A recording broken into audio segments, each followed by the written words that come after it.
All right. Hello, I'm back. So Kim's gone for the day. So I need to figure out what to do now. I think I'm gonna head over to the other side. I can just fast travel. Genuinely forgot I can do that.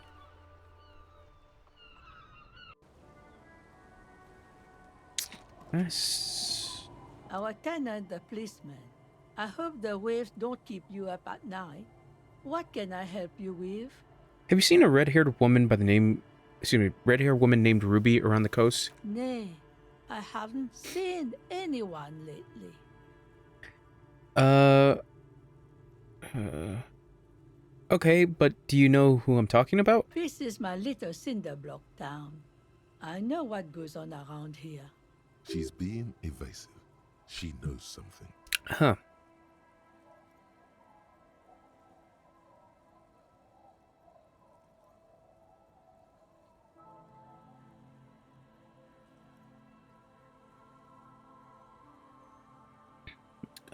This isn't about the Union, you know. You don't have to worry about retaliation. Ah, I should have known. This is yet another union mess. I'm not afraid of them, you know. We are not in the habit of being afraid around here.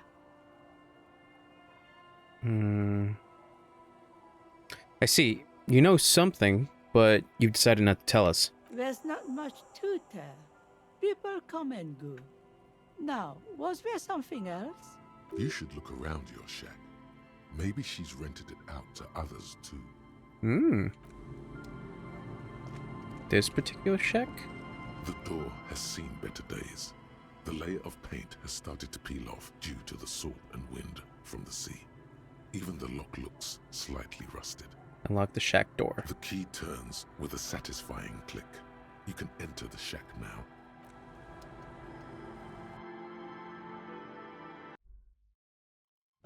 Alright. The floorboards creak under your step. This intricate heat engine hums quietly, giving out pleasant warmth. Old science fiction magazines, books, and birdwatching, an almanac from 39. On the table, you see a bowl of water, a rough soap, and next to it, a small hand mirror. A straight razor soaks inside the wash basin. Is shaving the right call? The water reflects back a vague image of your face. Nose bulbous and red, hair unkempt, wrinkles lining the eyes and forehead. The stash is gigantic. A fresh start looms ahead. Clean yourself up and be born anew. Alright, time to shave. Like an artist with a brush or a master swordsman, you use the small mirror and the straight razor with some soap to remove all that unkempt hair from below the nose line. The sharp blade chafes against your skin, producing a scratching sound. The surface underneath the beard feels tender, the air brushing against it chilly. Feel your clean-shaven They cheeks. feel so smooth, surprisingly so. A feeling of freshness overcomes you, as if you just came from a cold bath. Was shaving the right call? The water reflects back a vague image of your clean-shaven face. Despite the bulbous nose, unkempt hair, and persistent swelling, you look a little younger, maybe. You almost look like a professional. The beardless nature of your cheeks makes the expression seem even more like a terrifying grimace. Leave. As you look at the floorboards in this corner of the shack, it's clear one of them isn't quite level with the others. The edge of a floorboard next to it looks scratched. Move the board aside. Hollow space underneath the floorboards is dark and damp. You can barely make out the mixture of sand and sawdust below. What's in here? Nothing particular catches your eye. Looks like more reeds. There might be something hidden inside the sand, though. Something bad. Someone's night thoughts. A last resort. A bad idea. Search through the sand and sawdust. You stick your hand in and start combing through the sand. Dry, not like outside. Fine dust. And then something hard wrapped in paper. What is it? A small cylindrical object. You pull it out. A bullet. A 9mm bullet, to be exact. Fit for all muzzle loaders of that caliber. Oh, hey. What's up, Timmy? A bullet. Interesting. The floorboard doesn't care. But maybe the washerwoman does. You have enough to confront her with. It's extra ammunition. She's locked and loaded, ready to fight some cops. Holding the bullet, you get the feeling this isn't ammunition against you. It's for herself. Alright, what else I got? You see the waves, the sea, a church. An old mirror hangs on the wall. You see your reflection in it. The game volume? The expression fixed to your clean-shaven face. Raise You're it still up not accustomed to a it. teensy wincy.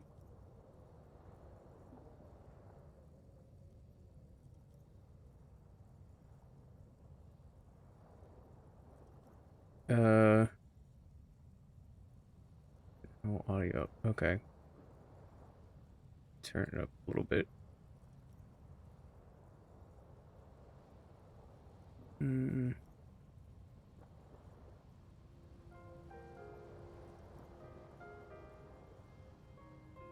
it right there. And do mine a little bit lower.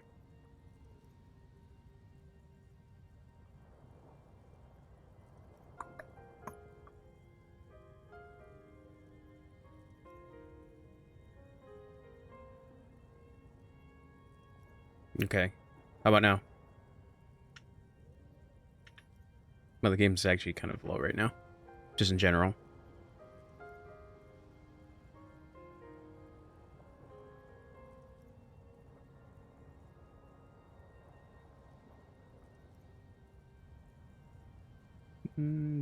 Maybe right.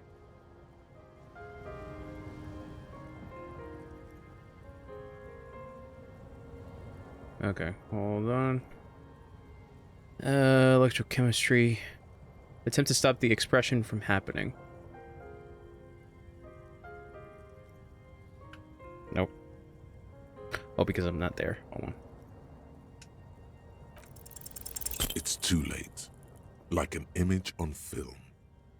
The expression What about there? belongs to your primary motor cortex. It would take a minor neurological miracle for you to cease producing Right it. there? Okay. Alright, I gotta go back. Okay. Let the mirror be for now.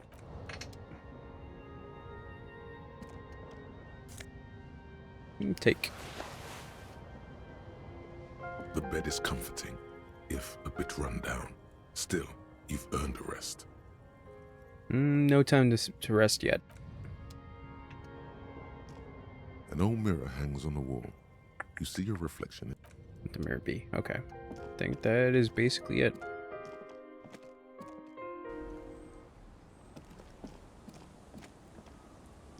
Our tenant, the policeman. I hope the waves don't keep you up at night. What can I help you with? Why was there a bullet under the floorboards of your shack? Damn that girl. She murmurs softly. And without anger, a long and harsh life has taught her not to buckle under pressure. I'm guessing you didn't put it there. Ruby did. Gone and hid things in there? She's usually a good tenant, and not a stupid one either. You rented the room to her? Yes, I let my room to that Ruby girl. She speaks slowly, wringing out a rag after a long silence. Her hands move into the water bucket. Some water sloshes over the edge. As I've done before when she's been in trouble or just looking for solitude. I've made it clear. We welcome all kinds of people here. When was this? She came last Friday, left on Monday in a hurry. What has she gotten herself into, that girl? She seems genuinely worried about her previous tenant. Left She's Monday. seen her hiding out from trouble before. So literally This this, seems different. literally the starting week. Okay. Let's see. You said she left on Monday? Yes, early with the dogs, around 8 o'clock, I think. She probably heard the Lieutenant's Kanema drive by, and it woke her up, just like it did you. Is the room exactly as she left it? I cleaned it, like I always do. What was that? Oh, the lighting for the day. Was there anything else there? No, The truth, sire. What is she like, Ruby? she's good company. Knows how to talk to an old woman. At my age, you don't get a lot of quality conversation. So I really appreciate that about her. Did she talk to you much this time? No, she was mostly silent this time, kept to herself. What do you mean? She tried not to let it show, but I could tell she hadn't come to fish. Usually she likes to cast a few lines, but this time she mostly stayed in her room. Why do you think she left the bullet there? How would I know? She's a gruff one, but not violent. She doesn't go around toting a gun. She looks back towards her shack thinking. You could ask her about your hunch, that it was a desperate measure. See if she thinks Ruby fits the bill. I have a possible explanation in my mind. Aye, do tell. It's an exit plan. Exit from what? The world. No, she's a fighter. She really believes that. I heard she was a heavy drinker with anger issues. You ever witnessed that kind of behavior? Nothing of the sort. Sure, she was no stranger to the bottle. She fit in that way. But I only knew her to have a beer on the beach while watching the sunset. The sun sets for everyone. She isn't what you'd call a drunk. Even offered me some from time to time. Said it was part of the communal life. But I never saw her lose control of herself the way some people do.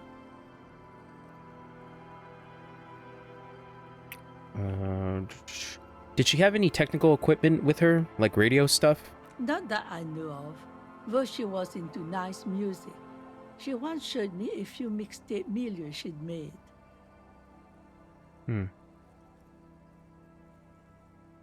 She brushes her forehead with the back of her hand. Water drips to the ground. Although I guess she was pretty handy with the mechanical and technical stuff. Even fixed the heater in the shack. You should be thankful for that. Sure. She may simply have kept the equipment elsewhere. Where did she go? I don't know. Further up the coast. She tried to leave quietly, but the hinges on that door screeched like a cat in heat. Woke me up. I heard her rushing in those heavy boots, heading up north. It's a peninsula. She might be trapped. You'll never find her, you know. She knows the coast like the back of her hand. You only just arrived.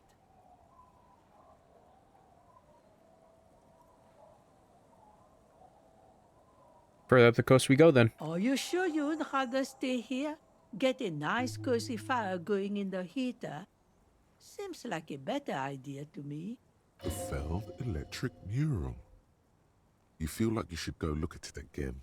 Step closer this time. Suggestion. Do I have a point? I do have a point. Suggestion. Convince. It's really in Failed. my best interest to listen to you. You know how the world works. Isabel, you must understand this place needs that construction project. I've heard that pitch before plenty. Building this, building that, new jobs, new blood. Somehow the people here always end up holding the short end of the stick. I could try to ask Everett to pay you some money. Were you dropped on the head as a kid? You can't live off a pittance for long. Do you know who takes the cream off these deals? Real estate developers, construction companies, restaurant owners, Claire's accountants in La Delta. Have some integrity. You're an officer of the law, not some fat slug's corrupt little crony. Fair enough. It's okay. She's emotional right now. Keep at it. We're her out. You know, there could be another way. You'll need to go someplace private and discreet, though, like your shack. One thing, officer. Hmm. If you do find her, please go easy on her. The air is getting colder. She really means it. It's an honest plea. She's a good girl. Whatever she's gotten herself mixed up in. Alright, I'm headed over there. Hello, Waves are beginning to die down. Look at those little bastards. Leanne. Simmer down. Simmer down, bastards. Why does she care about the waves so much? What is it with you and those waves? What is it with waves and fishermen? We need to be out there with them, fishing, making a living. So I asked them to accommodate me. But until that happens, I can try to assist you the best I can. So, what will it be, officer? I'm looking for someone else, actually. Oh? Who?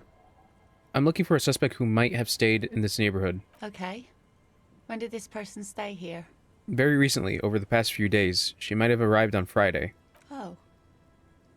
I've been out on the sea for most of the past week. The weather's been good for fishing, so I usually start at 4 in the morning. Really? Yes, that's the optimal time. Got to make the most of the calm. I've been sleeping like a corpse after. The sea really takes its toll.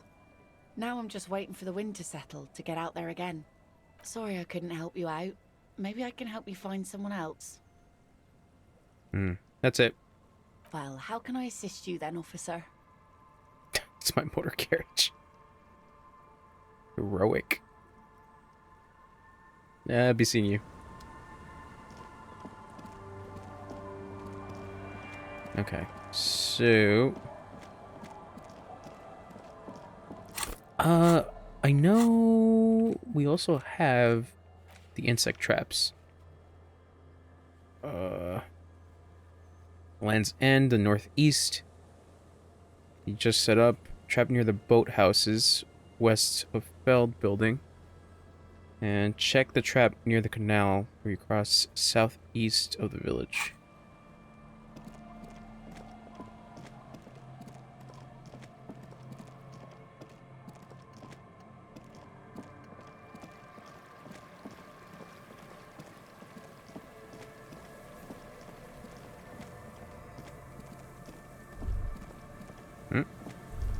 The remaining windows rattle from a strong gust of wind.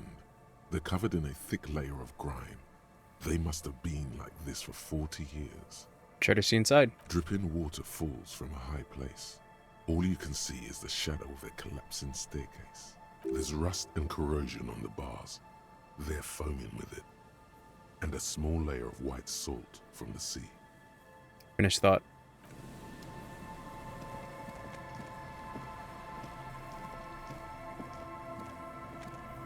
You see a once bright mural towering above you. The signage has peeled off over the years, but you can still make out Feld Electrical R&D.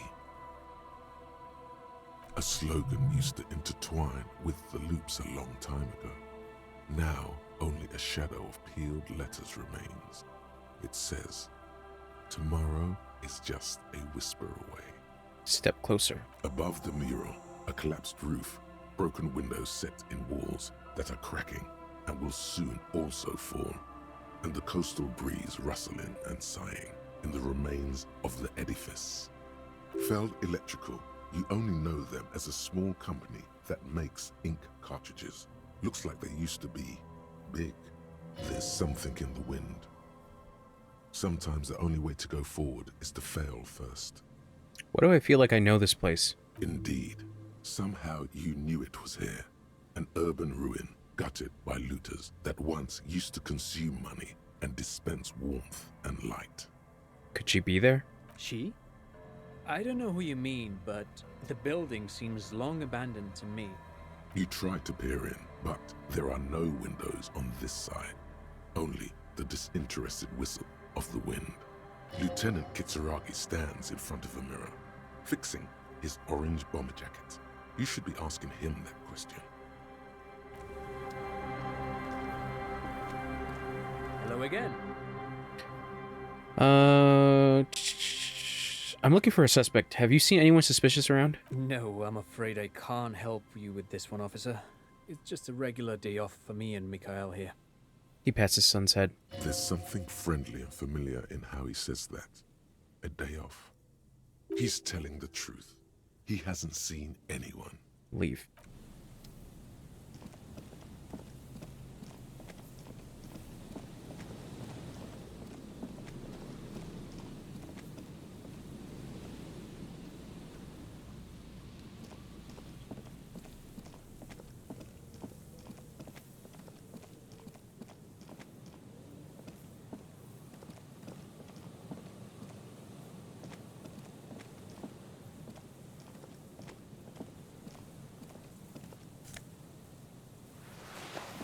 Filthy jacket.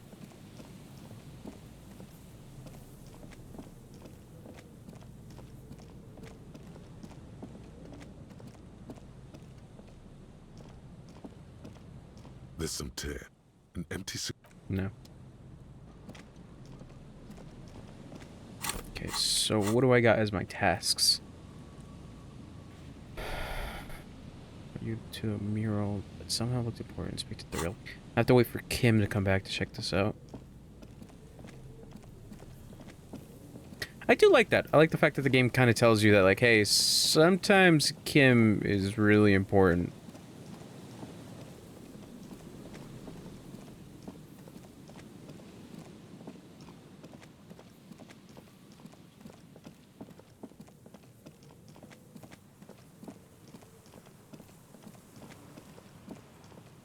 This door. This door is calling to An me. old door, worn by elements, guards the depot. The wind has blown a sand dune in front of it. The door hasn't been opened in a long while. You see a handle. Try it. You rattle the handle a bit, then push on the door with all your weight. It does not budge. Not only is it locked, it's also jammed shut. I wonder what's inside. How can I get in there? You can't. This door cannot be opened. Ever. At least you can think about opening it. About doors in general. They are, after all, fundamental to your life. Perhaps something useful would come from this. Walk away.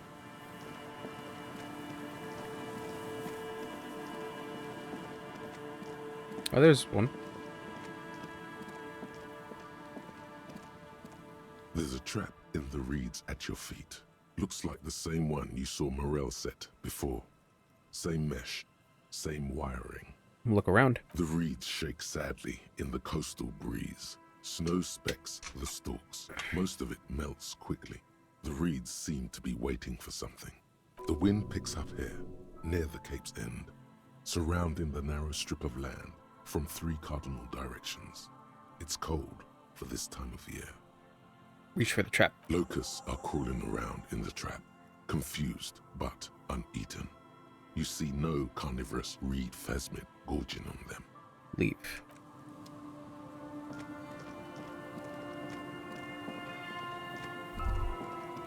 Is there something here that would indicate a sniper used this place as a nest for taking the shot? Just some urban detritus, a bottle, and a dilapidated old comms tower.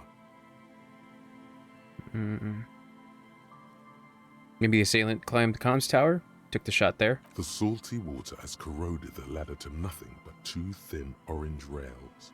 In addition, there is no stable nest up there. It would have been useless. It does look extremely rickety, and wouldn't help much either.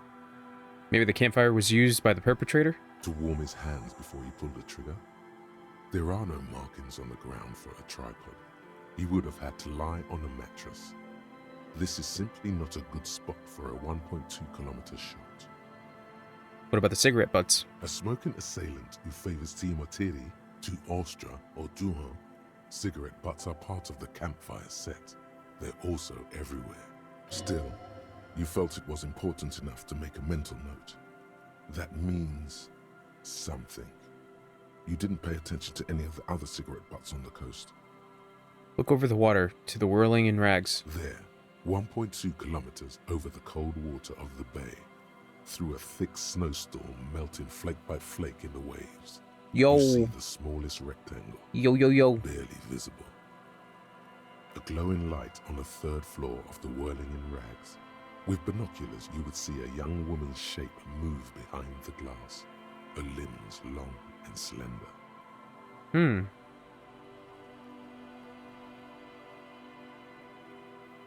Finished thought. Yo, what are you up to? It's me, I'm playing Marathon. Just kidding. I'm playing a better game. A game that has no multiplayer. Truly peak gaming.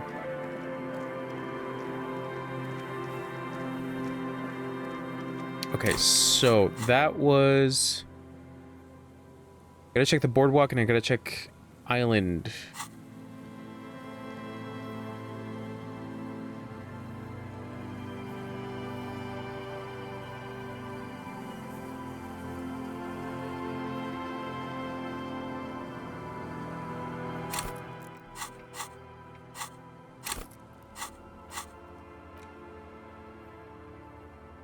Because over top, how the hell do you get over there?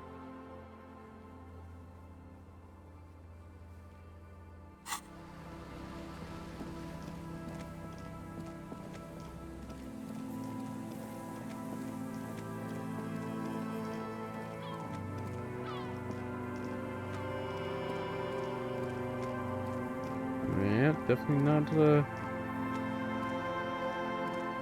definitely not hidden there.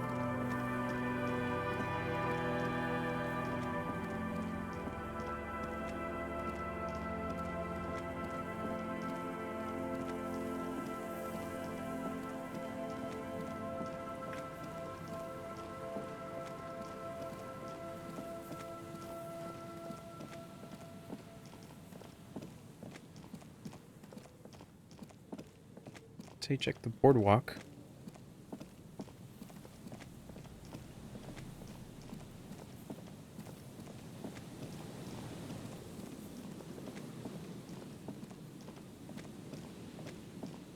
Nope.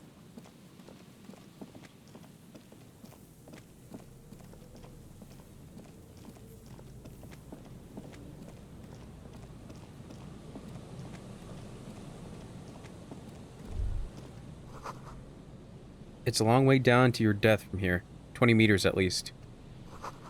This coin-operated viewer has been out of order for years.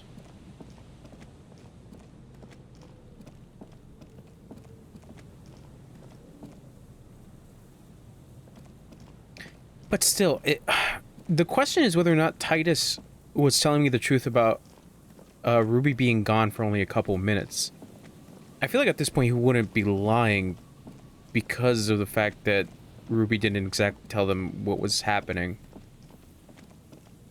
So I would assume he's still pretty pissed at that. There's a slit in the concrete here. A sewer?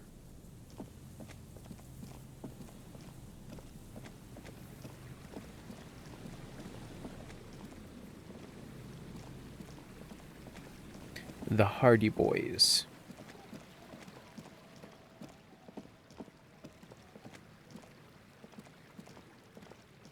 Probably not there. You wanna dance, baby? I know. You. This is the trap Morel just set. Checking it over, he said, is just a technicality. But Look around. the reeds by the abandoned campsite hiss and shake. It's good the cryptozoologists left. This isn't a very cozy place to stay night after night. The later it gets, the colder. Remnants of the camp can still be seen in the sand. The fire that's gone out. You feel strange, somehow. Reach for the trap. This trap is also full of panicked locusts. No sign of any cryptozoological beast inside. Man, it's lonely doing this alone. The wind seems to howl in a strange manner. Leave. I miss my homie.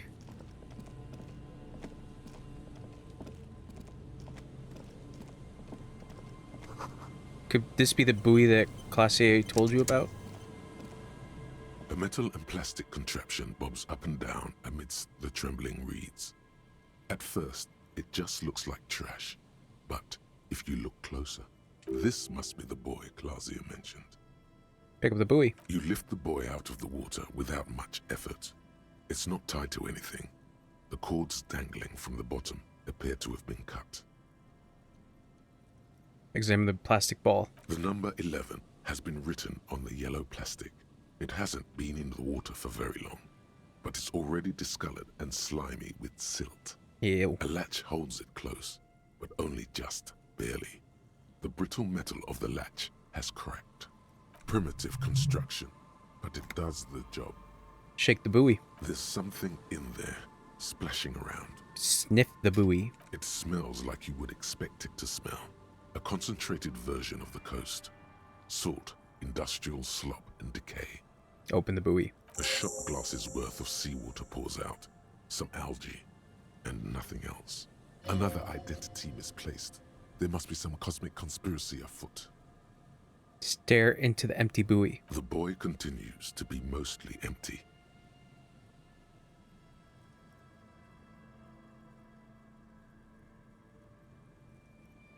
Maybe Classier took them herself. No answers appear to you in the dirty seawater at the bottom of the buoy. Just the heavy smell of brine and silt and disappearance. You could ask the miss what she thinks later if you have the time, though you doubt she'll tell you much at this point. Yeah. Let the empty buoy be. Alright, gotta find more traps.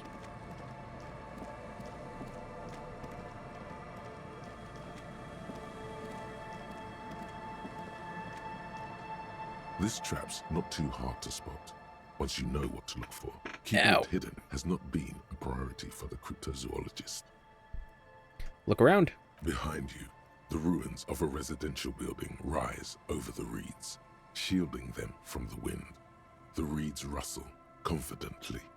Reach for the trap. Nothing but locusts in this trap as well. Definitely no cryptozoological monstrosity. Leave.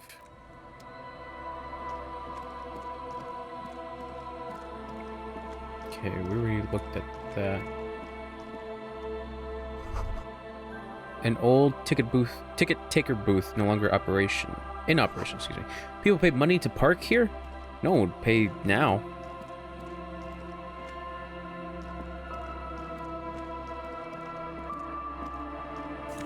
Take.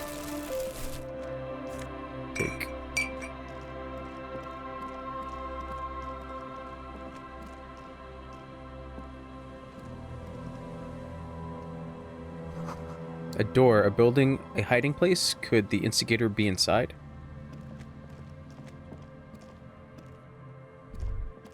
There's no way the perp is in here, officer. Look how scarred the doors are. All attempts to pry them off have failed. Can I try to get in, though? Not this time. The opposition is insurmountable, but I like the spirit. Have some points. It's lonely and cold without points. And dangerous. Dangerous too. Nothing more to do here, then.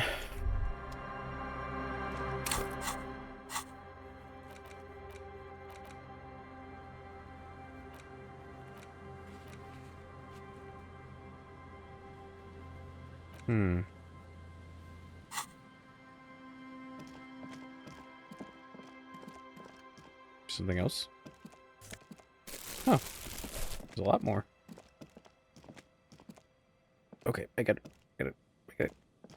leave. Nope, okay. Nope, around. Cool. Alright. So now, I'll look in other areas. We already checked that trap out.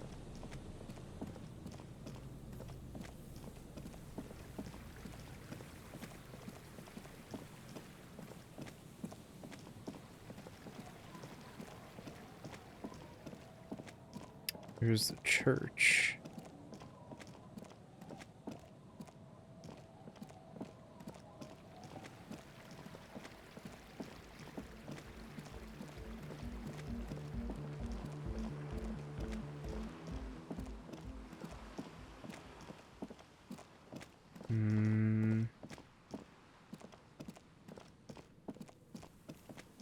Doesn't seem like there's anything. Huh. I miss my boy. I have to wait until tomorrow.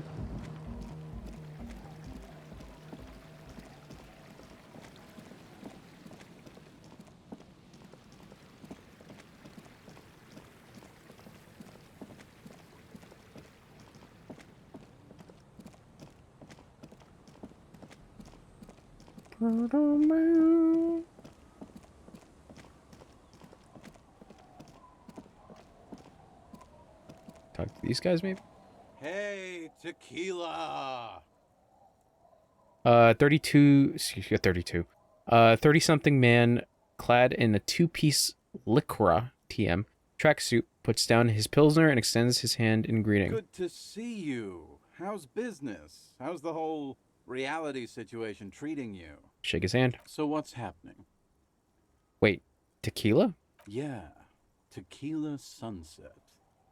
How are the, high-concept, reality-based adventures proceeding?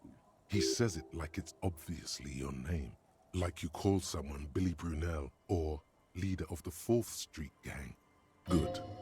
These people know your true name. Looks like it has preceded you, Mr. Sunset.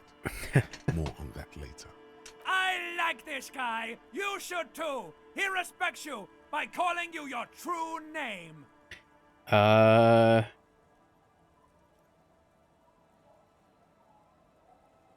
Don't know. People tell me I'm a cop. I'm getting used to that. It's good to hear that you're on top of things. Talking about used to, did you know that I used to be a real mover and shaker? He thoughtfully picks at the shit-stained liquid jacket. Sadly, things aren't going that well in Idiot Doom's Spiral Land. Haven't found those keys yet, haven't won that great piece of ass back. No word from my business buddies. He takes a sip of his beer. This guy's your buddy. You feel it immediately. You belong to an organization, a fraternity of drunks. Have you seen a red-haired woman by the... excuse me. Have you seen a red-haired woman named Ruby around here? Can't really remember seeing any women after losing my keys. He really has no idea who this Ruby is, sire. What do you guys do around here? We are saving the world. He looks at his comrades. Please don't go. Don't go. Begs the man in the pipe. Okay, we're drinking. We're drinking alcohol. That's what we're doing. I tried to save the world once, a long time ago, with enterprise, creativity, and willpower. But that didn't work out. So now, it's a pirate's life for me. What is a Tequila Sunset? You keep saying that. It's you. Your Tequila Sunset. How do you know this? We've met before. Don't you remember? No, you sure don't. No. Aha. Do you want to know how Tequila Sunset came to be? Tequila Sunset. Something ominous there. For some reason, the name Tequila fills me with foreboding. Maybe I shouldn't learn what it means. You think you feel bad now. Wait till you've heard the story. No. You need the wisdom. Go ahead. Let me take a sip to moisten up my cords. Tequila Sunset rolled into Martinez last Friday. And by Tequila Sunset, I mean you. The man, the myth. Wait, did we meet on Friday? Hey, let's not jump ahead of ourselves. This is your story. Stop interrupting. He takes another sip, then continues. You got here on Friday to solve a case, hoping to be the early bird who gets the worm. And by the worm, I mean the buzz. Because as far as I know, all you did was get piss drunk. Word on the street is you went around the local hostel telling people that you're a police officer, and that it would be really fucked up if you shot yourself in the head, right in front of them. That's pretty high concept, if you ask me. What happened then? It was a late Saturday night when we, the Union of Moribund Alcoholics, were getting our drink on. Nothing remarkable about this, we get our drink on 24/7. Makes everything warm and glowy. I trust you know the feeling. Oh Yes, you do, Bratushka. The only thing better than that is putting the pedal to the metal after you kiss the tie. And off we go. One moment we hear the sound of a motor carriage revving up somewhere on the plaza, followed by a series of dings and bangs. Do you remember the sound of wood cracking? The billboard? Naturally, loud noises pique the interest of anybody owning a pair of ears. That's just the reality we're in. Naturally. Anyway, there was a brief silence, a gasp of silence, if you will, followed by a real commotion. We heard the carriage careening towards the coast at top speed. Sounded like someone jumped the canal.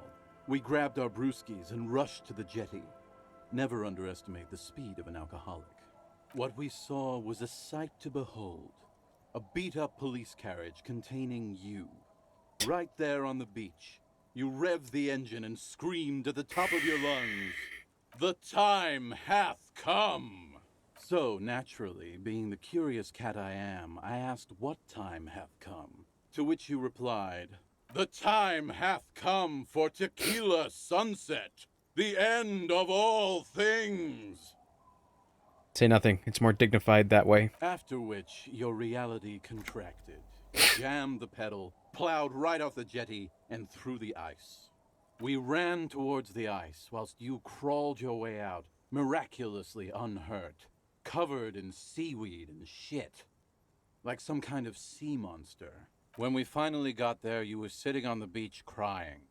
You said that your badge and uniform were in the car. It was too late to get in there, though. The carriage had sunk too deep. In this way, you and your motor carriage have a lot in common.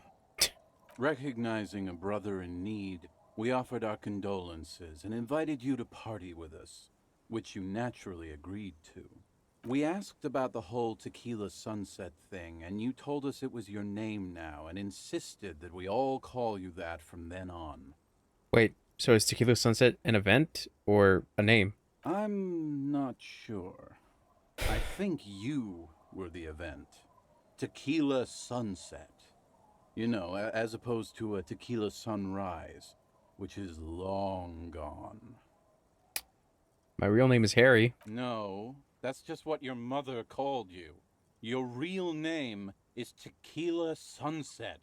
Just embrace it, brother. How long did we party for? Hours. It was an all-night drink-a-thon. Then, at some point, I think it was Sunday morning, you got belligerent and wanted to talk about Revacholian women. How they're beautiful and also whores and so on. How one of them fucked you real bad. After a short while, you crossed the event horizon, looked sullen, got up, and left without saying anything. Now that's a story. It was the greatest thing this fishing village has seen since Rosemary tried to use a crab to open his beer. Aye, that was a classic too. Did I tell you anything specific about this person that fucked me? You were pretty vague about it, but you kept saying you got fucked real hard, and that we've all been fucked too. Please, don't open that door. No one's fucked me. I do the fucking around here. Abigail. It seemed pretty painful, to be honest with you. If I had to guess, I'd say you're still working through some shit. Did I mention losing anything else? Beside your gun and your badge, you said something about your hope or heart or something. To be honest, the details are a little hazy. In retrospect, I guess you lost your motor carriage too? That's a big one. That's a big one. Did I say anything about my colleagues? You told us that they were a bunch of fucking losers whose main interest was cramping your style. It's more like you were cramping theirs. No specifics, though. It was more about you that night. You were the star of the show. Did I say anything about the case? Yeah, you said it was no biggie and that you'd solve it in no time. And that you didn't need anyone to do it. You're doing it solo now. Did we talk about, politics? Yeah, you said that it was okay that you crashed your carriage because the spectral hand of the market was guiding you. This was before you started talking about how the Pinkies were always trying to fuck you. Did you get a read on what kind of cop I was? You kept apologizing for being such a bad cop and for the damage you've inflicted on everyone around you. You also kept pausing to knock the heel of your hand against your temples, saying, "Stupid, stupid, stupid." Oh my god, I can imagine that right now. I don't need to hear anymore. It's a hard thing for a man to confront his past. That's why I avoid mine at all costs. Be seeing you. You too, Tequila Sunset. Holy shit, I can imagine that.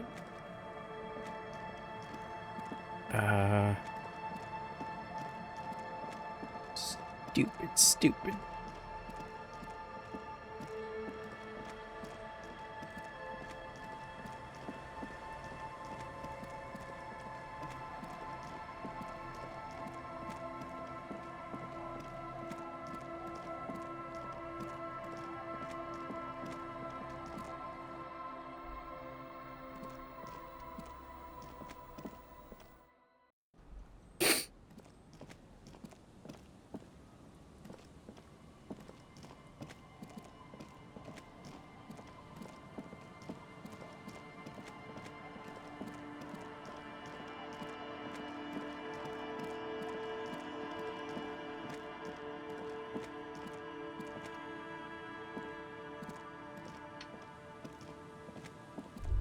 It takes you a moment, but finally, you spot the last of Morel's traps.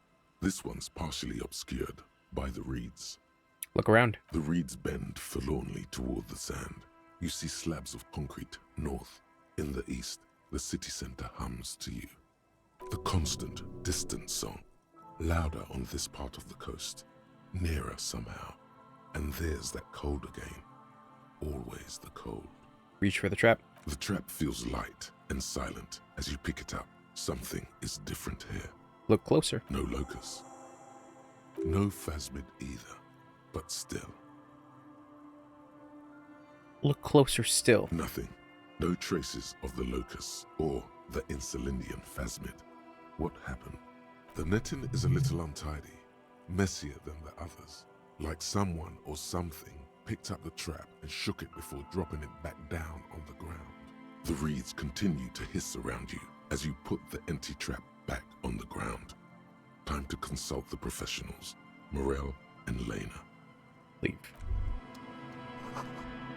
Ahead, decades-old concrete defenses. Children play on them now.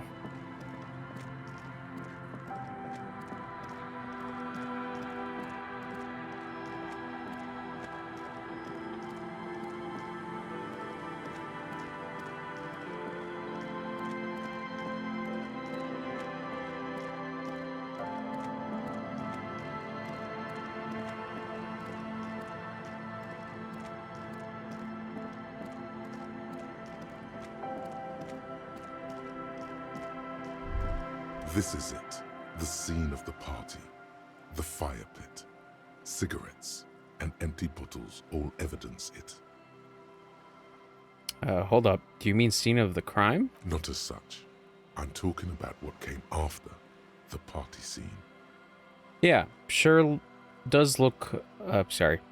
Sure does look like a lot of folks partied here. Looks like they were here a while, judging from all the bottles. The sunken motor carriage provided them a focal point, like a goose ice sculpture or a chocolate fountain. Guess I'll be on my way.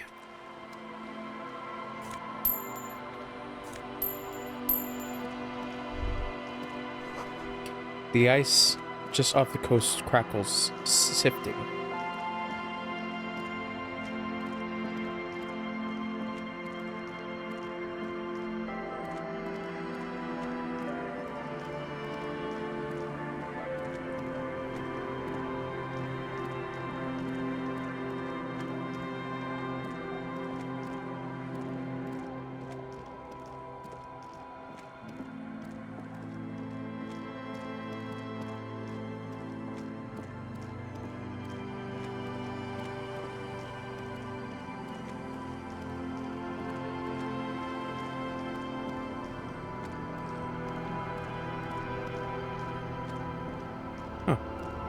just keep the cord in Oh, the Joyce. channel, if that's okay.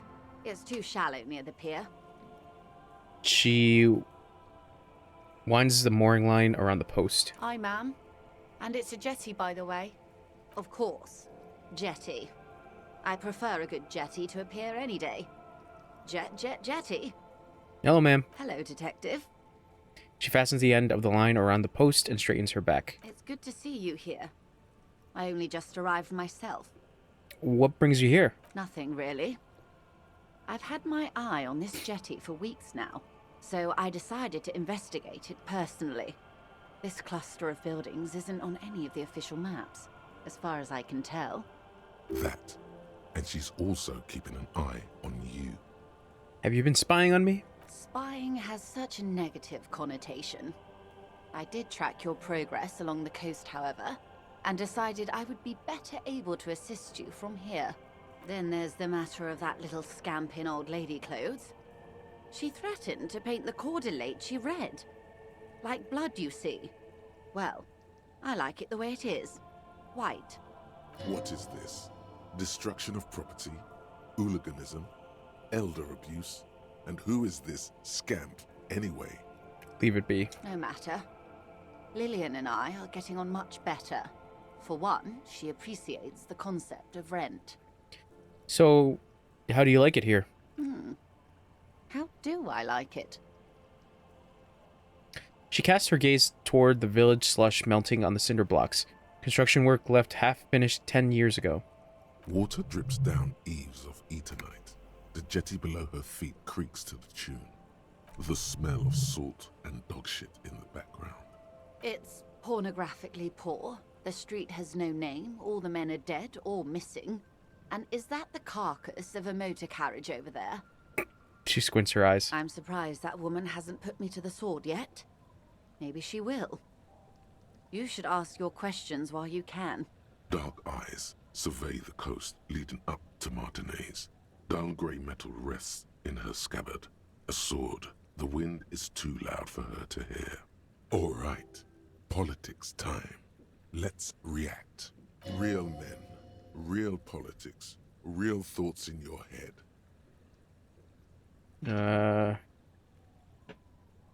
Try not to be scared. This is how the real city looks. This place is doomed to say nothing.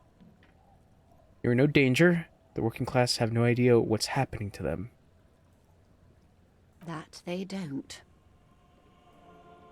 She leans against the railing, looking up at the gray sky. Have I told you how they discovered this place? The wind picks up. Her raincoat flaps in the gust. This island? No, they're in Celindian, Isola.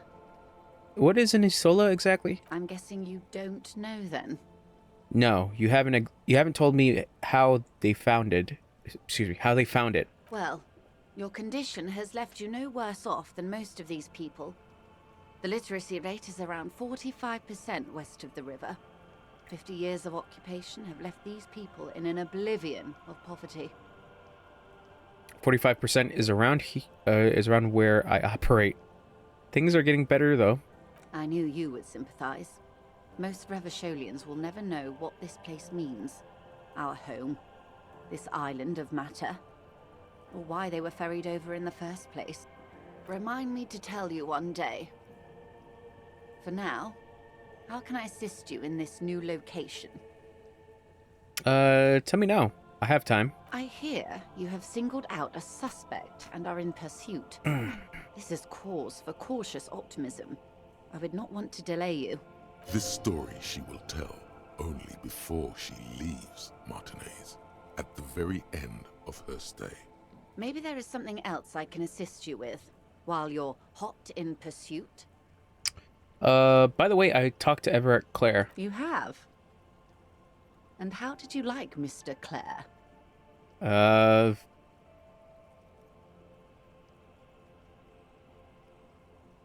have a feeling the international community does not approve of him.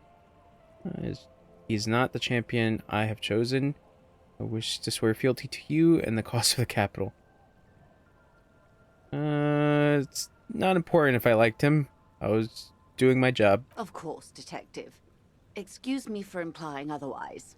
I don't expect you to share anything he told you with me. I'm not a corrupt verm myself. Verm. However, if you felt like passing some information, how could I stop you? Are we not human? Are we not curious to hear another person's take? It's only natural. We would only be gossiping. Intellectually speaking, it would be quite interesting to hear what she has to say about these things. Yes, your disgusting necktie agrees completely. Let's gossip. He asked me to deliver an envelope. Sounds like he has you running errands, Detective. A well-established dominance ritual. Where did he have you deliver it? Here. Here? Oh no. What does that bloated hellbat want with my little cinderblock town? It's clear the village has already grown dear to her. Strangely so. Why did she come here? No, don't tell me. I don't want to know what he has in store for this place. Probably a statue. It's a statue, right? A giant statue of him. Or better yet, his twin brother. Practically the same thing, but makes him seem less like a psychopath.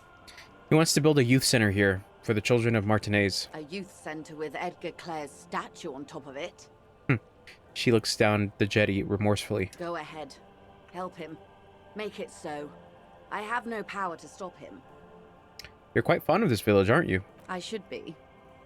In my youth, I had a brief dalliance here in Martinez. He was an older man with impossibly broad shoulders. He's probably dead by now. Even his shack is long gone. Not that it matters. These buildings are all carbon copies of one another. You've been to Martinez before? Yes, I was slumming it with some girlfriends of mine. We had boats and... Don't hold it against me. My paramour certainly did not. Sounds like you missed those times. Not overly so. It's not like this was the only place we visited. Me and my girlfriends from Azon with our shiny boats. Like reavers. We told ourselves we were the worst thing to happen to the coast since the Coalition landed in '08. Imagine. She tosses her head. She's sentimental, all right. You don't know enough about her to find out why exactly. She will keep her secrets for now. You would prefer something else? Not a youth center? First, there won't be a youth center. Whatever he has told you, or the residents, it'll be something horrific. Perhaps even worse than a statue. So, yes, I do. Like what? A fishery. I've been speaking with Lillian here. She gave me the idea. The infrastructure is all here, and with my connections, sadly, it's just one of the million things I'll never get round to. I just have to accept that I'll never be the rich candy girl who goes around solving people's problems with money. So you're sad you can't buy the place? Yes. I'm sad I'll never have the time, Detective. I've always wanted a dilapidating fishing village. She is more defensive about it than usual. Full of ghosts and ancient memories. Has this errand yielded you any information? Mr. Everett is helping me find my gun. Oh. That's so helpful of him. So very, very helpful. And how is that going? Do you have any leads on that gun? No. Well, maybe he's not as helpful as you thought then. Is there anything else? He asked me to open a door. A referral, you mean? I take it this was for someone in the RCM. Don't answer that. No, I mean like a real door to someone's house. Oh my. A real door? I scared this Gary for Mr. Clare. He got pretty scared. My. What I'm hearing is you inspected a premises because you suspected that it was involved in the narcotics trade. And in the process, you turned up some information relevant to your investigation. Only from Everett, surprisingly. Her bartering mind cannot fathom that you didn't ask anything Ow. in return. Ah, God. I told him about the mercenary tribunal. He didn't seem too worried. Brinkmanship or saber rattling? Was he surrounded by union men he wanted to impress? No, it was more like he wanted things to get worse. In secret, of course. Hmm.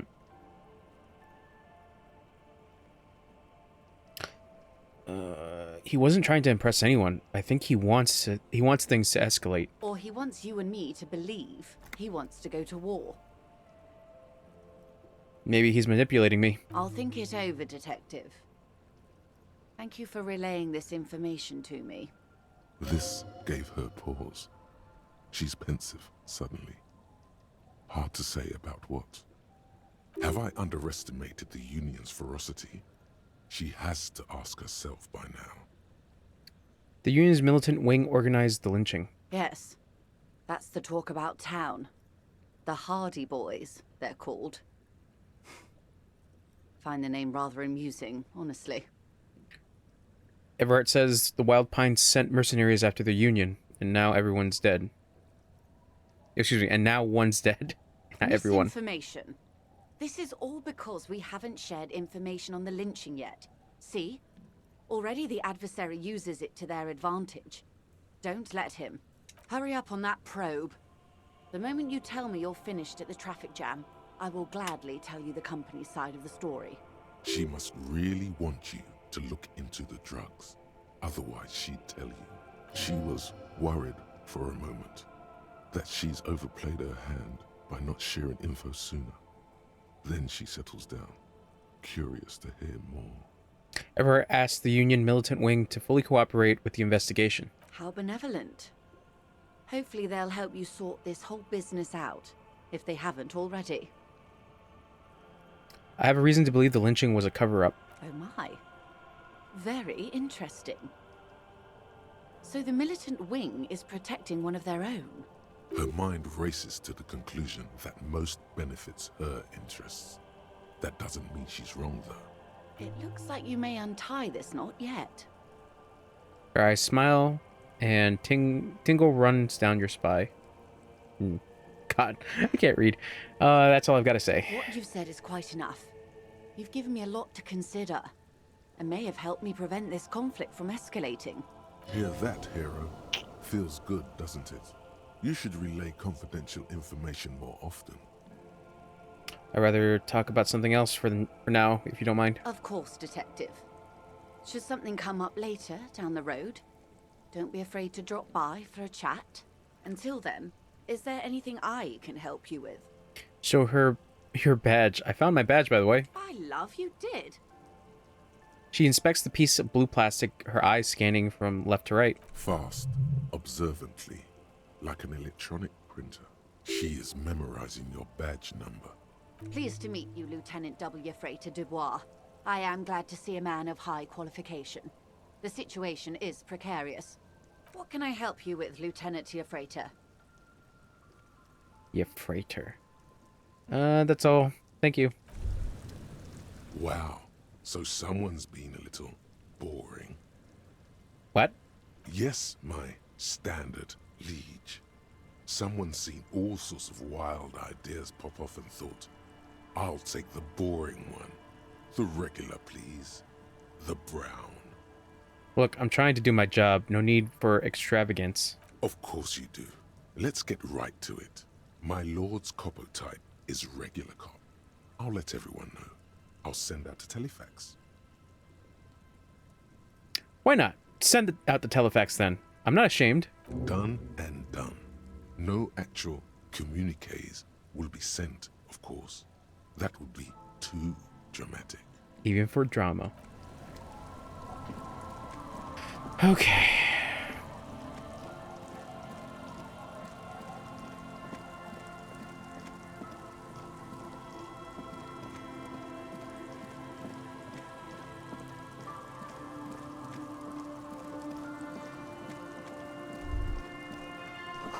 The shot couldn't have come from here. Trees blocked the way.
Our tenant, the policeman.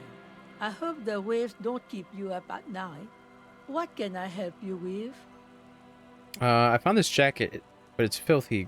Could you wash it for me? I can wash it for you, but it's going to take about a half an hour. Think you can stay put for that long? Yeah, I'll wait. Well, hand it over then, and I'll see what I can do. Must say, I'm proud of this one. It's pretty nice underneath all that filth. I hope you'll have an easier life in your hands. A few more questions about Ruby? What more do you want to know about that poor girl? Never mind. Yes, let's hear those other questions. Goodbye. Alright. How'd that jacket, though? Oh. Sweat like a pig. Sick.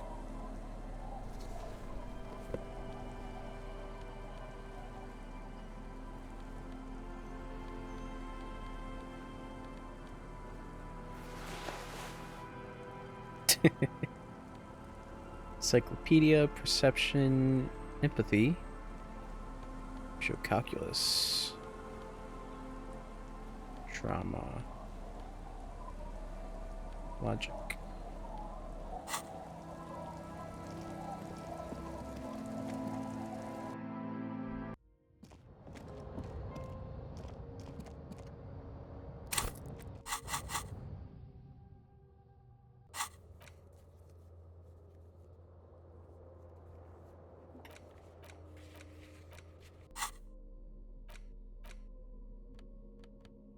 You take the legal documents out of the envelope, a 12 to 40 month construction period, and the zoning plan in the addendum. Underneath all this, Lillian's signature and an empty line waiting for a signee. Look at the zoning plan. The youth center cuts into the ocean like the bow of some great modern ship. Apparently, it's going to cover most, if not all, of the street and the square between the existing houses. It's 3 stories tall. It's going to be awfully close to the already existing buildings, almost wall to wall, practically integrating them into the youth center. This is either an ominous or cool architectural choice. Hard to say. My money is on cool. Looks like a cubic pyrite. Try to find a loophole in the deal. There is no loophole. The simple truth is, the current residents are going to lose their street access, and for the next 12 to 40 months, their lives will be dominated by constant construction. This is terrible. Poor people. Can I do something? Well, you could trick Everard. Get someone random to sign the document. By the time the union boss finds out, your business here will be already concluded.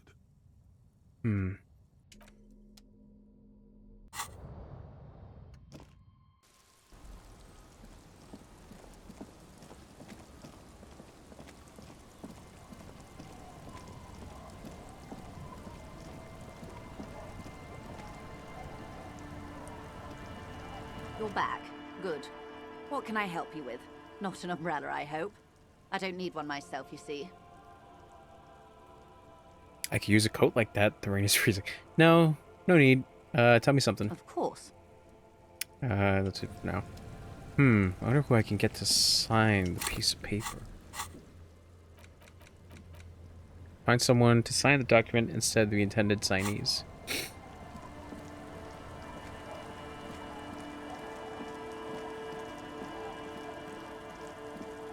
Probably one of the drunk guys.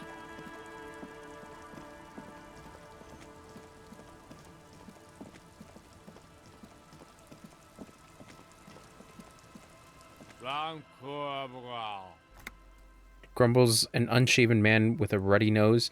He narrows his eyes at you as if in recognition, then turns his head away. The noxious odor emanating from the drunken man is strong and familiar. Don't you call her? Yeah! Don't call Abigail! I am the law. Abigail. Oh, Abigail. He mutters while trying to brush something off his extremely dirty trousers. His movement are slow and awkward. Who is Abigail? Abigail. Don't you fucking call Abigail. Abigail is his wife or girlfriend. Chances are she's gone. Calling her wouldn't make it any better or worse. You're not going to get anything out of this guy. He's too drunk. Who are you? What's your name? Don't call Abigail. Have you seen any women around here lately? Abigail? Abigail, where are you? Where am I? What is this place? The man hiccups, then mumbles something unintelligible. Hey, I'm on an important official investigation. I demand you answer my questions. The drunk man starts coughing, a really disgusting, hacking cough. Why shouldn't I call Abigail? He snorts and beckons you to lean in closer. Lean in. Don't call Abigail. Don't call Abigail. He then waves his hands as if shooing you away. Don't call. Slowly his head nods off to the side and he passes out, tongue dangling from his mouth. You guys want to sign a thing? The legend returns. You know the dance. Smokable smokes, pissable pilsner. Drink it, then convert it to piss. And there's spirits and speed too. I'm off. Tequila sunset. Could you and your pals sign this document? What's it about? I'll let my hand address the situation. Maybe you've heard. I used to be a very successful businessman. I've signed more than a few lease forms or whatever the fuck they were. Anyone's got a pen? The pro's gonna do it. Yes, I have this green ape one. All right. Can I have the pen back too? Don't know if I've mentioned it, but I used to be a businessman. No, my And pen! as a businessman, I am going to keep the pen. For my trouble. Alright, then. That's it then. Deed is done. Glad to have been of assistance. After all this time, I feel like I've made a difference. The incapacitated drunk lay there snoring like an ancient, rusting tractor. Anything else this merry band of adventurers can do for you? Or do you need to go and mail that serious-looking document of yours? Mailbox There's Plaza. a mailbox on the plaza. Mailbox Plaza. Got it. Map. Over there. So the island is another spot I have to go check, right? I'm not crazy.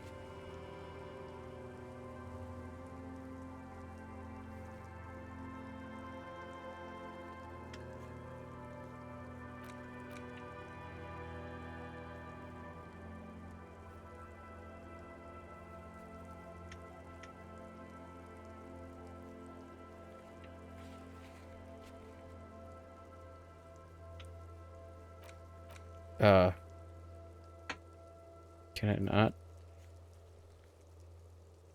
I don't think I can. Shit. I'm pretty sure I can travel. Right? I'm not crazy.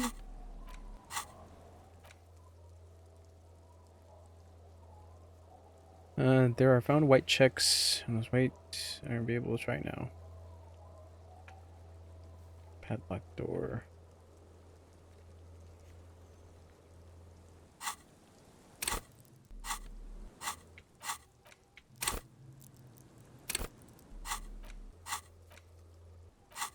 Nope.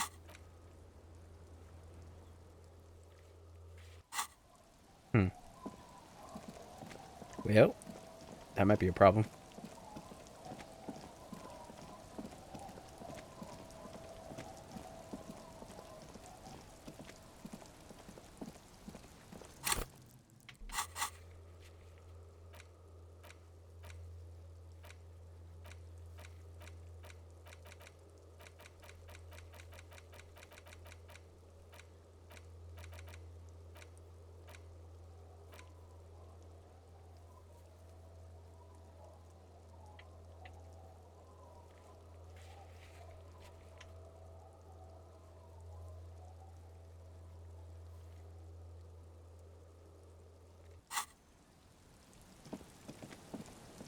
know I'm not crazy. I was. That's how he fucking got over it. Okay, I don't know.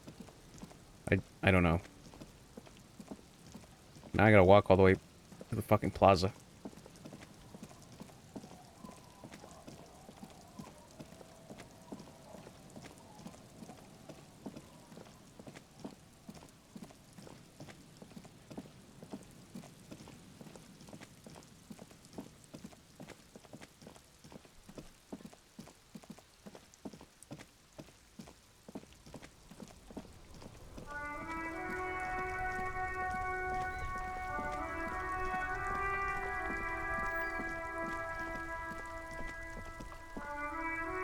The dented yellow mailbox greets you with its graffito and bullet holes in the front.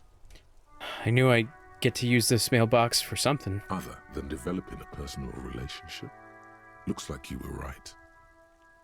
Drop the white envelope into the You mailbox. drop the white envelope in the darkness. It lands with a soft thud on what sounds like a couple of letters.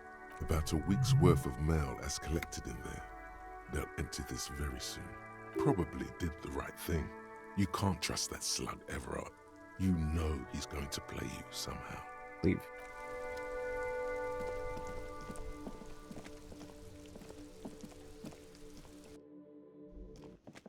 Okay. Talk to these two. It's great to see you again, officer. My wife can't wait to thank you. Go on, talk to her. Oh, sweetie, I don't even know how to thank you for finding my husband and helping him out.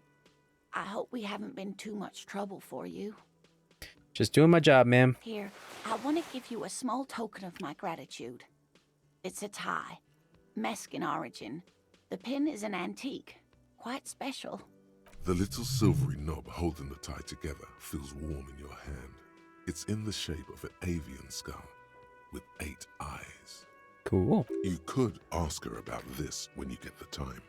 It's probably a cryptid, but the phasmid, of course, is more important. I'd really like to hear more about cryptids. Of course, dear. Is there a particular cryptid that you're interested in learning about? Is this bird a cryptid? No. It's the cryptid.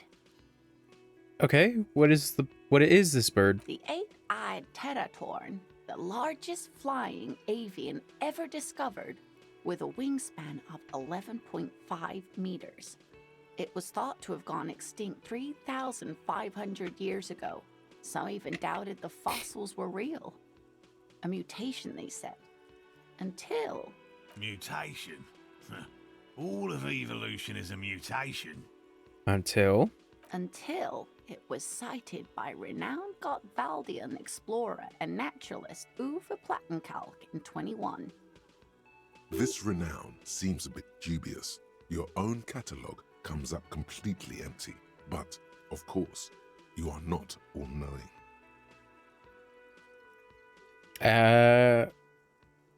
I need to hear about this sighting. It happened on a botanical expedition into the vast and unexplored Oamrau Canyon in southeast Ilmara. Dr. Plattenkalk got separated from his group during a sandstorm. Okay, and Uamarau is? The world's largest canyon system, sweetie. It's a barren waste east of the Erg Desert. An ancient riverbed completely dried up. What happened? Alone in the blasted desert heat, the doctor wandered eastward, where man hasn't stepped foot in over 1,000 years. Since the fall of Pericarnassus, he was lost, without any navigation equipment and desperately low on water. After a day or two, he noticed a bird high in the noon sky. A great black bird. It seemed gargantuan. Every now and then, the bird would dive down to feed on an animal carcass somewhere on the horizon. But by the time Uwe got there, the teratorn had taken off already, and the carcass was picked clean. This happened many times. He was following it? Yes, or rather, hunting. A bird that big has a lot of blood in it, and he was dying of thirst. For many days, Dr. Plattenkalk followed the Teratorn until they reached a great canyon wall where the bird finally landed to rest. The professor climbed up there with a rock in his hand. He found the bird sleeping with his head tucked under its wing, a great black pile of feathers on the perch. So he approached, slowly squeezing the rock in his fist. Then the Teratorn suddenly looked at him. He could see it had 8 eyes, 4 on either side of its skull, like a spider. And the man couldn't move. He was paralyzed, frozen into place with the rock in his hand. Whatever he did, he could not get closer to the bird. Why? The bird was controlling his mind. It kept him from approaching. He could step back, but every time he stepped forward, paralysis.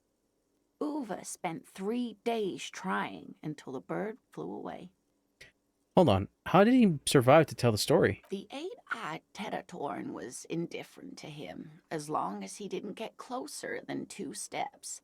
It even let him feed on some carcasses up there, and the 2 unfertilized eggs it left behind. An 8-eyed mind-controlling bird. Fuck yes. Absolutely, sweetie.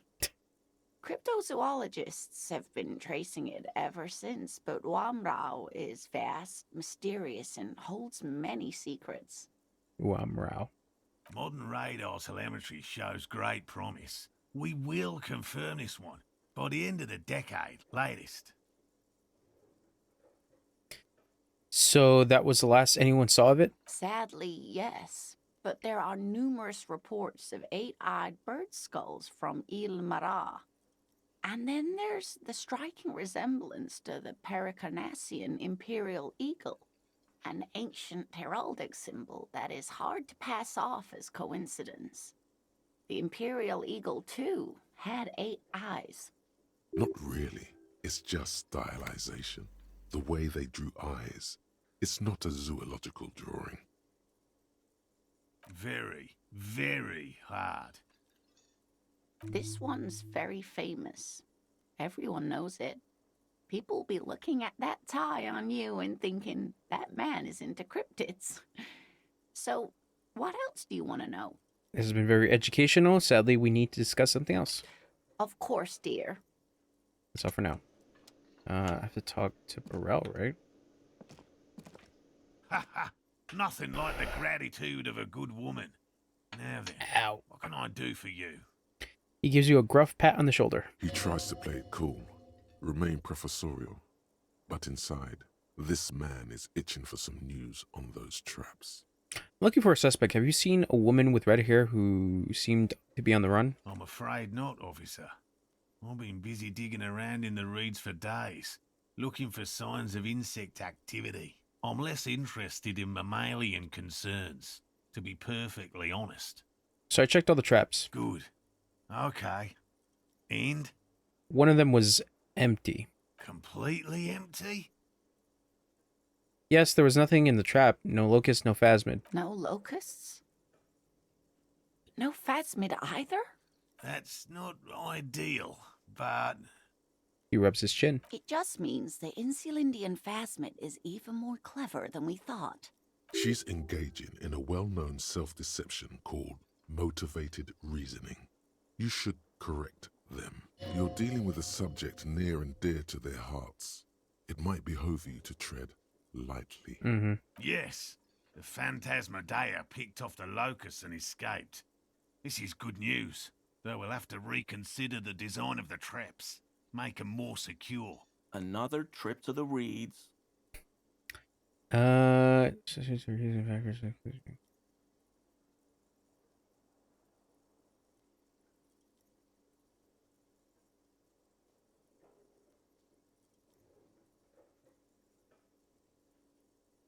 you sure you've exhausted all the alternative explanations? Of course we have. Wait, Morel. He may have a point. We have an obligation to rule out other hypotheses. You're right, dear. It's a fair point. But what other explanation could there be? He turns to you. Pardon me. This is a big deal for us. You've helped us twice now, and brought some great news too. My gratitude, and the gratitude of the Société Cryptozoologique de Ravachol, is yours. Heartfelt gratitude. But does it feel like closure? What really happened? Some kind of foul play might be afoot. Theft? Develop an alternate theory about the missing locusts. Consider the way the empty trap was disturbed, as though shaken. Most likely the hands of a young person. Hands small enough to fit inside the trap, too. Ugh. You should ask the red-headed boy. Kuno. I think a little hooligan called Kuno, oh god, Kuno may have stolen the locusts. A little hooligan? But what would a child want with bags? Oh, my dear Morel. You've been an old man for too long. Kids love to torment insects almost as much as they love to torment old folks. I'll talk to the little gremlin and see if anything comes up. Oh, you've been such a dear to us. Please, let us know whatever you turn up. I have a feeling we're getting so close. Well, I see you've got all the help you need. I'll see you tonight at my place. Let's play suzerainty, but no more field trips for me. This is a slippery one. He may respect the law, but mostly wants to pass under the radar. You won't get a chance to talk after you walk out of there. He hasn't been particularly forthcoming before. He may well still be hiding something. After he's left, it's too late. Really, Gary? We're getting somewhere here. I'd love to play suzerainty, but... Lena, I'm sorry, but you're not getting anywhere. It was some kids. I know the little mutants around here. Leave anything out in the open and they'll steal it, even if it's bugs. He looks at his tea. Morel, it's been fun, really, but I need a bath and I have deliveries to handle. When this tea is done, I gotta run. No need to apologise, Geary. You'd be more than helpful. We'll have to take a rain check on that game of suzerainty today, though. We're gonna follow this through. The first man to break formation is always a blow to leadership. This is bigger than he lets on. Have you noticed anything off about your friend Gary? No. No, of course not. Why? Are you sure? Well, he's been a little unenthusiastic about the trip. More so than usual. That's understandable. He just wants to get home and warm up. He doesn't want to say it, but this is unusual. Gary's been to the jungle with him, to places way more challenging than the coast. Why so eager to go home? I'll get going. Quick save. Always a pleasure to see an officer of the law. Composure. Alright, yep. Why is he shifting around like that? Analyze Gary's composure. That shirt looks very uncomfortable on him. Look at the buttons, barely keeping that thing together, as if something is ready to rip out from underneath. His massive musculature? No, he's scrawny. Try again. Something worn underneath? Yes, like a piece of ceramic armor, for example. One that makes a clicking sound when the plates meet each other, resembling pearls or marbles, stolen from the corpse in the yard near where he lives. I see you're a connoisseur of high-quality combat gear. I knew you'd figure it out, officer. I'm sorry I didn't tell you at once. He unbuttons the shirt. I was ashamed of what I did. And I didn't want you to know. You see gleaming white ceramic shine underneath. A thin layer of interlocking plates cover his gaunt torso. We're not detecting falsehood, sire. He's gearing up to admit the truth. This shame is surprisingly sincere. Gary, what's going on? I took the hangman's cuirass. I didn't mean to. God damn it, Gary. I know. Shame on you. Give the cuirass to the officer at once. The woman looks at you, her eyes soft and pleading. Gary didn't mean to interfere with your investigation, officers. He's just thick-headed and poor as dirt. But he's always helped us, given us a place to stay. And he's followed Morel into God knows what jungles. He's a loyal friend. Why did you really put those clothes in the trash? Everyone was picking those pieces off him, and I was watching them do it. And they'd scattered his clothes all over the yard. Everything was smelling.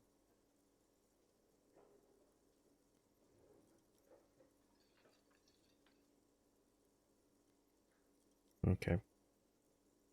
He looks at his feet. So I went there to take out the trash and started cleaning up. All those rags on the ground, him swinging up there, and I had a lapse of honor, sir. I thought, he's a foreigner. They all say he wasn't from here. Only the cuirass was left.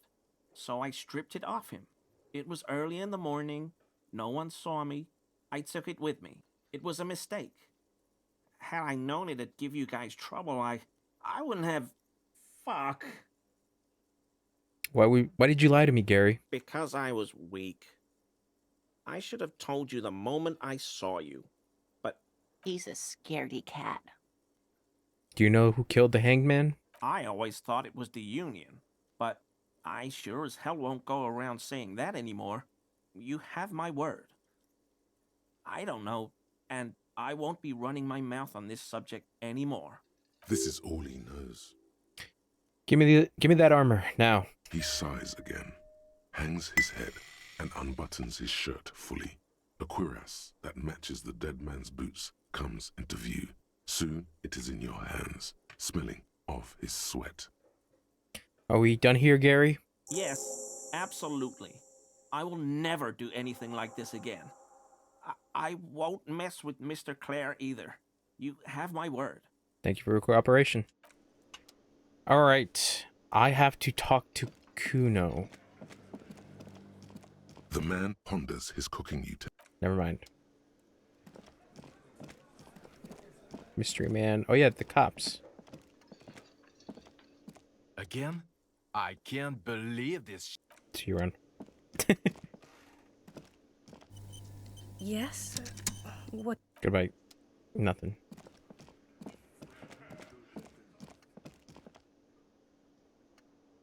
I need to know.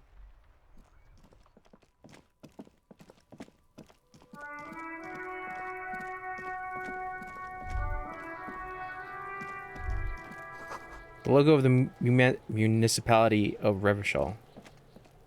Kunes. I'll die before I squeal, pig. Leave. Fuck does Kuno care? You wouldn't happen to know anything about any missing locusts? No, Kuno doesn't give a fuck about bugs. So he knows locusts are bugs. Oh my god, I told you that shit is lame. Shut up, see. Now they're gonna take you to lame prison. She sounds like she's about to cry, out of disappointment at Kuno's newfound lameness.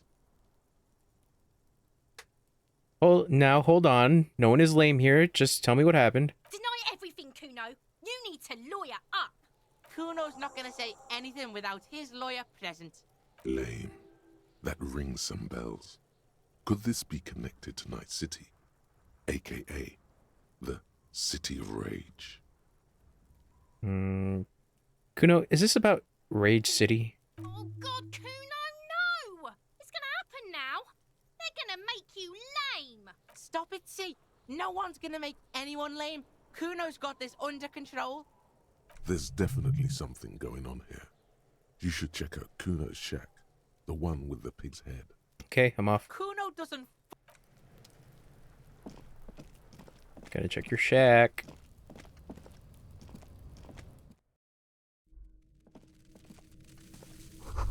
It's crawling with locusts in here.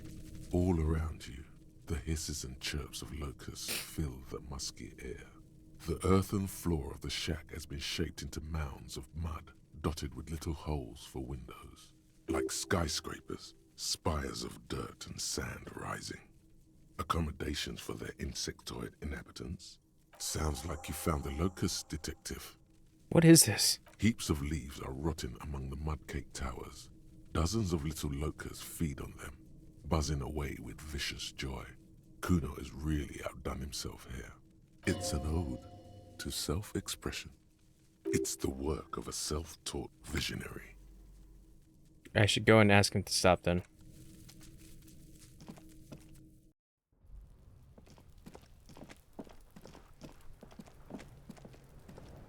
Fuck does Kuno care? I know you took the locust from the traps the cryptozoologist set up. Yeah. Kuno took the bugs. So what? So it wasn't the phasmid. A wave of disappointment washes over you. You say you don't give a fuck about bugs, then you go and build a whole bug town? It's not Bugtown. It's the city of locusts. Locusts aren't just bug shit. They come out of the sky like a fucking shadow. Shit descends. Stop! She wails from behind the fence, then buries her face in her hands. Locusts coming down like a shadow. This must be the night city he mentioned when you asked him where he's been. Point at the shack. So that, in there, is Night City? Yeah. Locust City. City of rage. City of lights. There's a tug of war over the name of his fantastical city. It's almost too big for his imagination. The girl forces herself to watch again, the corners of her eyes twitching from discomfort. City of Rage sounds like a cool place. Kuno, the pig wants to help you. Oh, that's how lame it is. Please just don't say you're... An artist. Maybe I am an artist. You hear that, everyone? I'm a fucking artist now. Did he just say I? Kuno usually calls Kuno, Kuno. Hold on, did I hear you right? You said I. Kuno made Kuno. Kuno says whatever the fuck he wants. There are no rules here, pig. He steps closer. I fucking say I when I wanna, and Kuno when I wanna. Kuno's free. Kuno's free to fucking die, bitch. This is what he sometimes does when things get tense. Making art is a worthy calling. I'm something of an artist myself. Oh my god, Kuno! He's gonna make you totally lame in, like, 3 seconds. Don't let him, Kuno. Yo, fuck you, see? Kuno can be what Kuno wants to be. Kuno's his own man. Kuno's free. He tears at the buttons of his shirt, trying to rip them open. They don't give way. Kuno made himself into Kuno. Kuno can make himself into anything. Kuno can make himself into a pig if he wants. Kuno can make himself into a... Kuno doesn't give a shit. Don't make yourself into a pig, Kuno. You'll have to take me away. Laden silence fills the yard. Or leaden, excuse me, leaden. So that's what this is about.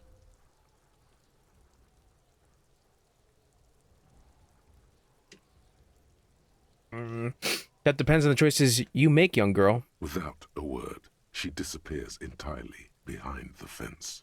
For once, the boy is lost for words.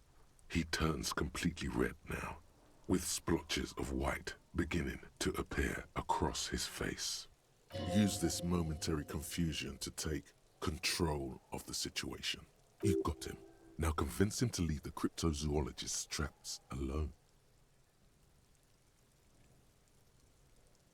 Need you to stop taking locusts from the traps. The cryptozoologists are trying to find something very important. Those locusts are bait. I don't give a shit. I don't need the locusts anyway. Shit is all lame now. C was right. The girl's face appears again, above the fence, just long enough to make eye contact with Kuno. I have to ask, what does the city of locusts mean? It don't mean anything. It's shit. Kuno just likes to focus. Kuno likes to concentrate on shit. Just He'll the drugs? When he's zipping hard. Yeah. Fuck. He turns his burning face up to the falling rain. Pig, you really shouldn't have fucked with Kuno City. Now it's all fucking lame. Now, what's going to happen to the locusts? Not towards the shack. Kuno's gonna let the fucking locusts die. Okay, now that's settled. I better be off. The fuck are they trying to catch anyway? With the traps? The Insulindian phasmid. Huh. He mutters to himself. He recognizes the name. Wait, You know what an Insulindian phasmid is? Bitches think Kuno doesn't know shit. The fuck out of here. Kuno's tired of this shit. There's silence between the two children. They're not saying anything to each other, nor looking in each other's direction.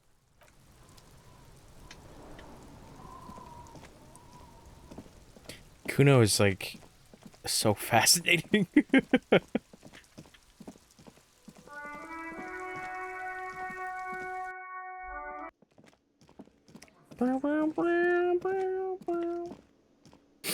Hello, officer. I think I almost have it. A new trap design, that is. I know you're skeptical, but I have a good feeling about this. I had a chat with this kid, Kuno. He promised to stop stealing the locusts. So he was just a child. He purses his lips, crestfallen. Thank you for telling us, sweetie. This is good news, right? Ow. It means we can try again. She acts chipper, but something's changed in her tone. A hidden worry. Yeah, you're right. We just need to restock the empty trap. Then we'll need to inspect the traps one more time. And then maybe we can.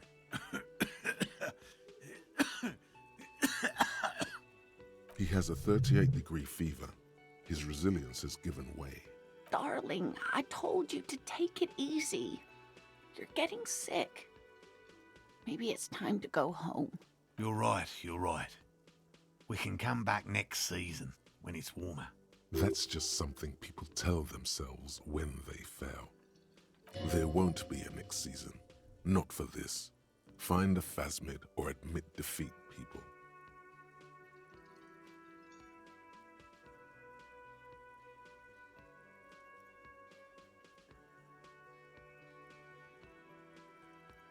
We've come too far to quit. I'm gonna restock the trap. Let's do this. Really? It's too much, officer. I got time. What Morel means is we're grateful for your help. Here's a fresh batch of locusts. They should slide right down the funnel. And thank you again. We will definitely mention you, should this lead to a discovery. I'm not talking co-discovery, of course, but... This would show them all. We need to get you on that list of discoverers. No question about that. Okay, going. Okay, how am I looking?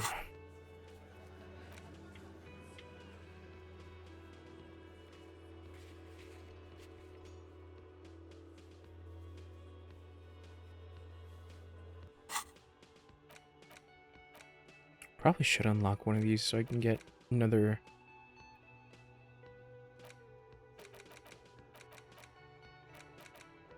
minutes.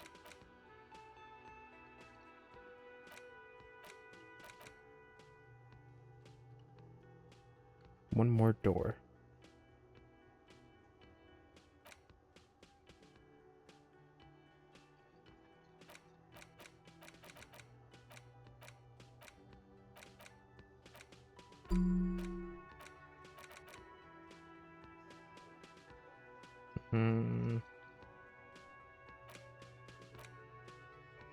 Some kind of superstar.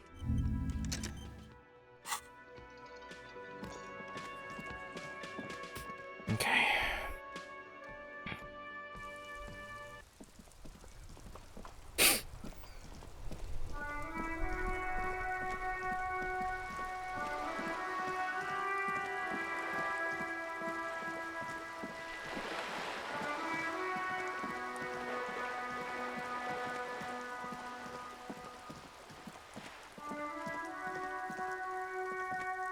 Hello again, officers. Have you come to admire my mural? Cindy. Is that bed in the coal room yours? Ooh. Not only have you found my address, you've discovered my biggest secret. I'm a coal miner. She does have eyes that seem to be smeared with coal. It's not the nicest place, but I guess it'll have to do. It doesn't have to do anything at all. Nothing does. Like me. Right now, I'm doing nothing at all. Cool. Shoot, Piggy. It's what you do, isn't it? So you won't talk about the murder, but maybe you can tell me something about the murder victim's missing armor? What do I care about some fucking tin eggshells? Isn't armor art? Art for the, body? Ugh, alright. Sad piggy. I'll give you this one. I saw a little girl in the fishing village running around with military-grade handwear. Looked cute as hell. Could that girl have been little Lily? It's not a bad place to start. I know a little girl in the village. Little Lily. Could have been her. Small kid with giant white armored hands. If you've seen one of them, you've seen them all. There weren't any other small girls in the village. Okay. Catch you later, Cindy.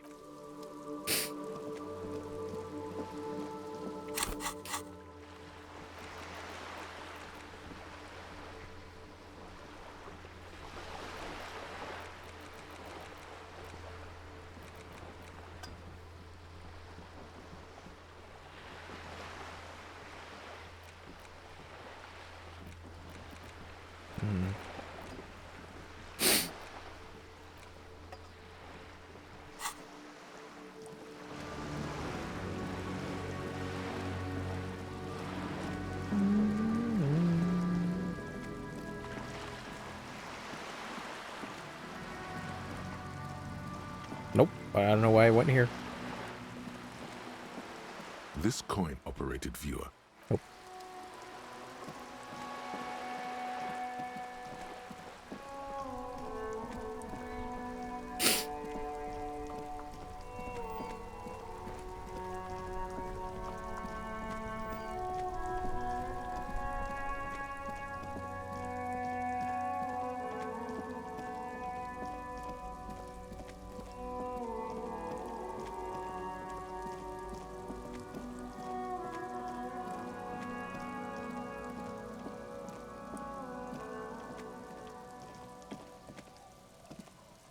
The trap stands empty amongst the reeds. No insect sounds or movement around. Only the reeds, melancholy rustling. Rain drips from the netting of the trap. Place the locust into the empty trap. The locusts, dazed from being transported, slowly begin to acclimate to their new surroundings. They're not really going to get the chance to get comfortable here.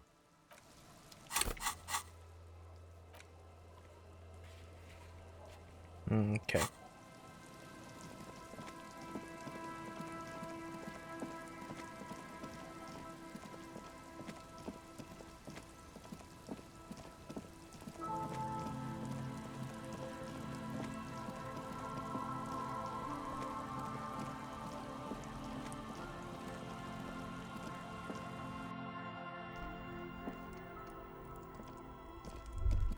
Hello, mister. Do you know anyone named Ruby? Luby. Ruby. So the girl gets all serious and leans in as if she's about to tell you a secret. My mom tells me I'm a big girl, but she doesn't know that I can't say Earl. Or sometimes I can, but then Uller. I heard there was a girl who has armored gloves. Is that you? Oh, I had gloves. Very big ones. Heavy, too. Where'd you get them? Found them when Lemmy and I were playing hide and seek. In an empty house. Where no one lives. I think someone hid them there. She doesn't want you to think she stole them. And where are the gloves now? I hid them. The twins were gonna take them. They're stupid. She lifts her stuffed toy up and looks into its one remaining eye as though searching for confirmation. Why? I need them for a very important police investigation. Oh. She doesn't seem to understand, but you have conveyed important part, at least. They're in my sandcastle. Behind our house. Under the sand. You can break the castle. It's not very good. Goodbye. Bye! Is that the phasmid? It looks like the phasmid, leaning against the wall. Try to sneak up on the phasmid. It's not the phasmid. It's not even organic. It's a fire iron. How disappointing. Of course it wasn't the phasmid. It's way too big. Don't be too hard on yourself. You couldn't have known that for sure.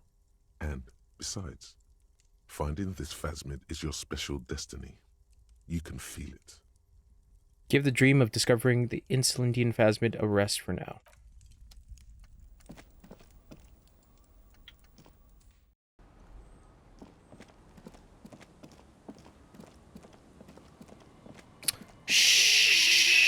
Shit, I forgot to call the Weather other has place. not been kind to Lily's little sandcastle. The once mighty towers are quickly eroding away. You can see something shining back to you from what must have been a vast underground catacomb network. Broken. A gust of wind disintegrates another piece of the cellar ceiling, exposing more of the mysterious glimmer underneath. The shithole's about to collapse. Smooth, reflective surface. Are these the gloves you're looking for? Reach in the catacombs and pull out the shiny object. The walls and floors give way to the giant's greed, collapse and present you with a pair of ceramic gauntlets.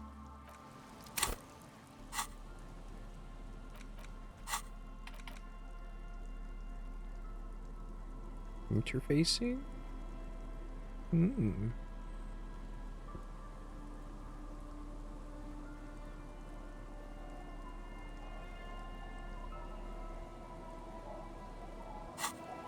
Oh.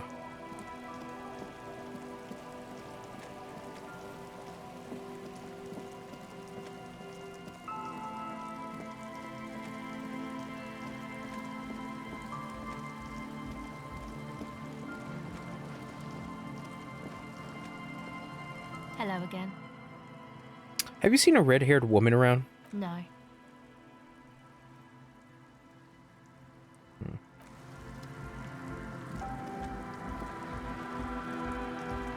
Come on, get in. The warm stuff's getting out. Squeeze in. Hi again. So, how are things going?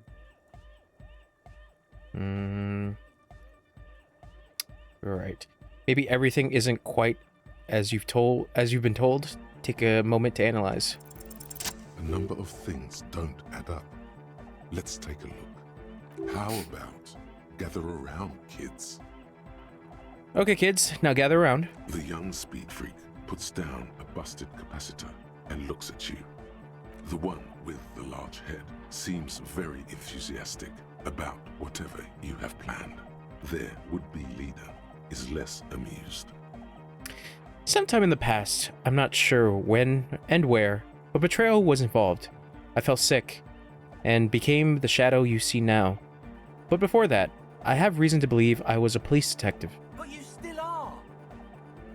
Thank you for your kind words, but everyone in here sees I'm a disgrace to the uniform. What happened?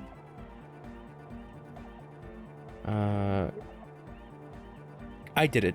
I happened to myself. That's a real downer. He shakes his large head. Now, obviously, that might as well have been 1,000 years ago, but there's still some detective left in me. The young speed freak is silent. He senses something is wrong.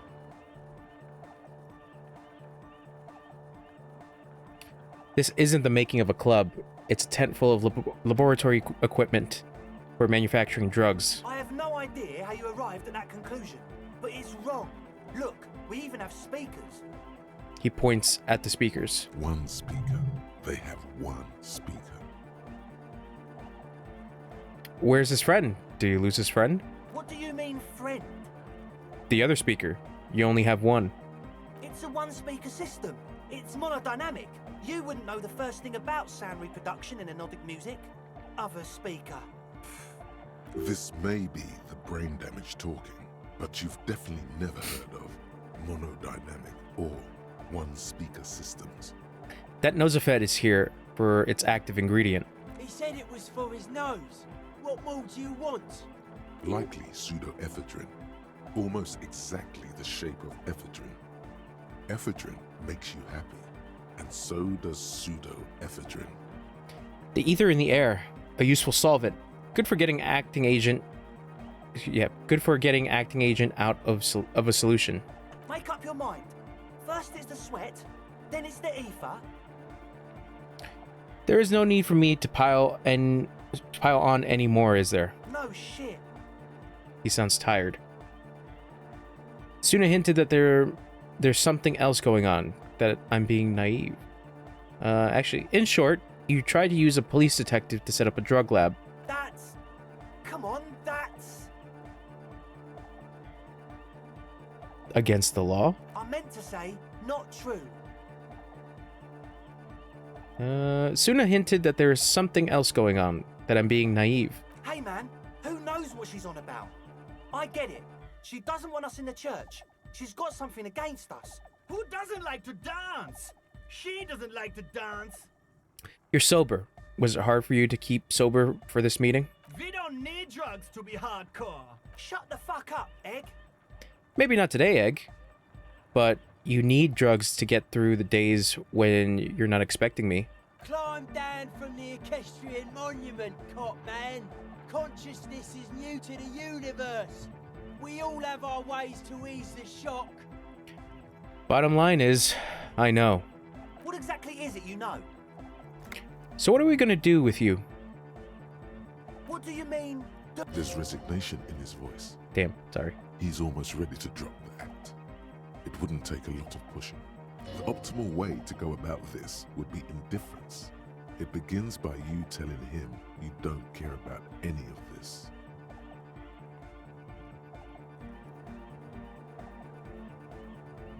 I don't really care. I just want to crack the case. Do you want and do what you want, and I'll do what I want. Really? Really. I wanted to ask you about something else. You wanted to just ask me about something else?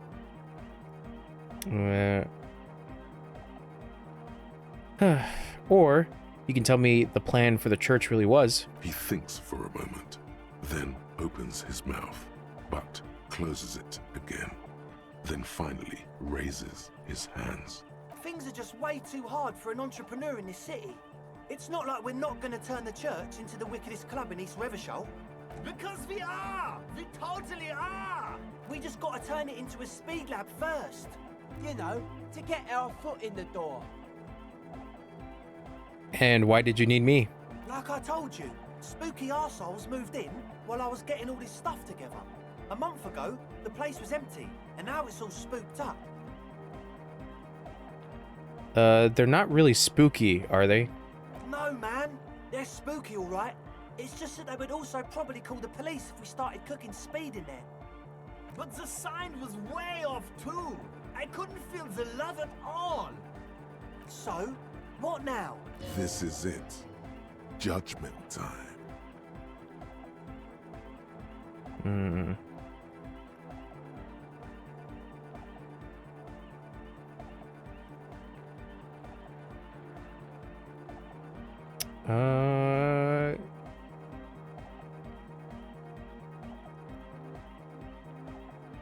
Let's do this clean. No speed lab. Just a club for anodic music. Yeah! The young man's smile widens to inhuman proportions. His teeth beam in the floodlight. I knew it.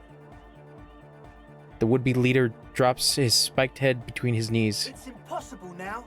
No, Andre, it's harder now. This hard cop has come to show us how much the fish is, and the fish is always so much more. We all know there was never going to be a club for anodic music with the Speed Lab. Now it has a fighting chance. So there was never going to be a club in there? There needs to be a club for anodic music in there. Needs to. Everyone hates each other. Everybody hates it here. It's all just drugs and we're slaves, and I can't. We are running out of time. We need a win, Andre. I promise this will be a win. We won't cook speed in there. We'll do it clean. We'll do it true.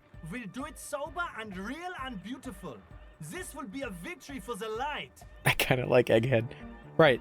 Let's call this incident crime prevention. But I have my eye on you. Okay. We'll try to do it without the drugs. He raises his head from between his knees. We'll do a straight club up in there, spinning the maddest reels, and nothing but. I swear to God. Okay, Egg? From here on, it'll be straight all the way. That's it for now. Goodbye, officer.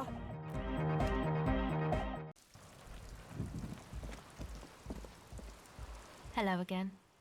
Your associates tried to use me to set up a drug lab. I'm guessing you knew of this plan? I did, and I'm sorry. For what it's worth, which isn't much. You don't get to choose your posse, they choose you. Mine are idiots, but they're mine. I tried to talk Andre out of it. I even tried not to lie to you. Indeed, she merely tried to omit the truth instead. I don't care. I'm loco.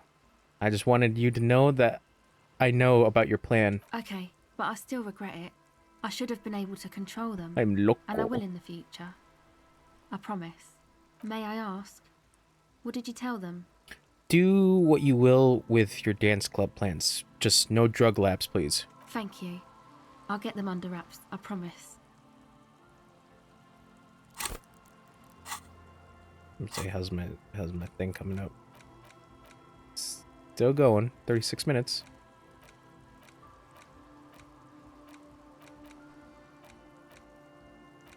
I don't have anything for like empathy, right? Because to be fair, okay, that's not done yet.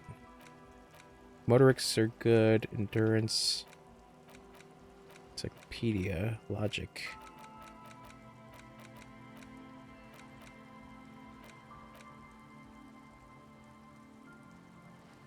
Okay, these are possibilities. Regular law, nothing funky.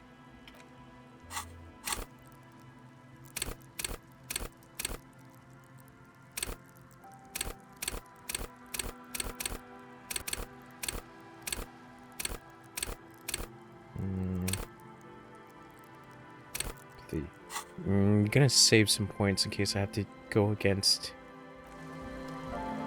Everart.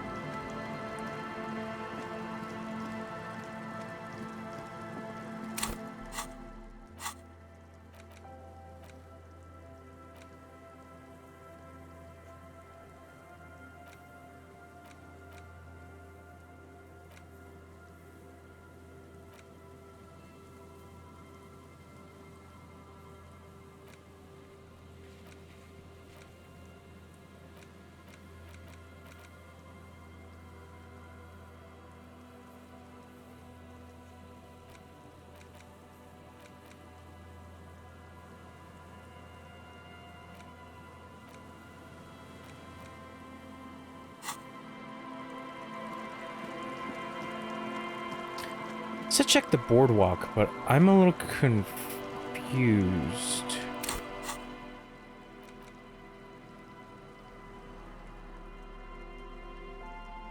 Six crumbling petals rest on your palm. They're white, a bell-shaped crown.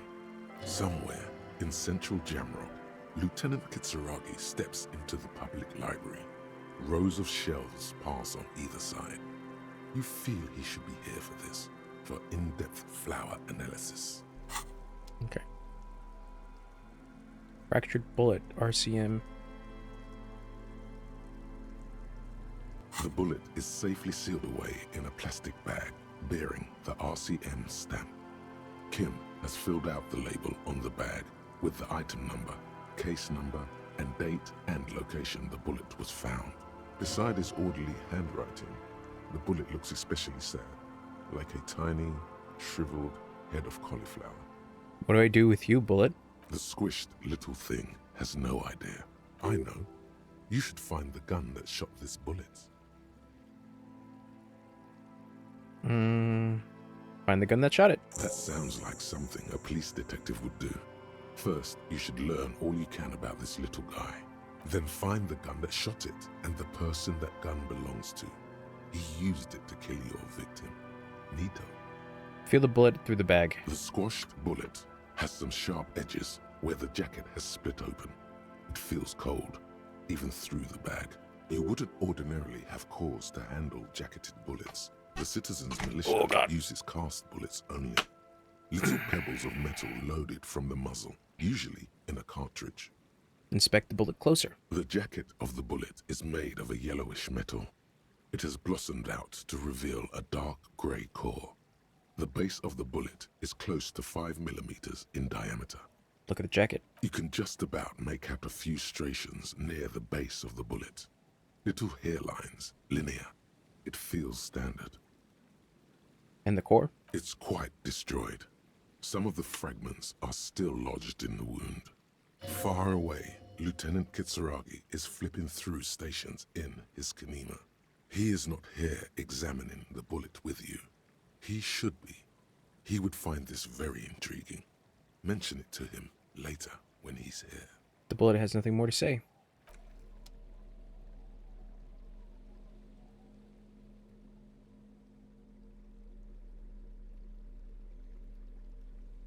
The worn map features the patch.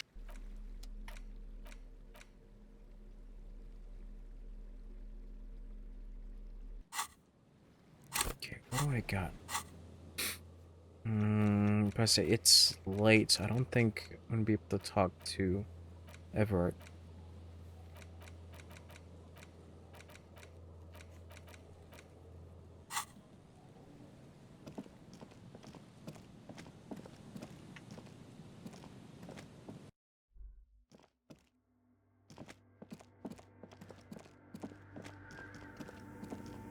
Yes, what is it?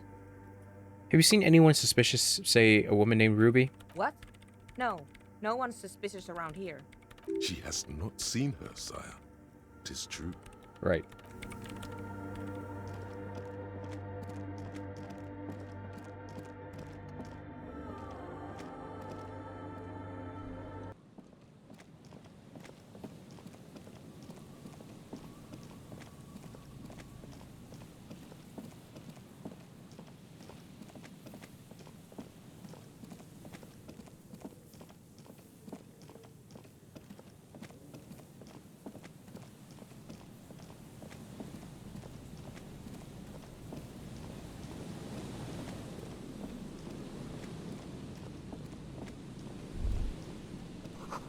Stop messing with the coin viewer and hold on to something. The wind is strong.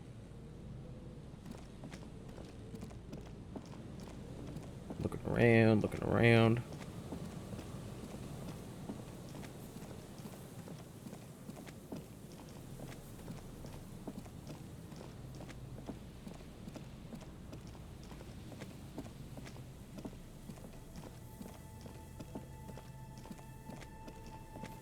Let's say probably Kim might know a way to get in.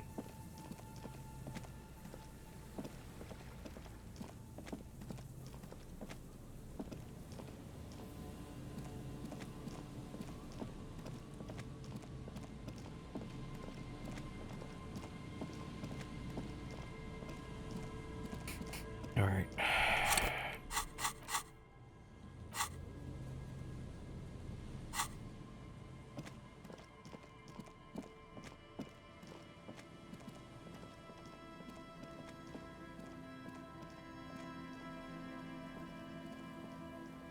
I think at this point I should probably head back.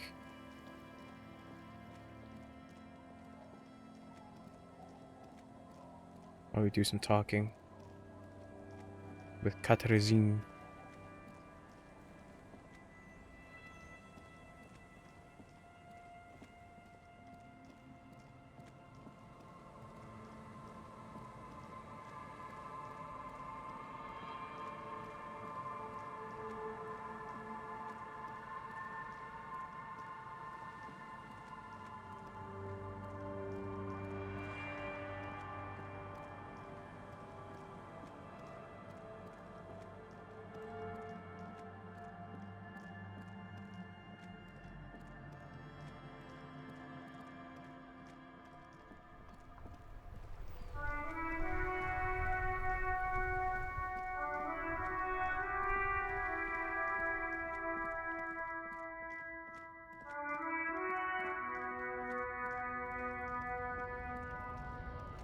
Big one. Right to work! Right to work! Shame on you! Yeah. I did warn that it's not a good idea to deal with him. So.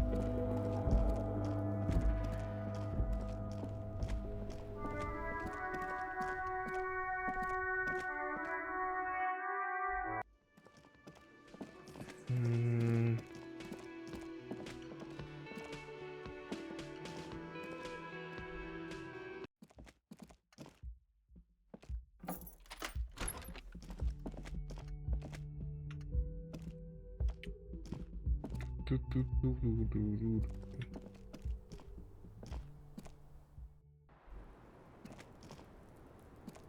Officer, it's a fine day for questions.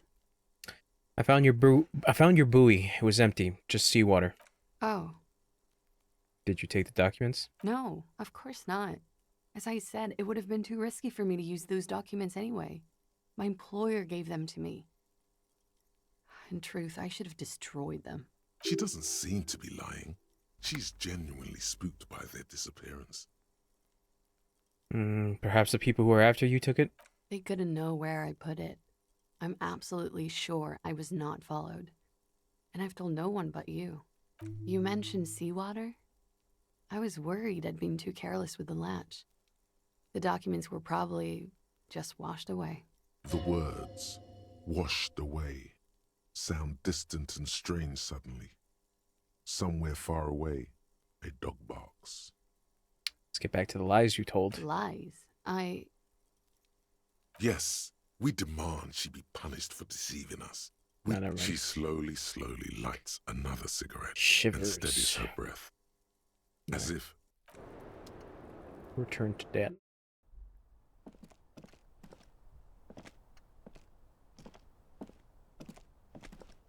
I say, what do I need for the door?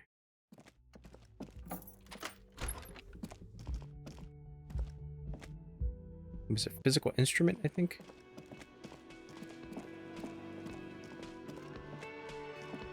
You see, a heavy steel. The door does not. The cobalt blue. It leads to a side building.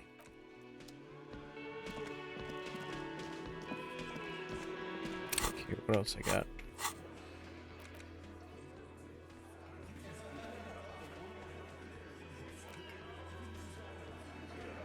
Yeah, probably Kim.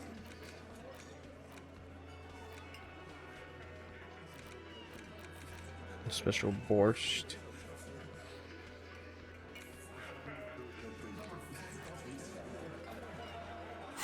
Oh, but I don't have a motor carriage.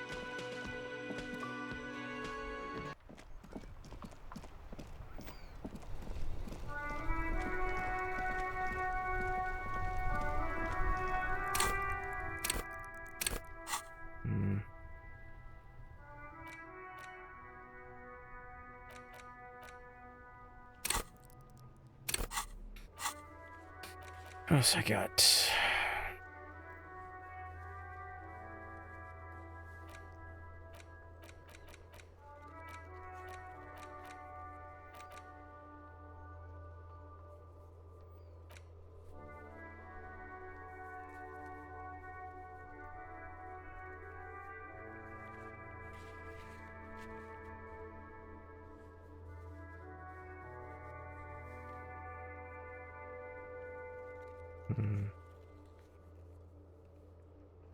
Oh, hey.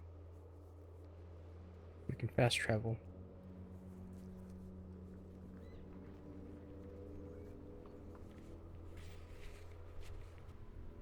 To the shacks.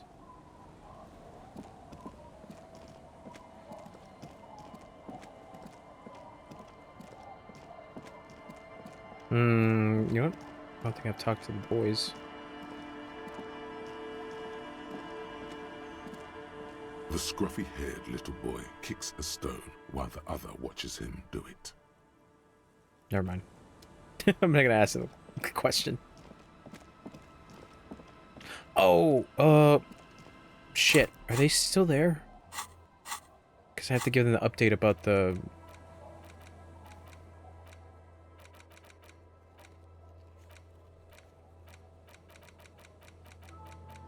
Do I have to give them an update?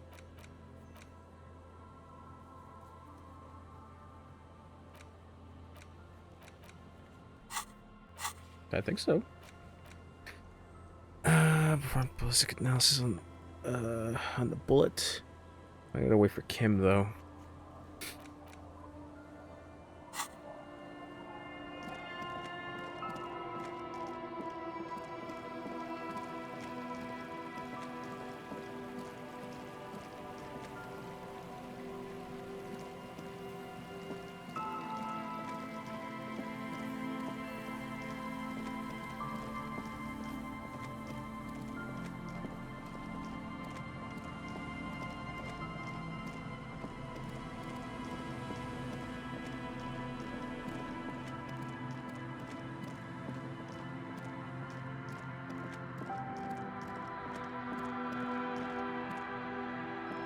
row of ghostly shades facing a crumbling wall, with another 7 shades stand a cold.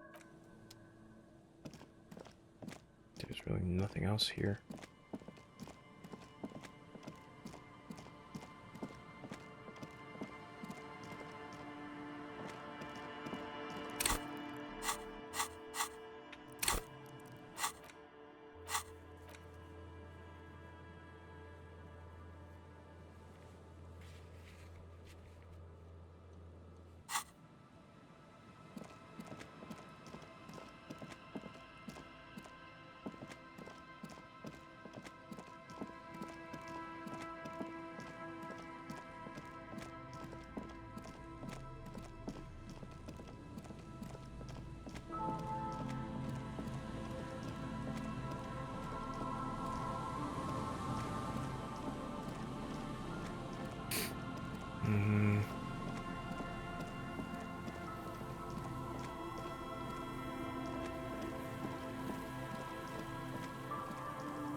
Curious as to how would I be able to get to the island?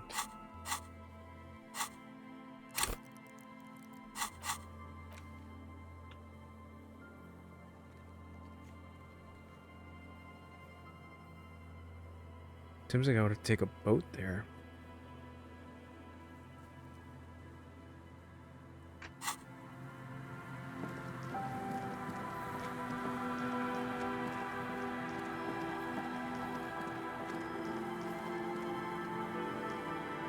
An old door. The concrete. It said later, right? At some point.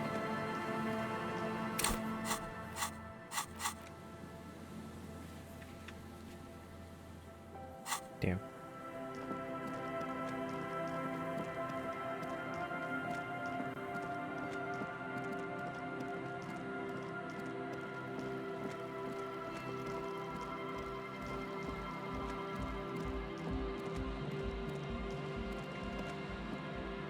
Hello again. Look, no, about your My associates. I haven't got much to say about them. Says a question, please. Sorry. I just don't tell people about my friends. To the cops. What about yourself? Tell me about yourself. Me? I'm a silver bird. Okay. Don't know what makes you think it'll be any different later, but...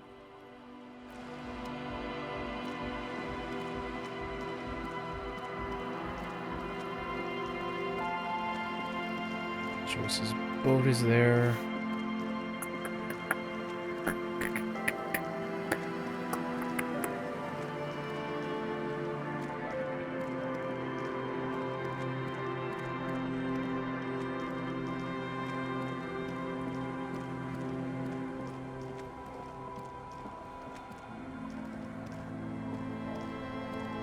The waves are beginning to die down.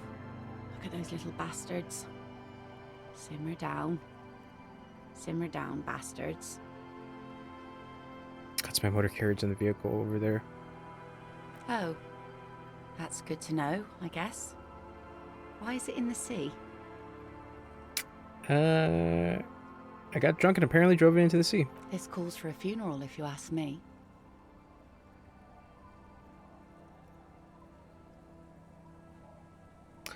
You are suggesting we honor the carcass of my former motor carriage? Aye. Feels deserved, don't you think? Falling in the line of duty like that and all? What an odd thought. Maybe I should. Quite odd. Our things are a part of our life world. They're made with our human sweat and they share human history. We should care about them as we care about humans. To some extent, at least. Life world. Someone's been reading up on last century Gotvaldian philosophers. Play it cool now. Alright, I'm in. But organizing funeral takes a lot of time and effort, doesn't it? Oh yeah? You won't even be able to get it out of the water before early June. And where are you going to bury it? Who to invite? What music to play at the wake? Take it from someone who's been through a few funerals. It's easiest to just leave them there and let nature take care of it. It's going to be quite a few years before nature is able to completely take care of a motor carriage. You could always come back in a few months and see if you still want to give it a proper send-off. Let's focus on things that we can do. We can actually do, all right? Absolutely. Things like what, for example? Oh, God. My suggestion is pretty low.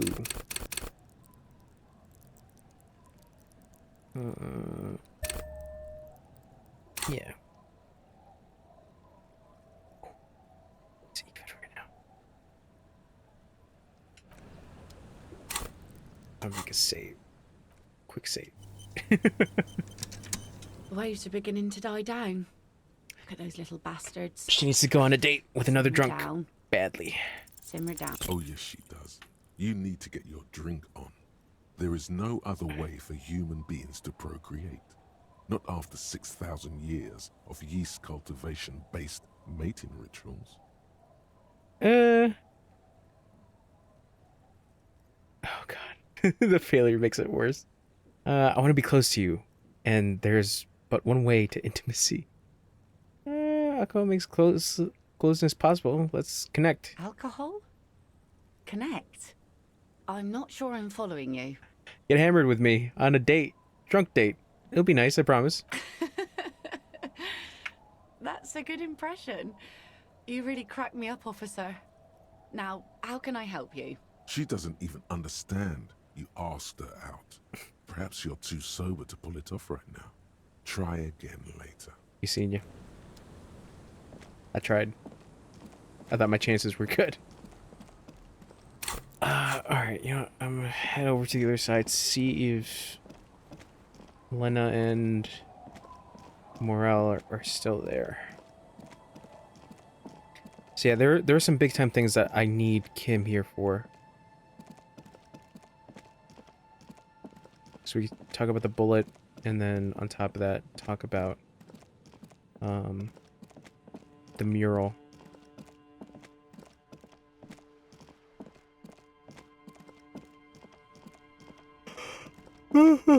Sorry.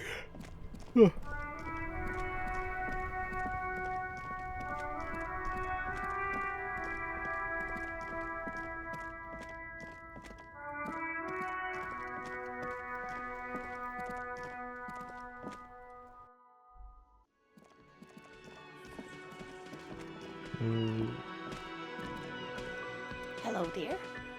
It's good to see a familiar face. I restocked the empty trap. Where's Morel? Thank you for doing that, dear. Her smile is wearing.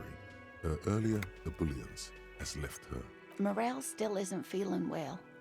I convinced him to stay at Gary's to get some rest. I'm afraid the cold has really gotten to him. It's probably for the best. It's awfully cold out there in those reeds. I'm sorry, dear. You've had to drudge through them so many times. Such is field work. A young person's game, as they say. Her voice is shaky. What is going on here? So, who's going to check the traps? Morel will eventually, or we'll talk Gary into going back out, perhaps. You've come so far. You can't leave those locusts there, waiting on the ghost reed with no one to witness when it appears. Take it with undue optimism. Once more, onto the breach then. That really is too much, sweetie. Thank you for your dedication, but I can see you're coming down with a cough yourself. Very strange. Why is she not letting you do this? It's like she's given up. Lena, what's wrong? You seem different. Different? How? The half moons of her glasses reflect you as she looks up to you. Answering a question with a question, for example. Defensive isn't her usual style. You're not telling me the whole story. I'm not. It's not that. She doesn't know how to end the sentence. What is it? It's a strange feeling. I haven't really told this to anyone, but you are a police officer. And when a police officer asks, You must answer. Do you ever wonder if some lovely story from your childhood is just that? A story? Or a dream? Seeing the Insulindian phasmid was just a story I used to tell people. I didn't really think about whether it was real or not. But Morel told me you'd seen it. You also told me. Morel's so proud of it. He always tells everyone. A terrible sting in the heart. Regret. I should arrest you for lying. Are you saying you made it up? No, at least I don't think I did, but Morel was so eager to believe my story was evidence of the phasmid's existence, that I'm some queen of the cryptozoologists. That, and for years his belief made me believe too. That I am a queen? An extraordinary witness to grace. But now, we're both getting old, and he's still working himself sick out in those reeds looking for it. But what if I was just wrong? I think I was. First tell her that her marriage hasn't been a lie. An acorn is not the same as the tree. That requires time, diligence, and care. Wrong or not, your relationship with Morel isn't just about the phasmid. But it is. We've spent years searching for the phasmid, hunting it together. Without it, what are we? Just another pathetic old couple. If I hadn't led him down this path, he could have a steady job lecturing at a university.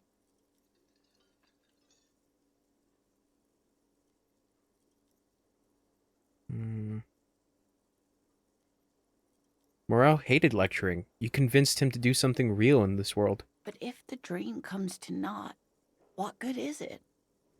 She looks down at her... The thing is... Sorry. She looks down at her legs. I was a paraplegic before we met. He didn't know before I arrived. On our first date. If I weren't the queen of the cryptozoologists... If I didn't tell him that story... She has to swallow to relax her throat. It's keeping her from talking.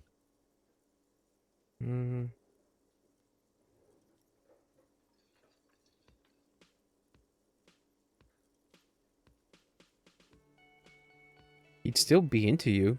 That's not how these things work. Maybe. But then why do I not dare tell him? I've wasted enough of your time with this drama. I really must stop talking about it lest I start crying and waste more of your time. What you have to know is the Insulindian phasmid probably does not exist. Let us fools chase our ghosts. There are a million better things to do with your life. Are there? Some of the other things are pretty bad. Thing is, you're not sure you made it up either. I'm not sure of anything. Sometimes I still see it, you know. The real memory. Not the memory of the memory, but it's so hard to tell the two apart.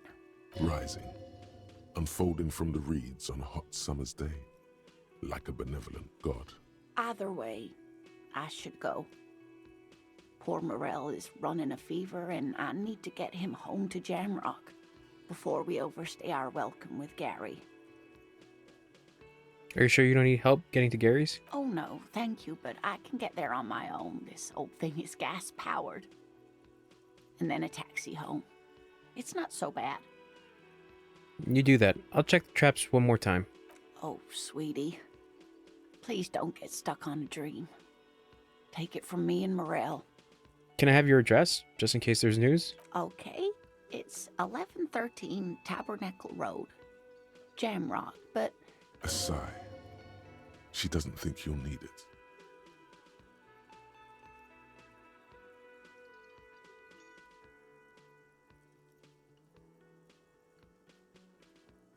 It's been a pleasure, ma'am. Likewise, sweetie. Thank you for everything. Truly. even though it turned out to be a... The sentence remains unfinished. A waste of time. A dream. Like that, she drives off. The gas engine putters quietly as she gets to the doors, then pushes them open. Outside, the cold, coastal wind blows. Somewhere out there, a kilometer to the southeast, a gust of wind shakes the felled building, rattling dusty windows, beckoning with strange coldness, to ask the wind once more. Damn, I was not expecting a marriage story. Levels of involvement to this whole ordeal. Just for bugs. I wonder if there's any way to interact with the door out here.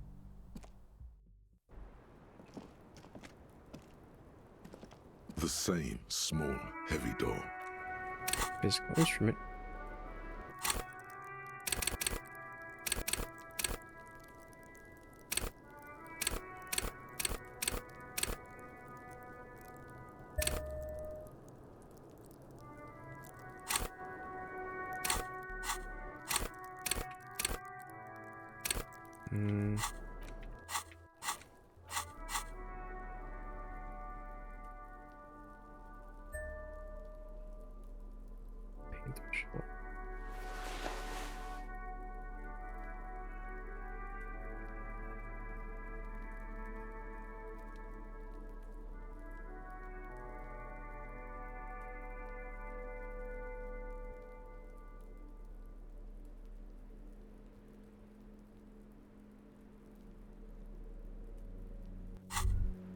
As you fold your fingers into a fist, you realize you could knock anyone out with one punch. The white ceramic gloves wrap around your digits comfortably. Your movements cause tiny little clicks, like dice rolling somewhere far away, as the plates reorient to your motions. I will be responsible with this. This is just to protect me from harm, not to show off. The hardened vitreous enamel, at once sleek and voluptuous, adds a glow to your cheeks and a spring to your step. Just imagine what a full suit of this stuff could do for you. You really do feel more confident. Invulnerability does that. Even partial invulnerability. This is long sought after enemy technology. I can't just enjoy it. I must study it. Remember, this is a highly specialized kinetic redistributor meant to stop bullets. Wear it, observe its properties, see if there's a weakness in the design. For the day you have to fight someone covered in the same material. The same small, heavy door. Fuck. No lock in sight. Still pretty bad.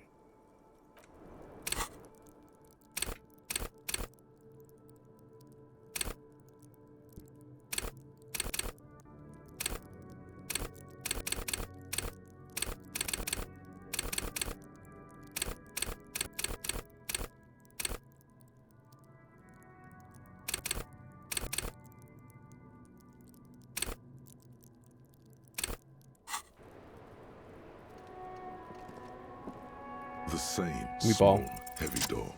No lock. Are you actually shitting me? Something cracks inside. It is an unbelievably satisfying sound. Nice. I think the bracket's broke inside. I've always wanted to know what's in there. I actually got that. She sounds genuinely curious. Let's see. Some kind of superstar. They say the world isn't ready for a rock and roll cop. No one wants their state monopoly on violence to be mixed with celebrity worship. They claim to know it would be dangerous for detectives to rise to the ranks of demigods and have sexual encounters with barely legal cover girls.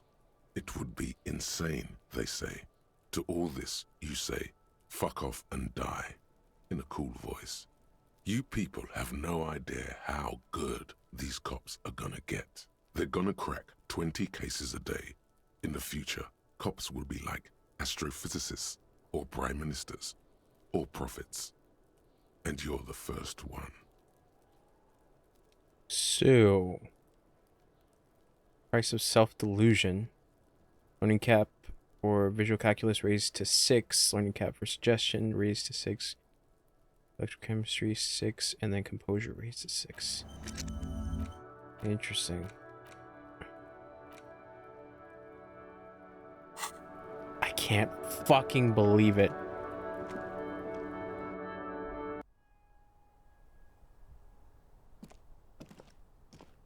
Whoa. What? What? The pinball machine has been taken apart and gutted. You clearly see footprints in the downy carpet of dust covering the workshop floor. Someone's been back here recently. The dust has not settled again where these footprints have been made. The displacement in this dusty hell tells a story. What does this mean? Neither the footprints nor the dust speak their secrets, but you know it means that someone has been back here. Crouch, study the footprints. Large prints, most likely made by boots. The size is hard to determine. Sole could be bigger than vamp. The soles have left a pattern, uniform, horizontal lines. Get up. The footprints are still there. They have told their story. Leave. There's a tiny hole in the wall. You see your bedroom on the other side. You see a bedroom on the other side. You can almost see the shape of a man and a woman writhing inside, bathed in drug sweat and dirty linens. Bottles lie around everywhere. What were those people doing in there? You lean closer to the peephole instinctively. I bet they're doing something quite unnatural. They're sensationally unnatural. Finish thought.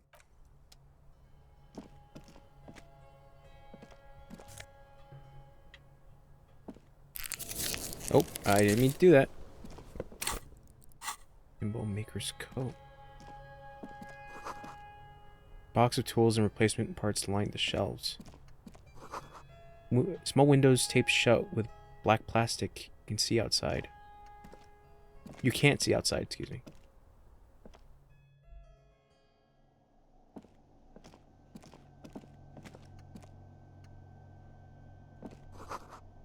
The pinball is white Diora. The back glass shows a female figure in mourning. A note, NB, the spare key is tied to the bush outside the corner room window.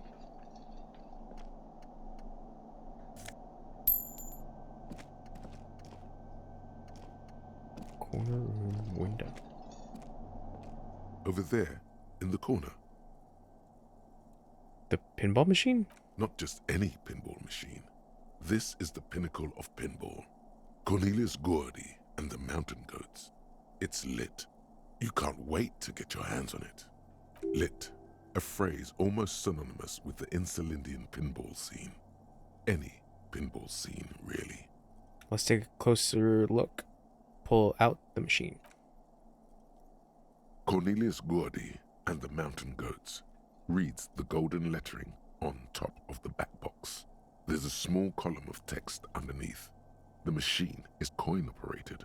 Get the game on, Fingerboy. Those flippers are ready. Lean closer to read the text. Above the painting of a mustached man climbing a hill, a column reads, inspired by the legend of Cornelius Gordy, taken on the world's tallest peak, Corpus Mundi.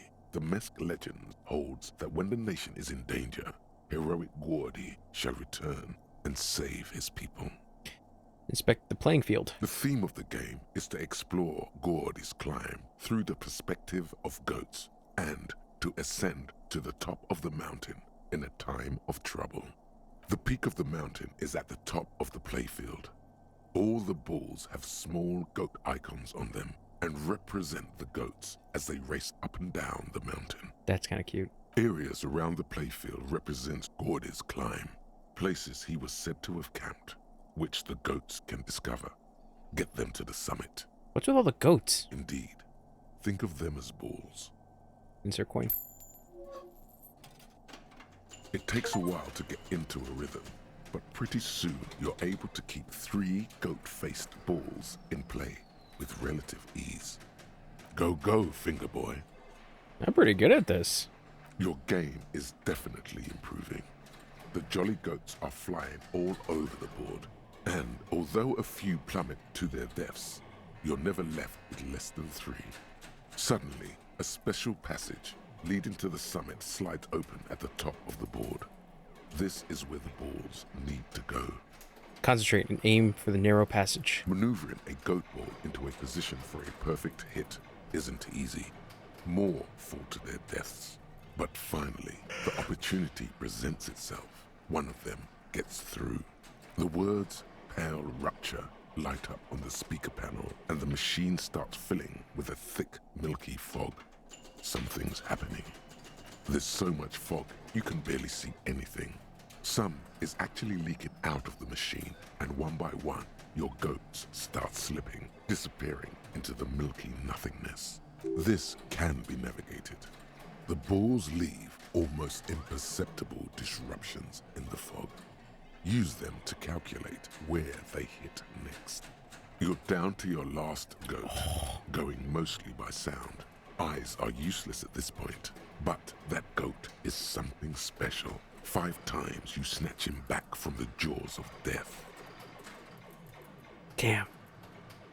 Stand the ball. How if you can't even see it? The last goat plummets into the fog with almost suicidal glee. It killed itself to spite you. There goes nothing, finger boy. That's pretty good. Okay, so...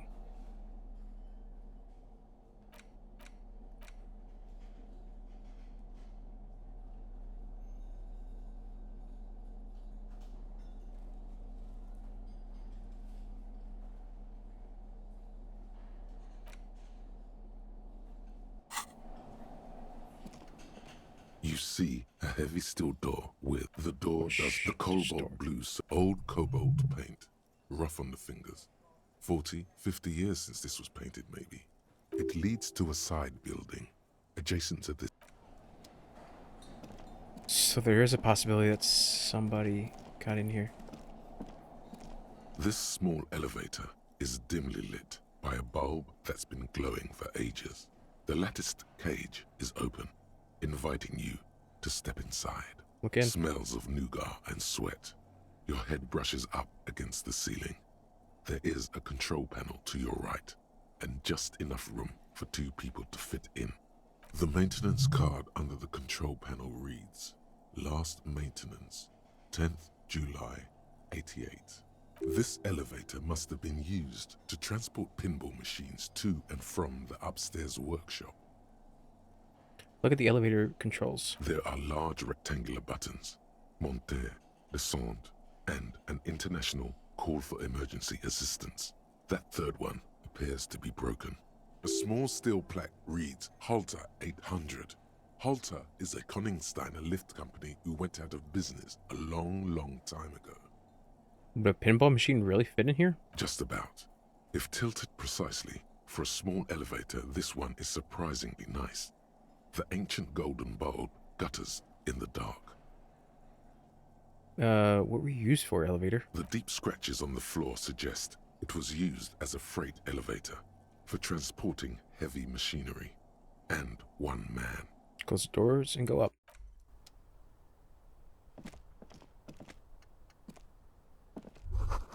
Mechanics were pinball machine futurism themed. So this is where they brought 40 pinball machines to fix them up. A long time ago. Everything is covered with dust now.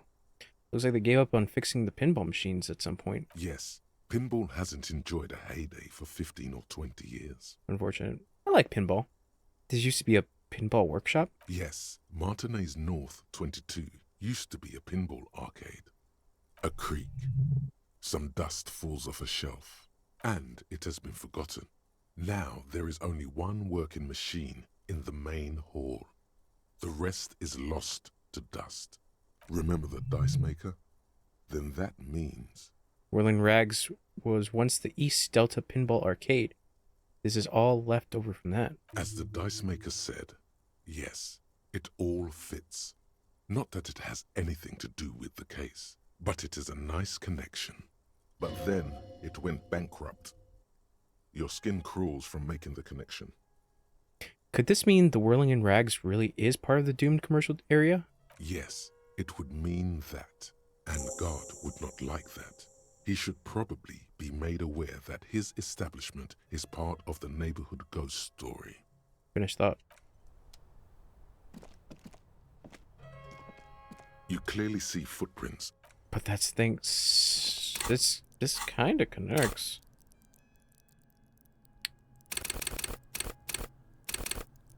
I genuinely cannot believe it.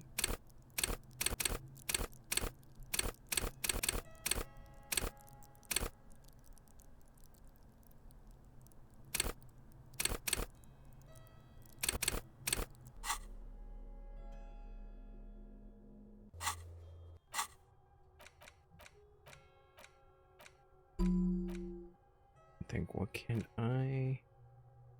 Living in the past. Perception. Bonus, none. Perception. Date of birth generator. Wasteland of reality. Gemma Voot.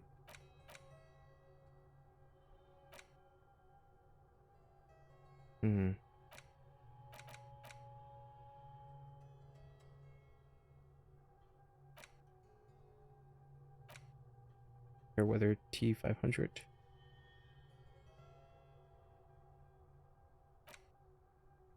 Regular log. Sure. Now we're in 20 minutes. So there is a possibility that somebody was able to get in there. Officer. It's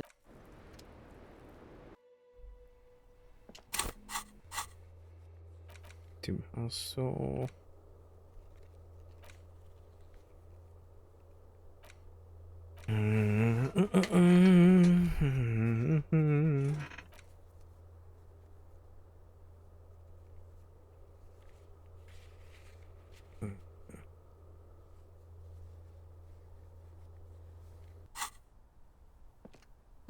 Nope.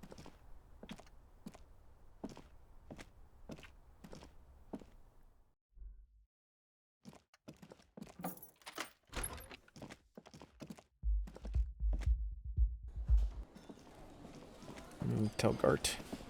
Hey, was there something you needed? Gart, I saw another thing at the Whirling. Another thing. Great. I love those. Gart, what if I told you I got into the back room behind the blue steel door? Oh, okay. Well, I did hear you make noise back there, so good for you. He's really, really holding himself back here. It takes a lot of willpower not to ask. Obviously, he's been wanting to know what's behind the door. Aren't you going to ask me what's back there? Okay, what is back there? Pinball machines. A pinball workshop. Ha! I knew it. I've always wondered where those machines by the door came from. And they told me there was some kind of pinball thing here too. I knew it. Were there any back there? In working order, I mean. Why? Do you want to play? Because I might be up for a game. No, I was just wondering if you found pinball machines there. He was wondering about something business related, about how much money he could make of one.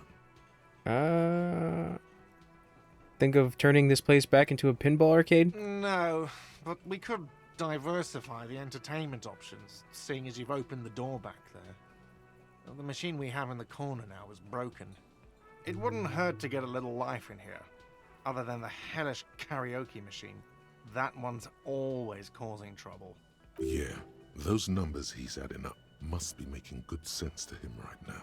Sounds like he cares about the place. He's not going to be overjoyed to hear that it's part of the doomed commercial area.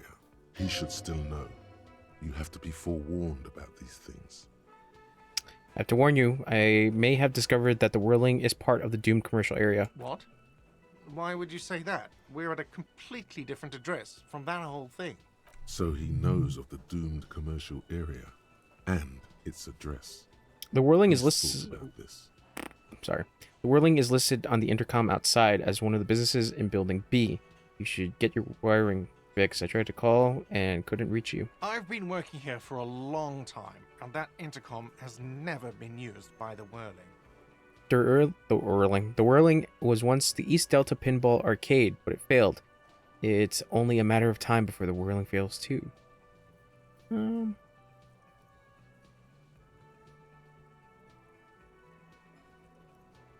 Probably the right. The whirling was once the East Delta Pinball Arcade, which failed, though perhaps the whirling will escape the curse. Does this look like part of a doomed commercial area? This pre-revolutionary tilework, these high ceilings, the nice rooms, well, most of the rooms. For 14 years, man. That's how long I've worked here. I've kept this place up through hail and through sleet. Fuck me, if some doom ghost. He steadies his voice. He's done a fine job too. Though he's spoken of the place dismissively before, the hostel is actually very important to him. Who owns this place? Some real estate management company. They never come around here, just collect money from afar. Honestly, I think some money laundering might be involved. You really care about the whirling, huh? Yeah, it's slowly growing on me again. It's beautiful in its own way, especially for this neighborhood. I've been trying to keep it that way. Even if it is part of the damn doomed commercial area. Aha, so you finally admit it. Yes, your police skills have delivered. I'm sure you'll get a commendation, maybe even a promotion. And who named it Whirling in Rags? Well, it sure as hell wasn't the real estate company. You did? You look surprised. What? It's a great name, I know. Cafeteria managers come up with great names too. It's from a song. A song? Hail, Holy Queen, by the Ateneers. Hail, Holy Queen of the Sea. You're whirling in rags, you're vast and you're sad. Good pick. What about those other cafeterias you manage? What about them? One is a basement dive frequented by chain-smoking communists. I can't tell you how sick I am of Kraz Mazov and Ignis Nielsen and all those old ghosts. He's hesitating, not sure if he should share this information with you. Encourage him. And the others? The other is a kebab cart. It's very successful in its way, but it's nothing like the whirling. Well, good luck to you with this place then. Luck has got nothing to do with it. I need to think about where I'm going to place those pinballs. I have a feeling they're going to help. Against the doom, it's implied. So, if you didn't have anything else to tell me about my establishment, can we, wrap it up? There's a peephole in the wall. What wall? Upstairs in the secret back room right next to Classia's bedroom. I found it when I found the pinball machines. I'll have it fixed at once. Thank you for letting me know. I assure you, the whirling does not abide spying on its guests. The color has drained from his face. Are you sure you haven't been spying on your guests? Absolutely not. Fuck you for even implying it. It wasn't me. It wasn't my staff. The establishment will look at it and ascertain what it was. Well, he's definitely not lying. He wouldn't endanger this business like that. Alright, you've been notified. Thank you. I'll patch it up personally. Was there something else about the establishment? I hope not. That's yes. Alright, I won't mention the whole thing with the phone line. You think you have a pretty hot suspect right now, don't you?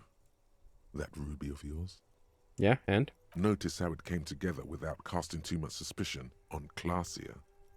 It was nice and ruby-centric in the end. What do you mean? Anything strike you a bit off about this mishmash?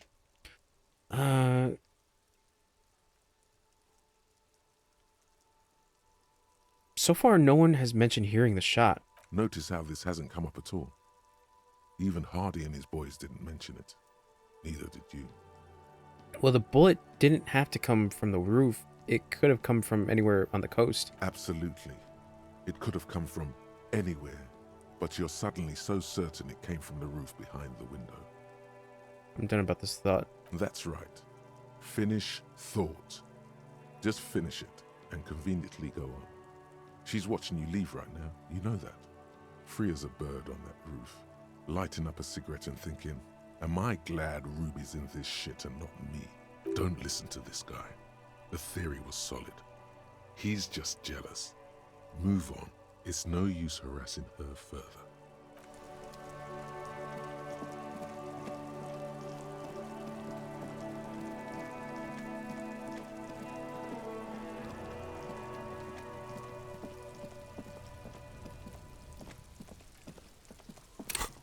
I don't think I really have anything else right now.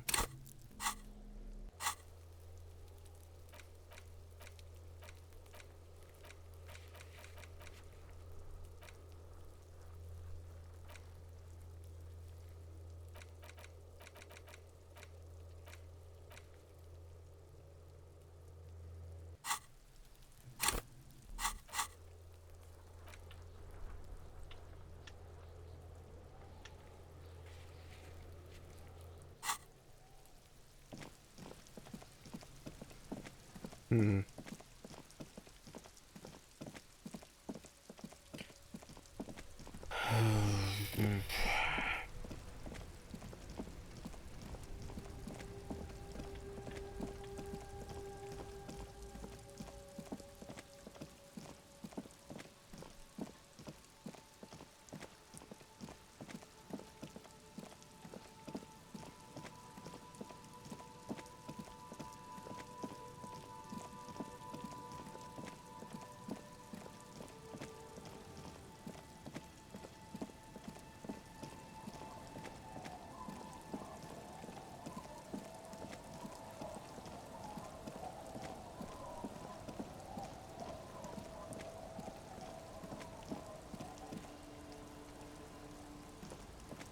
Our tenant, the policeman. I hope the waves don't keep you up at night. What can I help you with? I already mailed it, so there's no point. A brisk coastal wind still howls against the window of the shack. Occasionally, the waves crawl in under the foundation, producing a low hum. Listen. The room feels muffled, like you pulled your hat over your ears. Outside, it is cold and windy, but you're inside, and it feels safe and warm. What is this place to you? My forward base for coastal part of the operation. Overhead, you hear the forlorn shriek of seagulls. Far below the birds, a wooden boardwalk filled with abandoned stands, tables and benches, echoes from a long-lost time. A middle-aged man stands in a rundown shack on the edge of a fishing village, listening to the heater hum on the wall. This feels like a cozy hideout. Who are you talking to? There is no one here, not even cold. Thank you, strange sensation, for a fair assessment of my current situation. Outside, the howl of the wind has picked up. The waves crash against the stilts again. It's as if you think the thought, but in someone else's voice. Rêve seul forever. Alright. The bed is comforting, if a bit run down. Still, you've earned a rest. Time to rest. Can't mirror.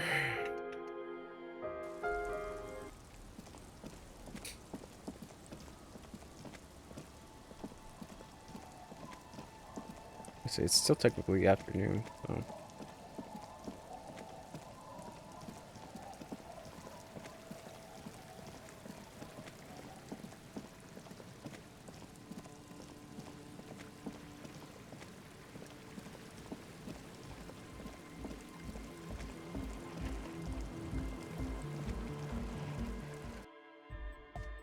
Hi again.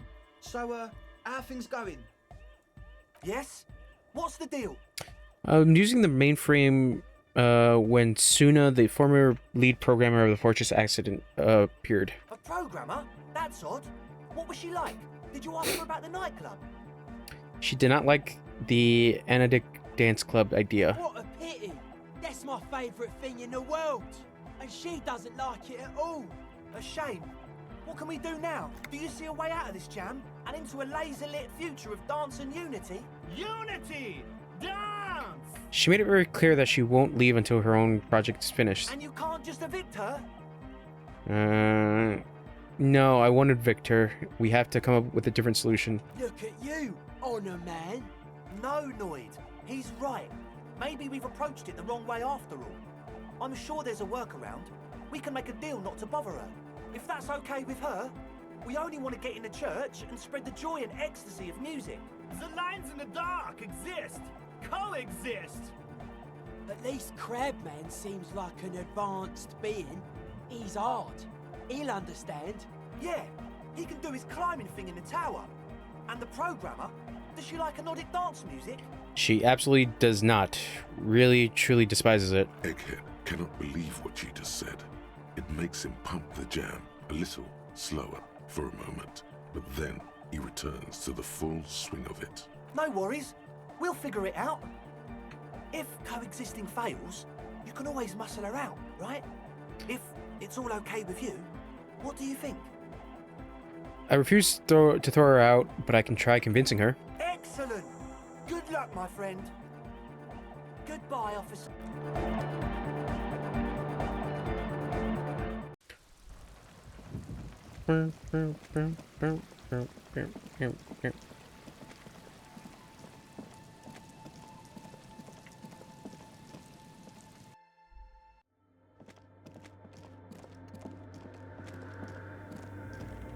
Yes, what is it? What if you didn't have to leave? I talked to Andre, he wants to make it work. I don't want to make anything work.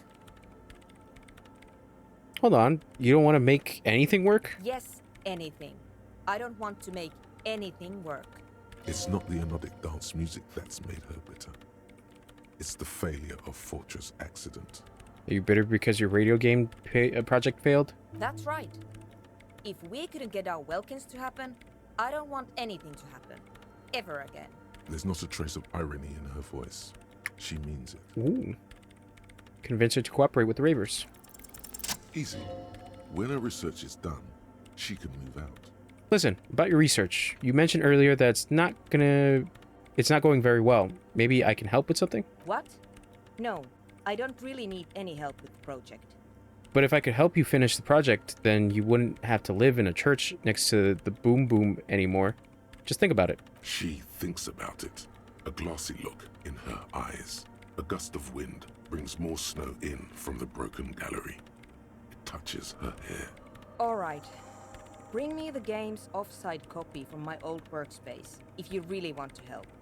It's stored on a filament memory, and I'm unable to go and fetch it myself.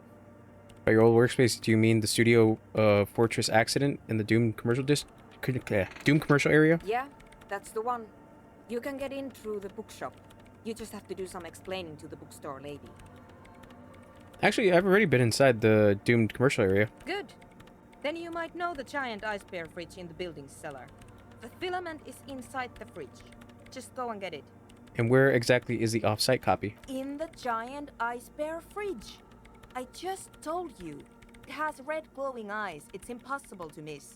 You just need to get the off-site copy from the ice bear. Alright, I'll go look inside the off-site copy. Thanks. Look for, excuse me.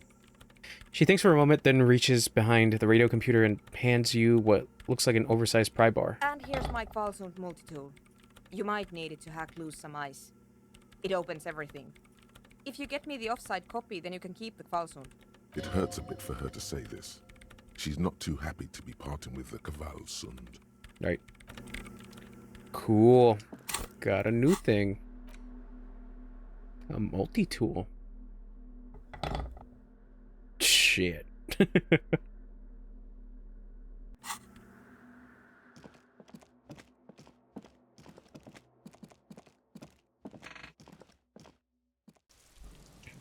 Can I fast travel now?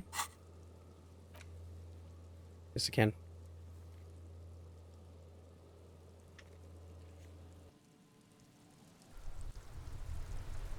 So weird that sometimes it's like, yeah, and sometimes it's like, no.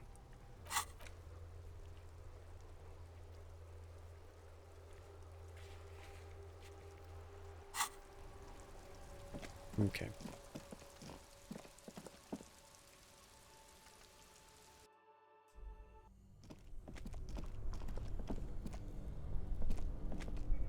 Two cables are plugged in.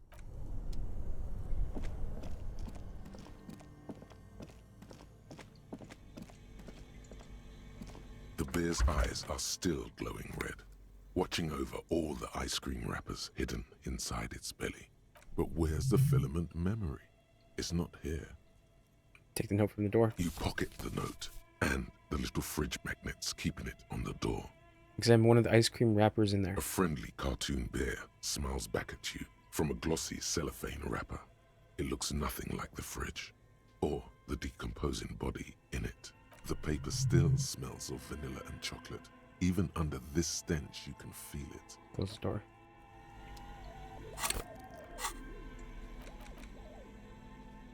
Note. The note is written with a blue pencil on a piece of lined office paper. The kitchen magnets have left spots on its surface. Read the note. Someone has scribbled, S. I can't believe the off-site copy is still here. The illiterate ginger kid keeps stealing stuff from the studio, so I had to hide it somewhere safe. You'll find the filament memory with the off-site copy in the frozen ice cream maker. Please take it home, ASAP. It's important. I'd do it myself if I lived in a civilized place with a freezer. Take care, Suliswaf. Who wrote that note? According to the note, someone named Sulislav. What's a filament memory? The note doesn't specify. It's part of a radio computer. When not in use, filaments are stored at temperatures below zero. Who's the illiterate ginger kid? The note does not specify. Are you serious? You sure you don't want to hazard a guess here, detective? Oh, you mean Kuno. Ding, ding, ding. We have a winner. Where's the frozen ice cream maker? Didn't you see one right next to the breaker box? The note away. Huh. Come on.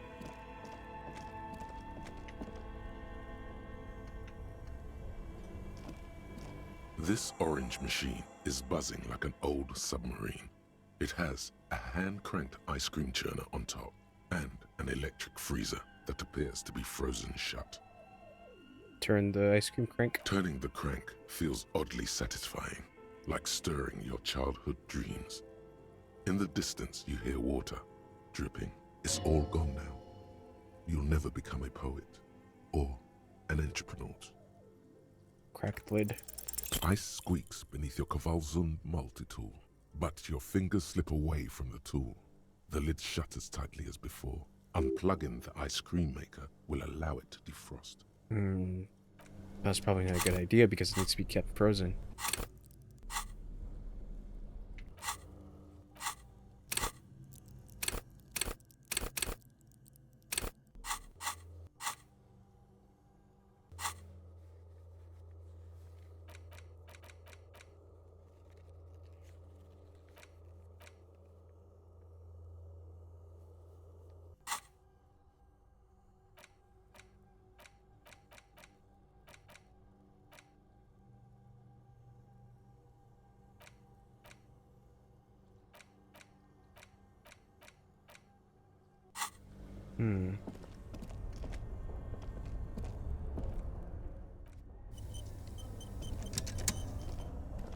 Two cables are an electric sizzle.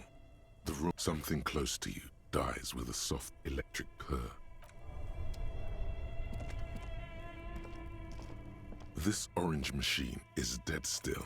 It has ice groans and howls under the strain of your giant Kavalzund multi-tool until the lid cracks open. Darkness lies inside, but you can faintly make out an object, intricate and foreign, left there for a sub-zero beauty sleep, a filament memory with the words off-site copy written on its side. Take the filament memory. You gently lift the cube from its frosty bedding. Okay. Careful not to damage it. Yes, but aren't you curious to know what's on the precious filament? There's a radio computer upstairs. Nah. Nah.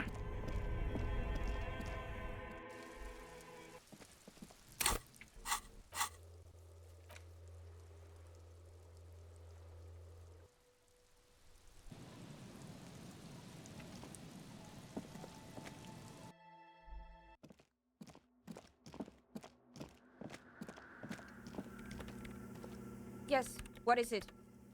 Got the offsite copy you asked me to bring. Yes? Brought the filament. Thanks. Looks like it's the one. What's gonna happen now? Now I'm going to print it out to see what's left of it.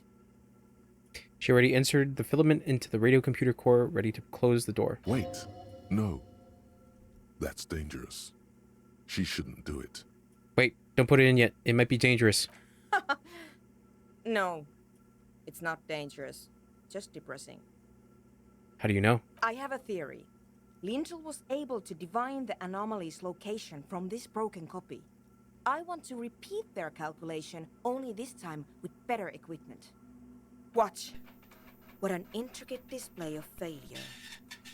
The paper starts filling out with ink, soaking it in a gleaming blackness. Not a single line of data stands out. Now what? Sona doesn't reply, her hands running over the printout. She's looking for something.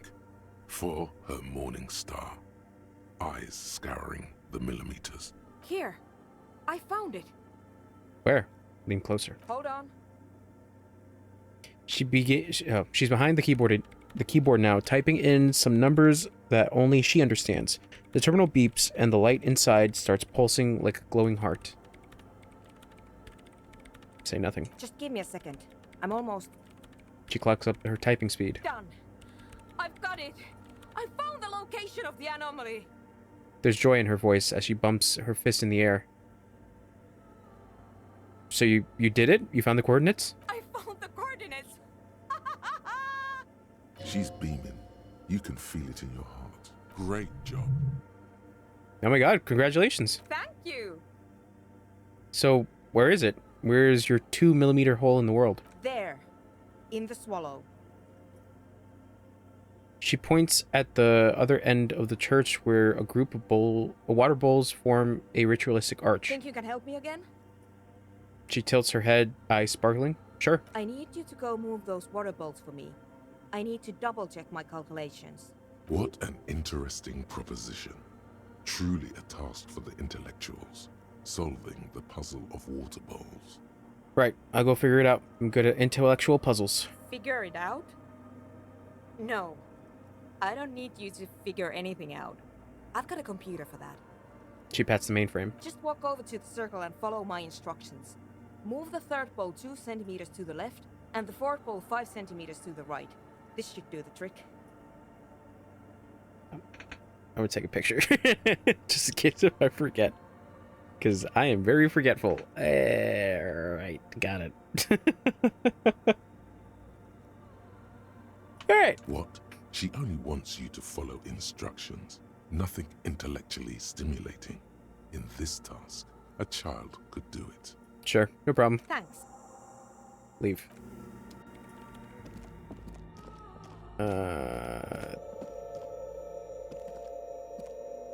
Third bowl? It's awfully silent again, as if someone turned off the entire world outside those walls. Water inside the bowls stands still. Measurements have been marked down around the bowls, each chalk-drawn line representing a centimeter on the floor. Move the third bowl to the left 2 meters away. It moves like a ghost without creating a single trace of sound.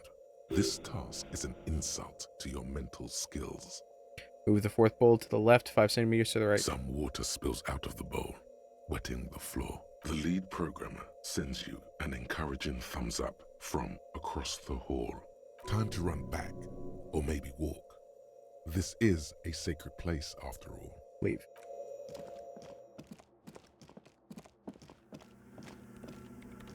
Yes, what is it? I've moved the bowls. It was mind-numbingly easy. What's next? Great. Everything should be aligned now. She stops, biting into her chapped lips. Or chapped lips, This know-it-all is hesitating. What's wrong? Yeah. Nothing. Now the only thing left to do is to unmute the headphones. If we got the location right, we should then be able to hear whatever sound this anomaly makes. Wait, why did you have your headphones on mute in the first place? Honestly, I'm a little scared. Isn't it just going to be silence and nothing? I don't know. That's what I'm scared of. I don't know. It could be anything. I mean, what sound does the nothing make? How can you even listen to something that doesn't exist? She turns to you, the mainframe throwing shadows on her chin. What if silence is only what surrounds it, but the swallow itself is... What? I don't know. I'm just scared. Maybe it's going to be something terrifying. Maybe it's going to tear the world apart. Like that evil ink that filled the printout, erasing coherence and meaning. You're right. We should be cautious. We don't know what we're dealing with here. Maybe. Maybe I'm just tired. Let's think about this logically. Why would nothing be terrifying if it's, well, nothing? Why assume the something... Excuse me. Why assume that something that has no presence, existence, or qualities has to be terrifying? Because it reminds us of death. And we humans tend to think that death is pretty scary. It's scary, but we just have to face it. Yeah. You're right. Let's do it. She puts on her oversized headphones, ready to press unmute on the keyboard. And then, nothing. Nothing happens. As Sona Lokanen Kilda presses unmute on her keyboard. Nothing but silence. You can hear some small animal cross the floor in the chancel. It's that quiet in the sanctuary. Say nothing. She doesn't talk. Her eyes closed and brows knitted together in a state of deep focus.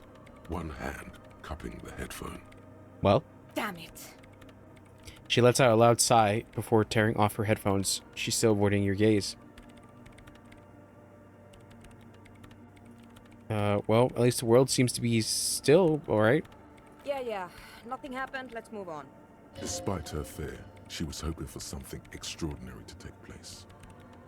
What do you mean nothing happened? Did you find the swallow? No. She rests her face on her hands, massaging the forehead. No. My hypothesis was wrong. According to this, I should have heard something, if I got the coordinates right. Like I said, silence is only what surrounds it. But this is just another failure. Silence sounds like silence.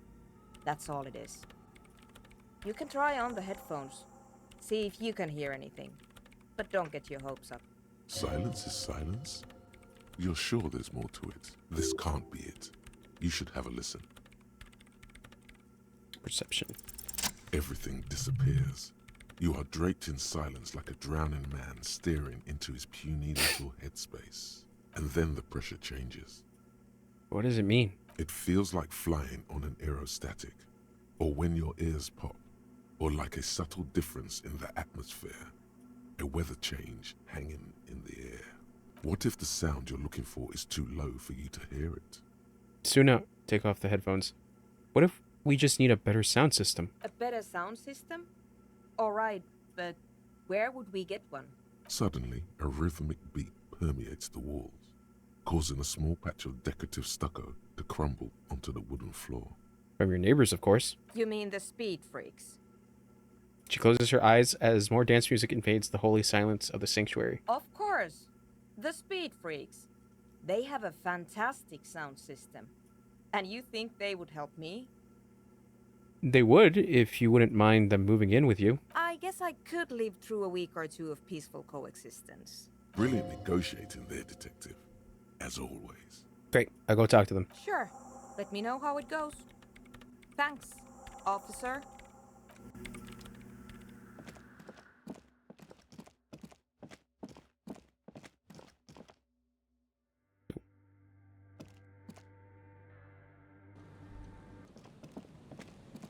I gotta go across.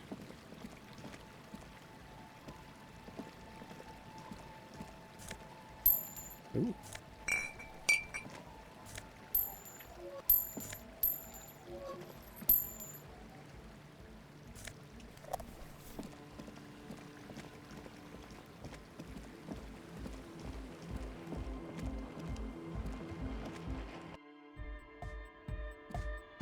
Hi again.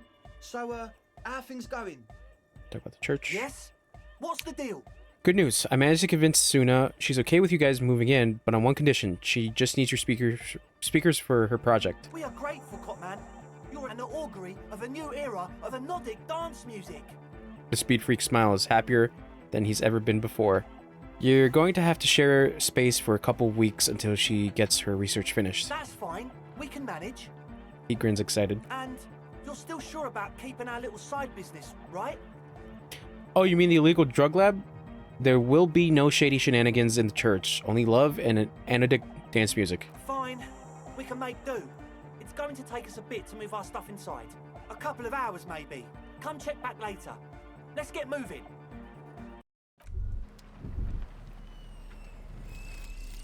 Regular law official. You've done it, Harry. Whatever else you are, you're also boring now. It was not easy. You spent most of your life trying to funk up every nook and cranny of your personality. When someone says something political, the first three thoughts in your head are a ludicrous hodgepodge of communism, fascism, and stock tips. When they ask you why you did something, it's superstardom, apocalypse, or the mea culpas of the flagellant cop monk. It's not easy reaching for the fourth option, the normal one. But you have.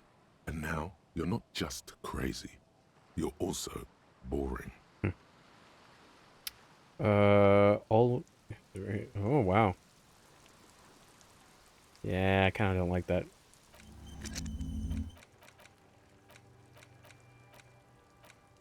Oh, but I need a point to forget that. All right.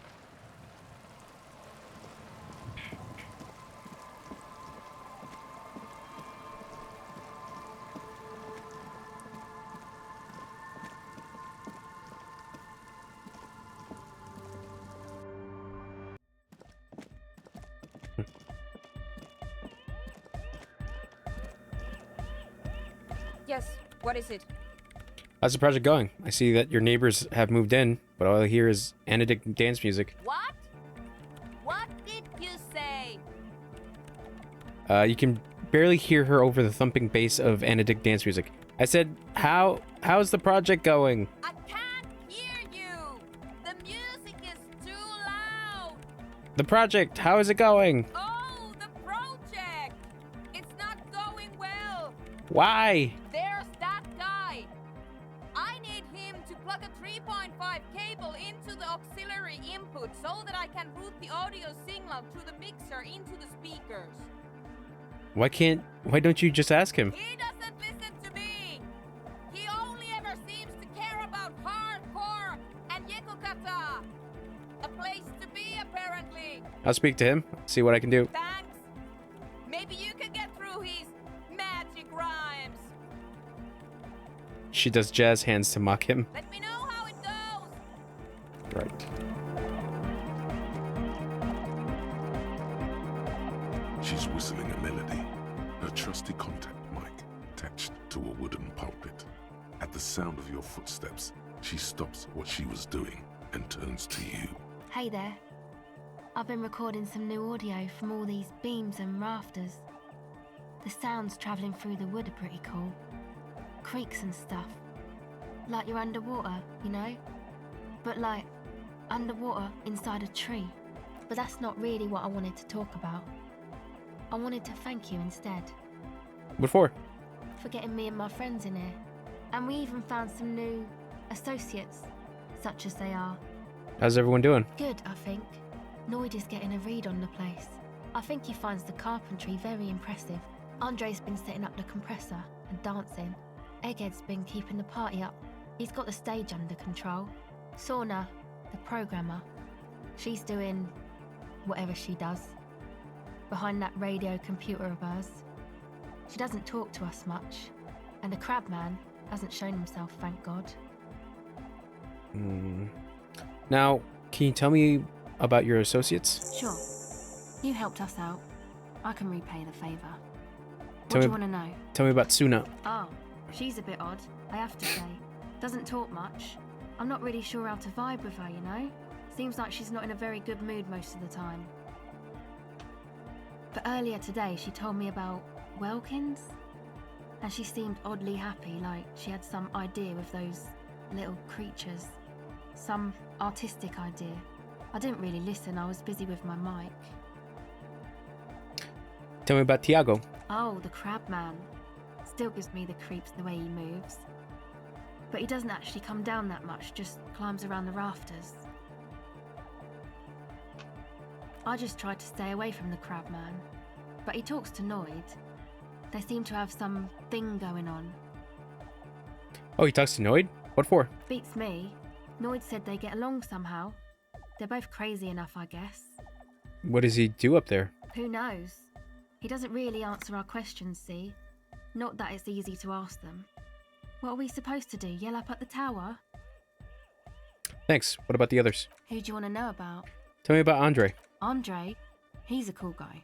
Doesn't really come off as one, but he is. To me, at least. Nope. He takes care of shit. Sorry. I mean, he's got a vision. Of what life should be, you know? He tries to push things until everything falls into place. He's an organizer. What has he organized? Nothing. But then again, there's nothing to organise around here either. He really wants this church thing to work. Must have taken it as a sign when he found it abandoned like that. Said it was an augury. I don't know where he got that from. Andre's not super intelligent. I've never seen him so psyched about anything though. And he's often psyched. Looks sort of desperate, like it's his last chance or something. Or maybe he was just high. I mean, not that he does drugs, just high, you know?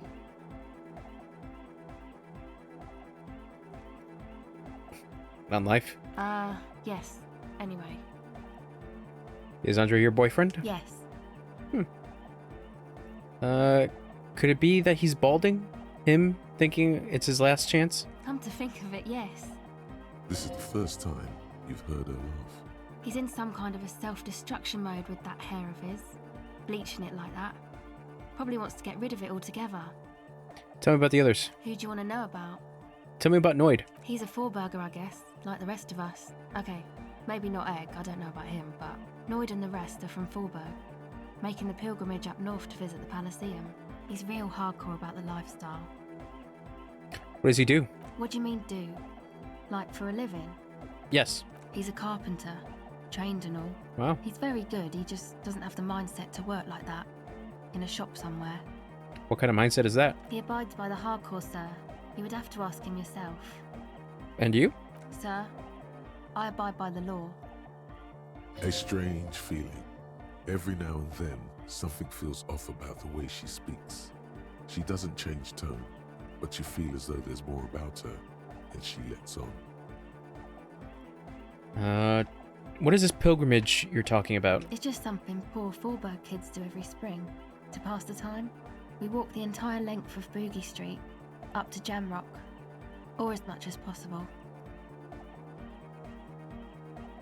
Why wouldn't it be? I don't know, man. Have you been down Boogie Street? It's a little bewildering.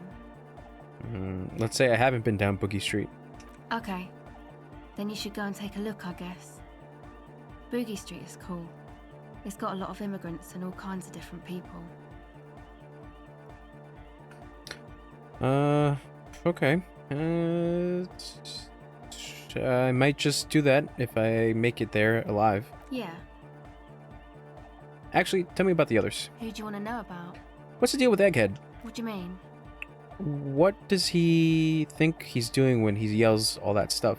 Oh, that. He's the party boy. What's a party boy? And Nordic music doesn't really do vocals in the traditional sense. Vocals are thought of as rock. That's to say they're a bit backward. No offence if you like rock music though. Rock music's cool by me. Pachoo, swish. Your credentials as the resident future man of Revachol are being questioned. Show her you're hip with the times, Gramps. Yeah.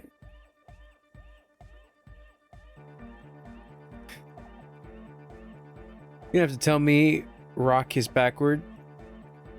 I'm the future man. I abandoned rock in the 30s. Stupid rock. Okay. Anyway, even if you don't have vocals, you still need someone to say something every now and then, right?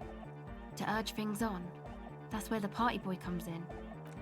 He basically just stands on the stage and dances and yells how awesome everything is. It's very catchy. Where's he from? How long has he been with you guys? Actually, we don't know where he's from, or who he is, really. One time we were out partying somewhere in backwater Forburg. Or maybe even Coal City. I can't remember. Maybe it was Coal City. The worst of the banlieues.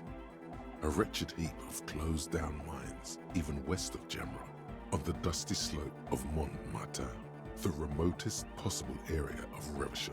No one even wants to exploit those people anymore.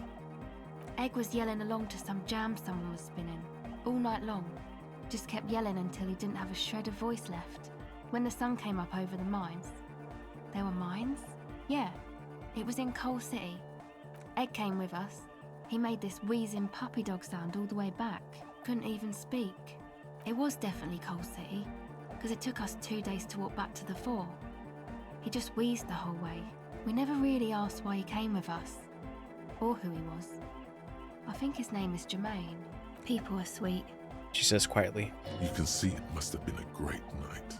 The memory causes her to go silent for a moment or two. You wish you'd been there. Tell me about the others. Who do you want to know about? Actually, do tell me something about yourself. Me? Again? Yes, I forgot. Tell me about yourself. I told you, I'm a silver bird. There's that phrase again. Really reminds you of something. What does that mean? It means I don't answer questions about myself. There's more to you than what you let on. What am I not seeing? All right. There is. Fair enough. Thank you. Thank you. Sure. Catch the silver bird. That's it for now. Talk to The Egghead. young man behind the mixer deck acknowledges your return. When he looks at you, he squints as though you were the setting sun. This is hardcore. Say nothing. Hardcore! Still say nothing. Hardcore to the mega! All right. Here comes the night!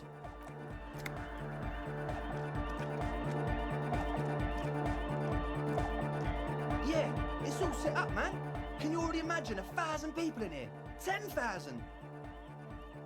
He waves his hand in an unbelievably lame, non-hardcore manner. Ecstatic vibrations, totally transcendent. And I've finished setting up the new compressor too. He looks at the imposing black box in the corner that's churning out the sound. Now the only thing left to do is the name of the club. Will you do the honors, detective? Oh. What do you propose as the name, Andre? The name. Everything I managed to come up with sounds just wrong. Andre's overthinking it. Says a girl with a microphone. Yes, you should do it, detective. It would be good for the signs. Noid's right. You've helped us so much. It's the right thing to do. SL, what do you suggest? How about something simple? Like the club? Too modern and too ironic. We don't want ironic. We want real. Real and true and beautiful. Like a morning after the rave. Egghead, you must have a lot of ideas. Yakukata! Yakukata! The place to be! Yeko Qatar, the zone of ecological catastrophe. That's too morbid, Egg. Got anything else? Hardcore! Hardcore to the mega! No, it has to be bigger than hardcore. Yes, it has to be even bigger than hardcore to the mega. It has to be bigger than the scene. Noid, give me your 2 cents on the issue. The amnesia. Like the... I can't remember the name of the club, Amnesia. Amnesia! It's not amnesia, guys. Suna, do you have an opinion on this? I don't. Good. We have too many opinions anyway. I think I've come up with a name. You have? Well, what's the name? Oh, that's so good, because No Truce with the Furies was the original name of this game. That's great. Disco Elysium. Rochelle West. No Truce with the Furies. Ooh, I like the second one though. Because disco is obviously disco, and this is not disco. I'll go with the second one. What does that mean? He yells over the thumping music. It's too long. No one's gonna remember it on a Friday night. No truce! Egg's right. They can call it no truce if it's too long. At least it stands out from the others. It evokes something. It's victorious. And yet mysterious. He looks around the church as light beams wash over the dance floor, bathing in a violet blue. It's settled then. Everyone welcome to No Truce with the Furies. God, that's such a cool fucking name. Andre breaks into frenzied dance-like motion to celebrate the name. Someone turns up the beat. You should go with the flow. Join in on the experience. Start tapping your foot. It feels good. It feels right. But what is this? What is this thing that Andre is doing with his limbs? Observe his movement. What are you doing, Andre? I'm dancing. He performs yet another strange pattern of moves, but it doesn't look very cool or modern. Honestly, it looks kind of lame. That soft core gyrating is supposed to be dancing? We should talk about it. We should talk about your so-called dancing. Yes, my man. He jumps up and down with glee, his moves punctuated by the strobosic.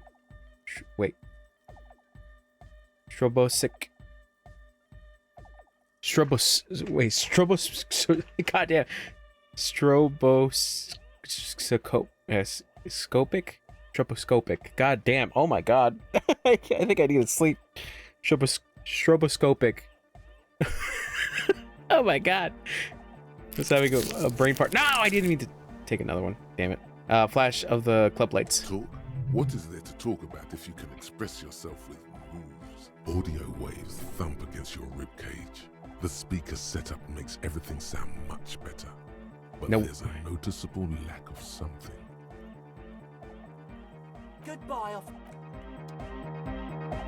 Hold on.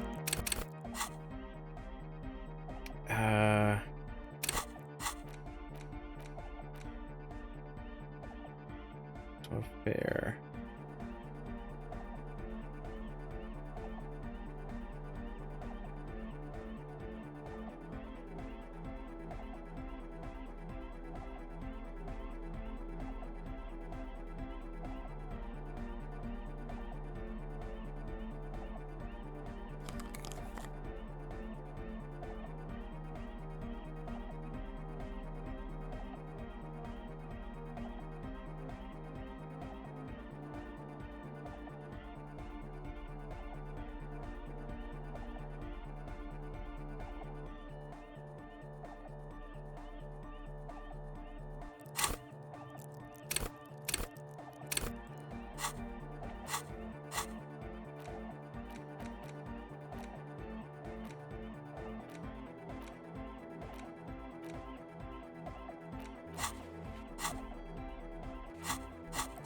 I do want to dance though. Oh, hey man, it's good to see you. Oh, it's still low. We ball. You close your eyes and dream of the shapes your body should form to bring this strange music into life. For now, such ferocity of motion is beyond you. But just imagine the moves you could pull. Oh. Goodbye, officer. Damn. All right. So we settled on that. You Let's talk got to. us in, cop.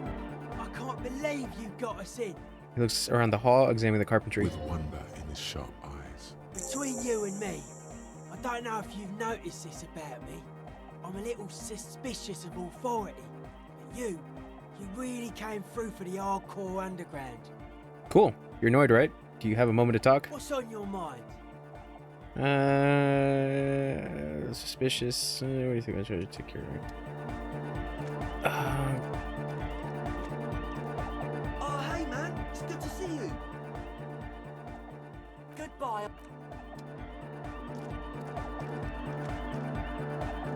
Back to the heavyweight jam. Hardcore. Is it? Hardcore. I know what. Skibbity, skibbadane. Your cop training did not. So, who did Suna want me to talk to? Yes, what is it? Your working piece. Talk to Egghead about the aux cable.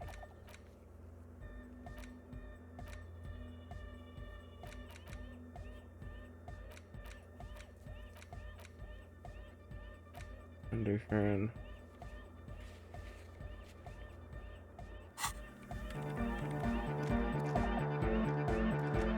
Vikla, true. Hardcore. Hardcore to the mega. Internally coherent.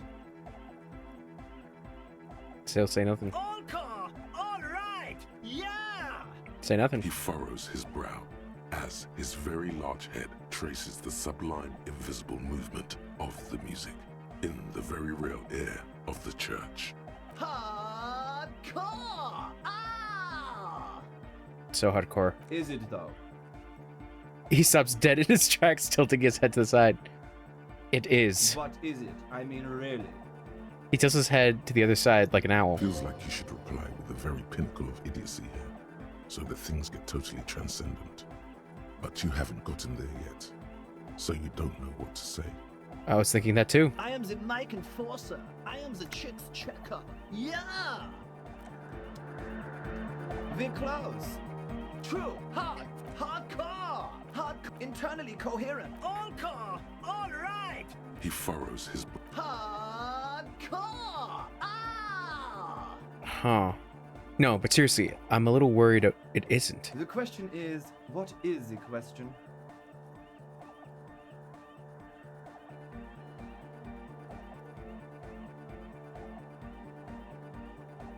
That would have been good if I had just asked you a question, but I didn't. Now it's just idiotic. But there was a question? Huh.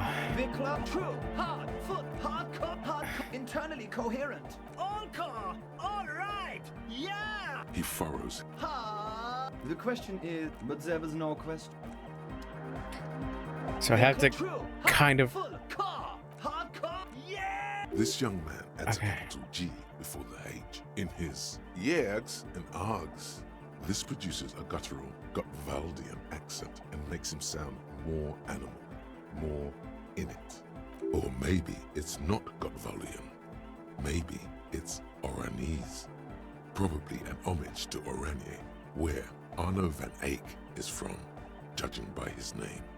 So is this the Could famous... you be listening to an Arno van Eyck creation right now? So this is the famous Van Eyck I'm hearing? You know about him? He moves his mouth, but sounds doesn't come out. His eyes are the size of saucers. Looks like you rendered him speechless. You know Van Eyck? Your friend Estelle mentioned him. Good. Good. The Advent? Vikla, true. Hard. Hardcore. Hardcore to the mega. Internally coherent. I was wondering if you knew anything about the... Good morning, yeah. 1, 2, 3. Yeko Kata, the place to be. You said this before. Why is Yeko Kata the place to be? What does that mean? Yeko Kata is a hardcore place. Yeko Kata is an abbreviation from the Gradian term, Zone of Ecological Catastrophe, an agricultural megaproject in the extreme southeast of the Gradian Isola. It involved cutting-edge approaches to irrigation and a completely new type of fertilizer. An intricate system of irrigation networks pockmarking the earth, intermittent seas of phosphorus mud, ripped tarpaulin fluttering in the wind. A pair of molten rubber boots also comes to mind.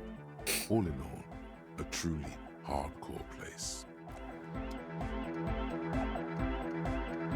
Vikla, true. Hard. Full. It's hardcore. Skibberdy. Your cop. Vikla, true. Hard. Internally. All car. All right. Yeah. Please tell me, what exactly are you doing? What exactly are you doing? Gotta get the people going. Why? I'm the party boy. It's my job. What is a party boy? Hardcore party 25/7 beyond the winter's orbit style. There is a place far away in Katla, beyond a certain latitude, known as Winter's Orbit, where there are 25 hours in a day. It is a tremendously cold place, abandoned to drunks and failed rock stars, full of eternite, depression, and half-finished ski-flying hills. The Suru live there. Vikla, true. Hard. Into all. He furrows. Hardcore. The question is, what is the question? But there... True, hard, full, car! Hardcore! Hardcore to the mega! Here comes... To basically try to find a way around. Hard, full, car! It's hardcore! Skibber... About how to get across his language. Hardcore to the mega! Internally coherent! All car! He furrows. Is it though? I was thinking that just a moment ago. One mind, one spirit. There's no other world. There's no other life. But how the fuck do I get him to connect the fucking cord?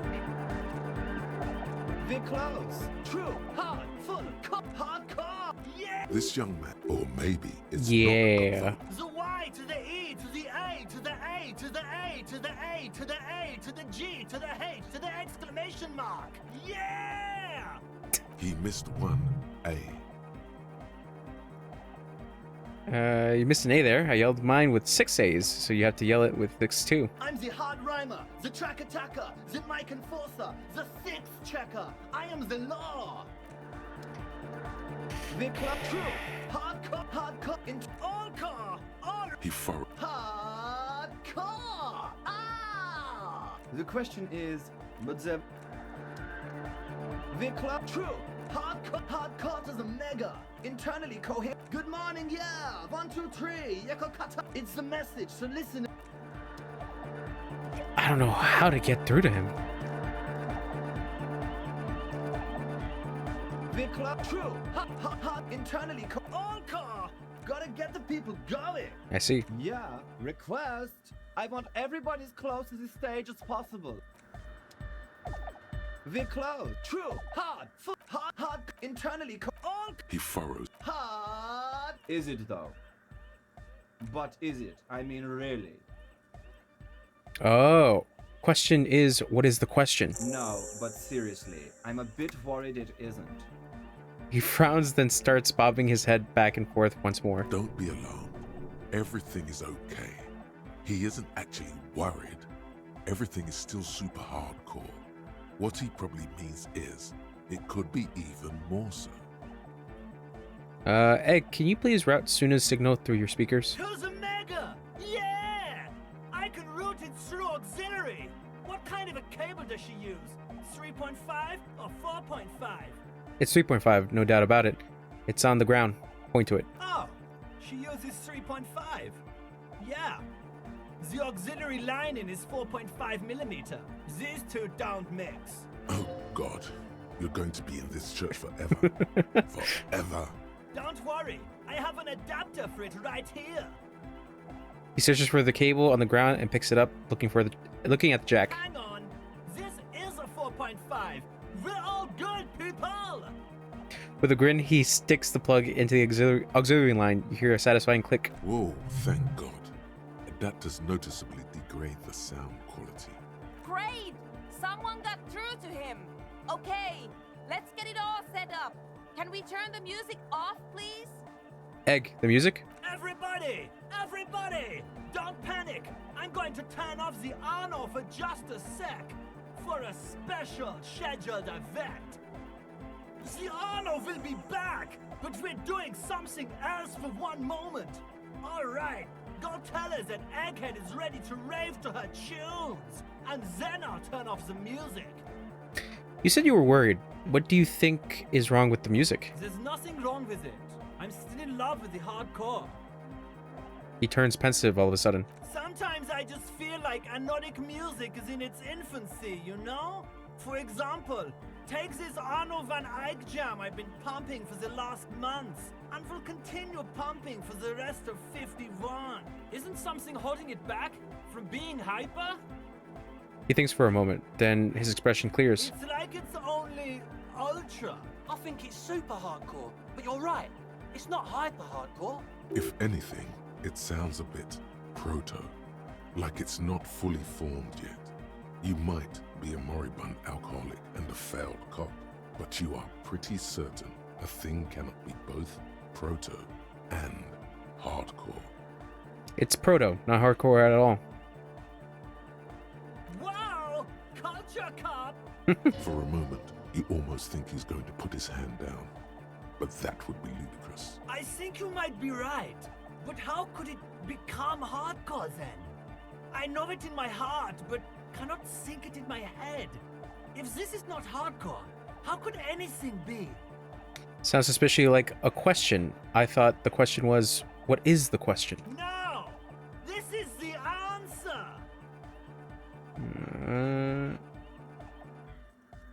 Try to think if anything could make it harder core. What? Guys, there's something happening in his head. Think even harder. Oh yeah! He's doing it! But you're not. This is almost certainly a matter that surpasses the limits of reason. My imagination fails me. I know! So does mine! I can't help you with this right now. I need something else. Something extra. Yeah! Ooh! Make your body... maybe your body can tell what Arno Van Eyck gem is missing. Make it harder core. No. That would be silly. Your body isn't for thinking. It's for robust, wholesome things. Things like discus, javelin, and 400-meter hurdles. Discus. Did someone say disco? Let's try again. You know it in your lungs where the pressure should vibrate. In your heart that's alone. And in your solar plexus where the hits should land. So does every chordate animal. Needs more bass. What? The young man makes a sudden move, like he's about to turn the volume down, but that would be ridiculous. And a melody, a good melody, is what makes a song really stick, so that you can't get it out of your head anymore. Point at your head. Wow, okay. We should start with the melody. But where would we get that stuff from?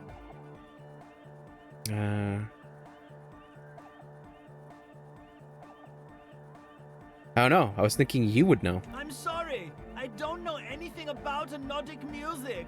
I'm just the party boy. I get the people going and say it's hardcore. He feels ashamed. He can't be of more service to the future of dance music.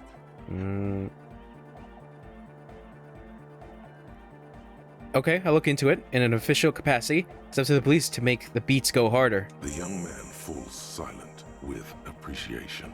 He even tries to contain his smile, as if it could hinder your investigation. Basically, what you need to find here is a tape with some banging music on it, so that Egghead could use it to remix Van Eyck's jam. Yeah, maybe that street hawker across the pawn shop has got some tapes to sell. That's just an idea. Anyway, that's all yours to figure out, Copman. Copman! Hey, I have a tape. Maybe you can use it to improve the Van Eyck jam? Tape! Yeah! Spins the tape until the space escape! Yeah! What about this one? Righteous! He takes the tape and attaches it to the empty reel slot, then shakes his head. No! No, can't do! This is gonna make This people is sad! sadcore. This isn't sadcore! Banging megabits. He snatches the tape from your hand and attaches it to the empty reel slot. One hand on his headphones, then listens to the audio, then shaking his head and says, No! No, no! This is gonna make people scared! Keep it positive! Keep the love in the house! Okay, never mind. Yeah! Okay, goodbye. Alright! Okay, so probably something back at the pawn shop. Yes, what is it? Alright, I talked to Egg. He plugged in the cable. You can unmute your speakers. Okay, but think you can ask him to turn the volume down a bit? Just in case. Maximum! Shouts Egghead, a great smile still adorning his face larger than a red dwarf star. Maximum is the only way! I know it is, but could you please turn it down just this instance? Just this one time? Maximum is not the only way, okay? Pump it to the brick! Pump it to the hard master! There's no other way! Glue style! Glue style? Okay, there literally is no other way. The mixing desk is glued to maximum. Oh. See? He pumps it to the hard master. It's hopeless. I think what Egghead is trying to say, here is that the volume button is stuck on maximum. Of course it is. She shrugs, consigned to her fate. Yeah! Permanent enlightenment! Ray of sound! Never mind then. Let's get on with our project. I'm going to unmute the speakers on a count of 5. Everyone ready? She looks around the church. Egghead pumps his hand up in the air, waiting for the beat to drop. Born ready. Says Andre. Ready. Yells Noid. I'm ready if you are, Detective. Suddenly, your palms are sweaty. The church seems cold and large, somehow. Okay, ready.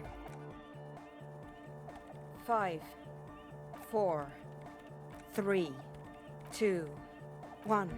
Mute disengaged. She lifts her hand from the keyboard. Complete silence fills the room. No wind outside, no waves, no floorboards creaking. Total, continuous silence. This is unnatural. The woman looks around.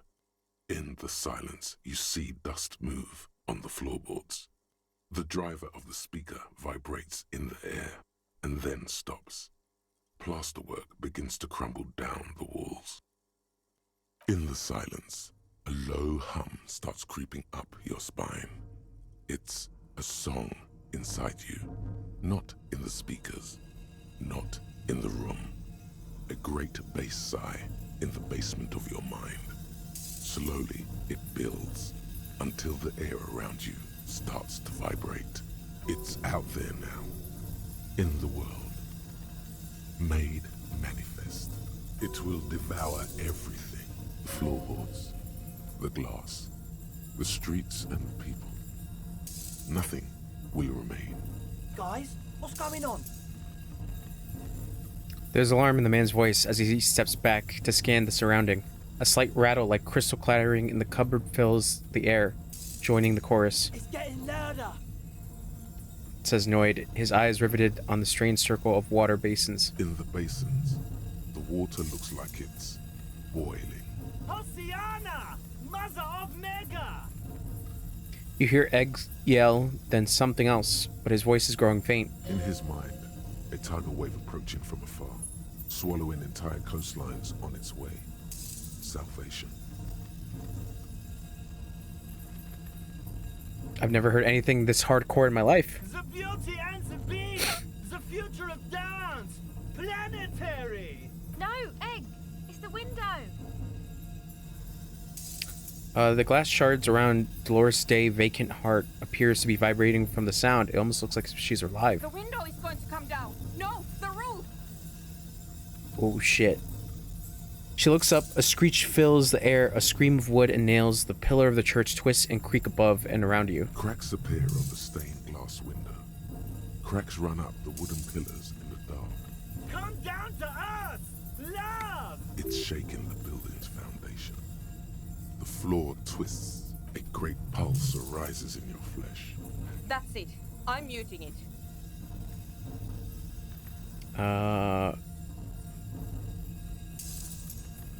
Oh, I want to dance with somebody. Start tapping your foot. Oh! I want to feel the heat with somebody! Shit! It doesn't stop. A seal? Have you? Oh, Jesus.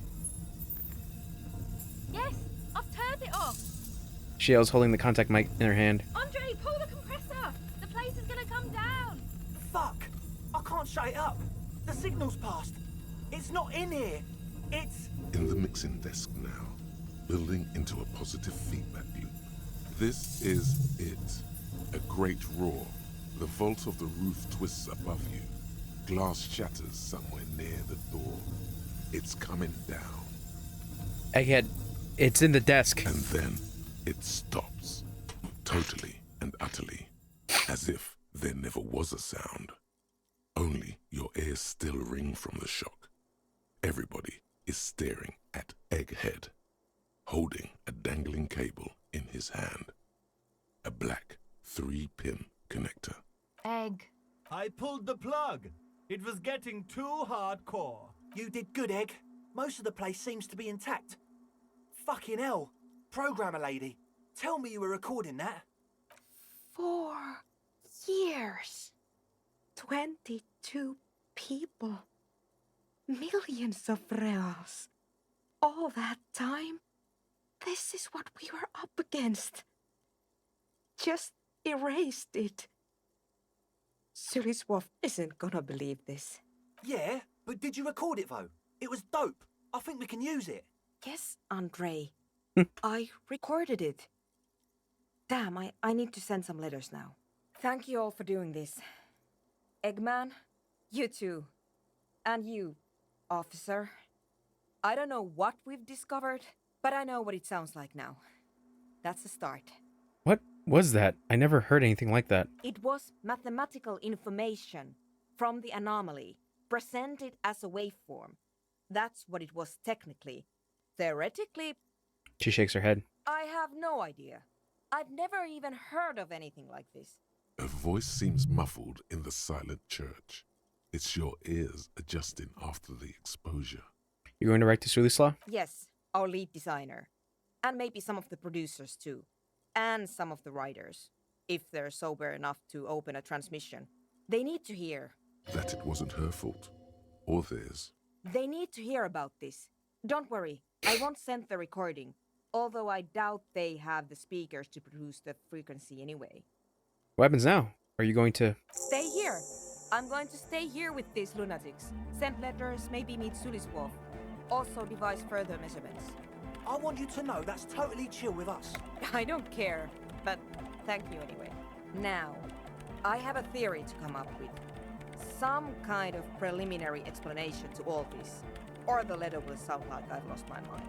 Some tiny hard thing lets go in your stomach. You're still alive. You have an explanation for all this.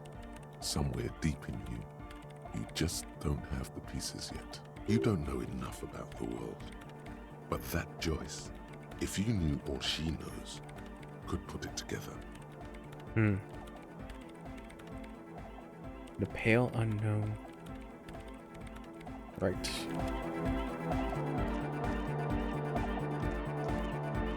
Oh, hey man, it's good to see you.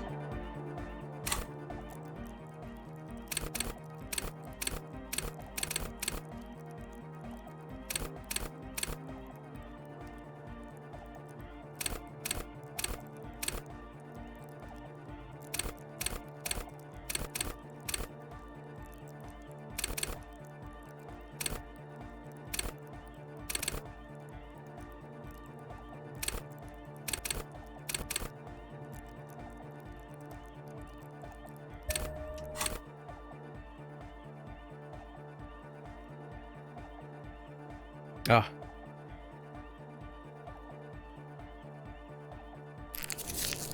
Damn it, I did it again. Okay. Oh yeah, that's a meteor and name for the founding Whoops. party. Thought it'd be cool to use it. You mentioned some kind of Ecclesiastes owned church where these Ecclesiastes. If you don't know what the founding party is, there might be a way to mask it with minor demagoguery. Mask it. Come to think of it, I've never really looked them up, you know? I can't give you a precise... Okay, yes. let's talk about something else. Damn it! You close your eyes and dream of the shapes your body should form to bring this strange music into life. For now, such ferocity of motion is beyond you. But just imagine the moves you could pull. I really want to do it. Futuristic beat. Goodbye, officer. Okay. So...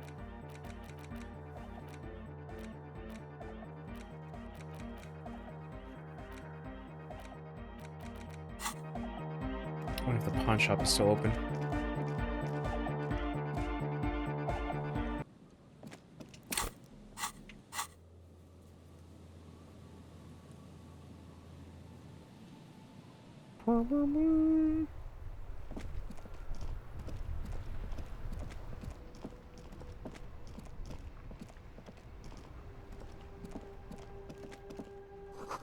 Screw between the thighs of the page 3 girl Origine du Disco.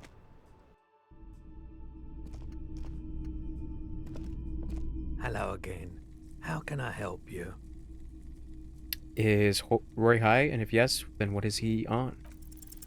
Feeling warm and enthralled by the movement of light, while the mind continues to race forward.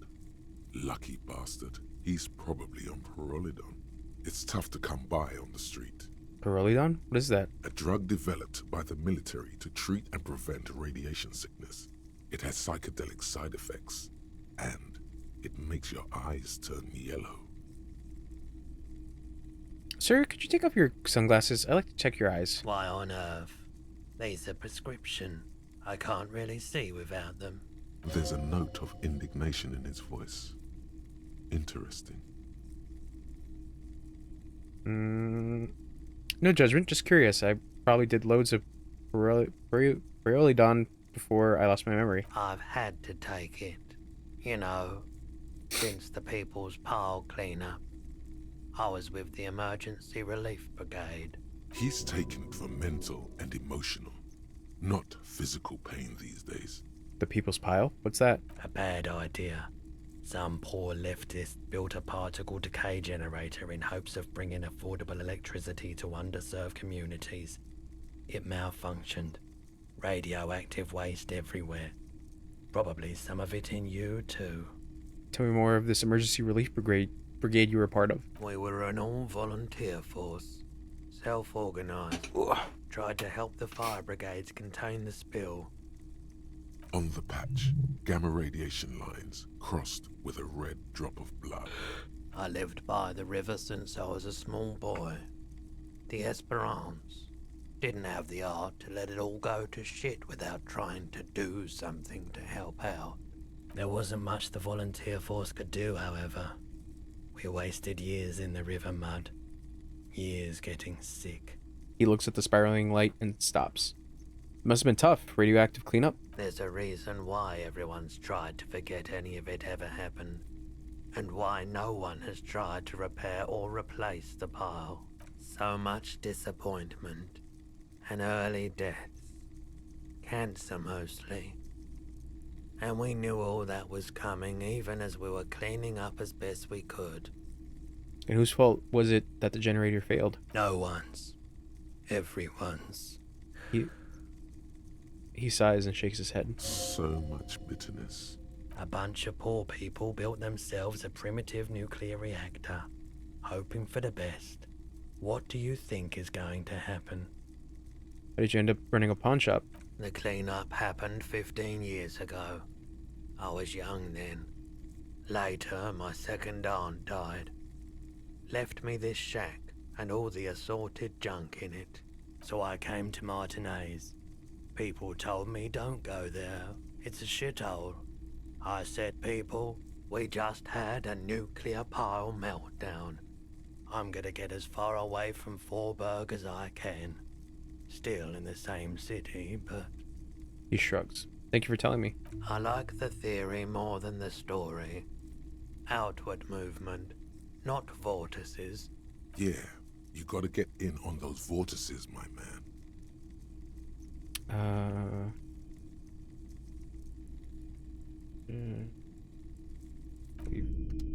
All the old boomboxes are there, blinking and waiting to whirl. All but one. Yours.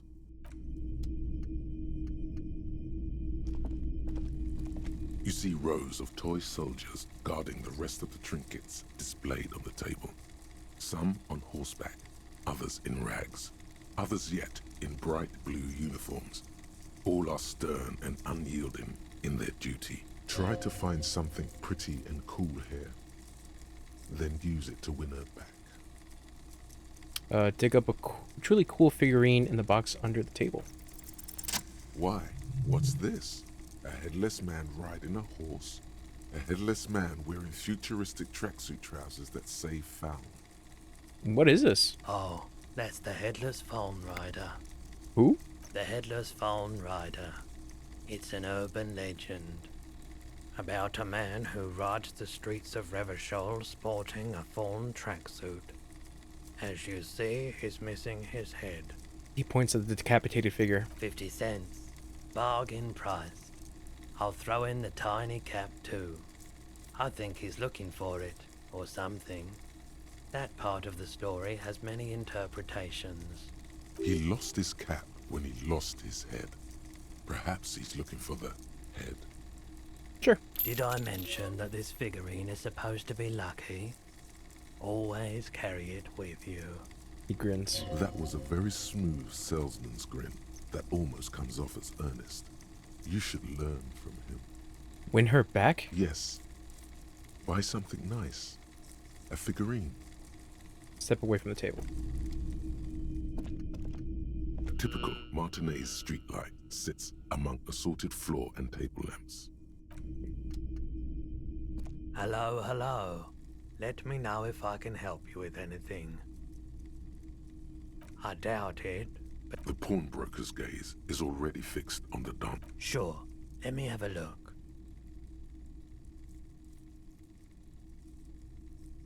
Another time, perhaps.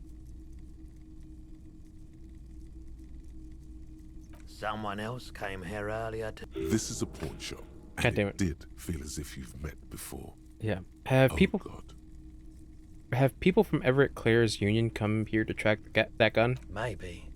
Shady-looking guys came in here yesterday, looking like they'd just taken off their Wild Pines overalls. They asked if I have a police weapon to sell. I told them I already sold it. They went their way.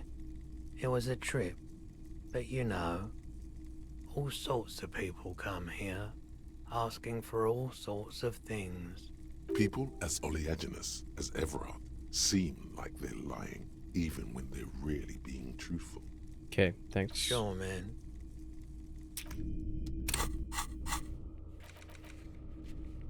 So I gotta find a tape specifically.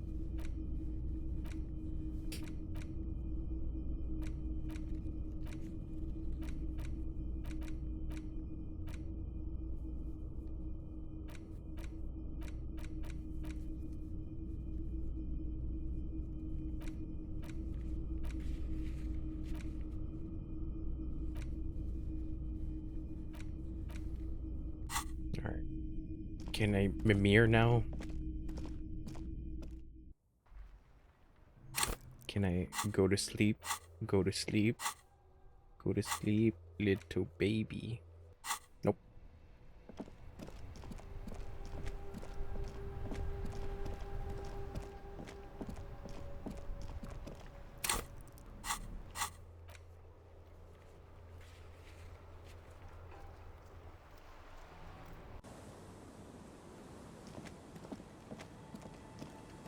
It's getting late and it's snowing. Enter the shack. The bed is comforting. Go to sleep. Got nothing else to do. The bed underneath you is soft, if lumpy. Waves wash the sand underneath the hut, then grow distant to your ear. In the quiet hum of the organic heater, you fall asleep.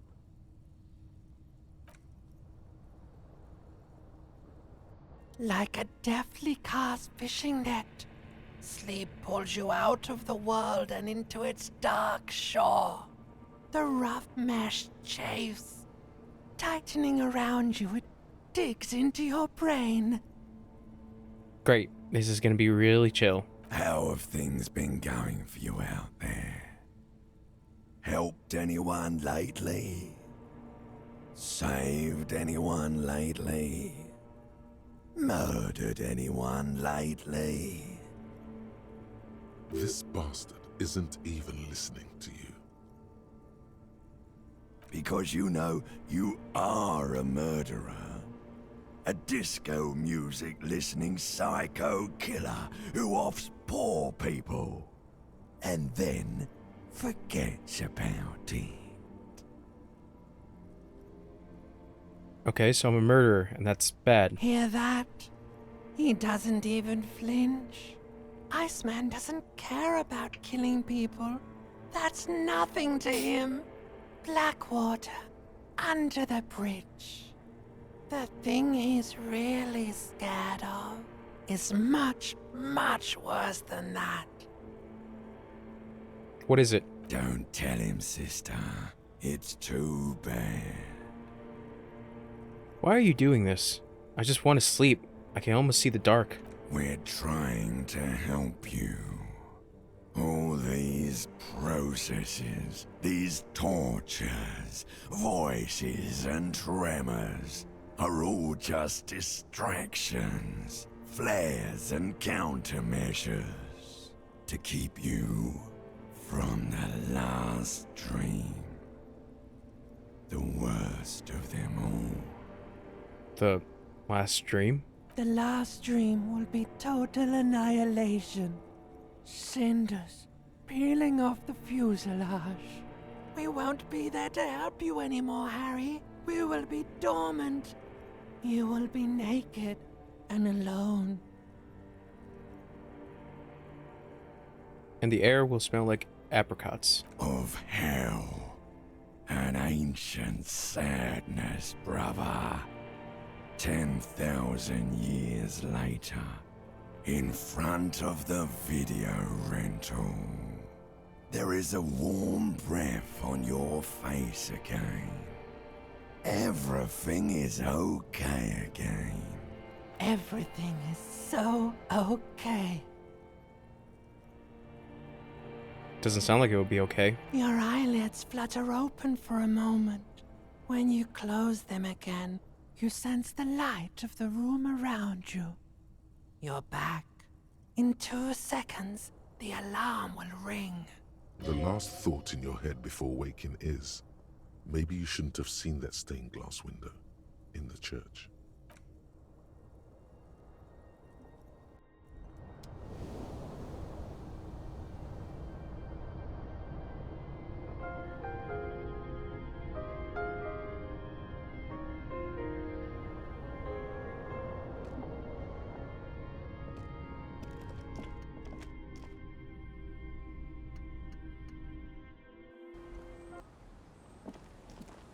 What's up, Kim?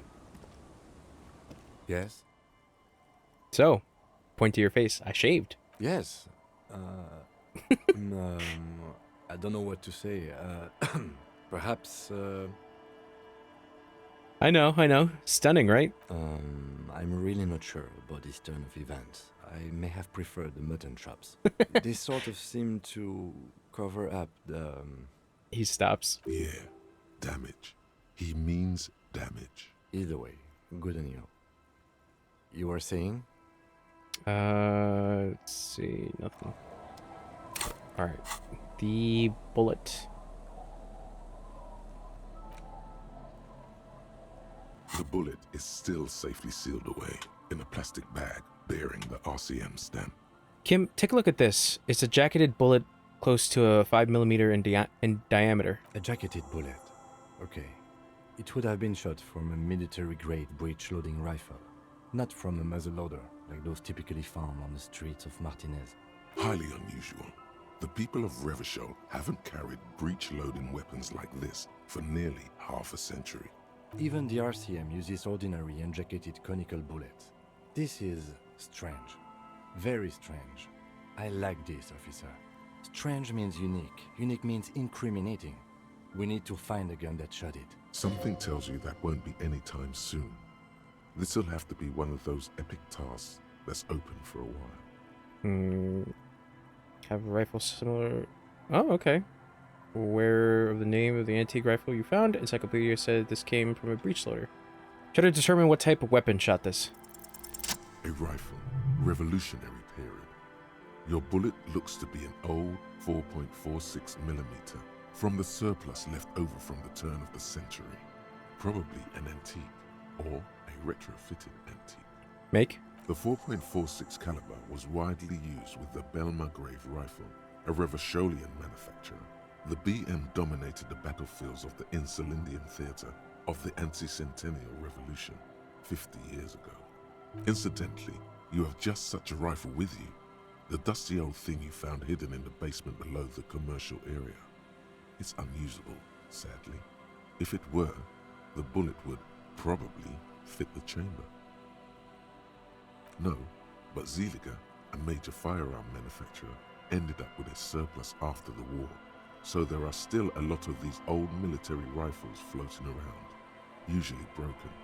Sorry, the quality was appalling. The thing was right there. Is anyone still making these rifles? Who uses Bell Margrave rifles these days? Antiques enthusiasts, guerrilla fighters in distant countries, a few lucky jamrock bangers. You're looking for the same thing you found in that hidden weapons cache, only in working order. What are you thinking? Bullet? I think I know where this came from. Dangle the bag thoughtfully. Okay. And? The shot came from a Bell Margrave rifle. An antique. That makes sense. There can't be many breech-loading rifles floating around in Martinez, or anywhere in Ravachol, really.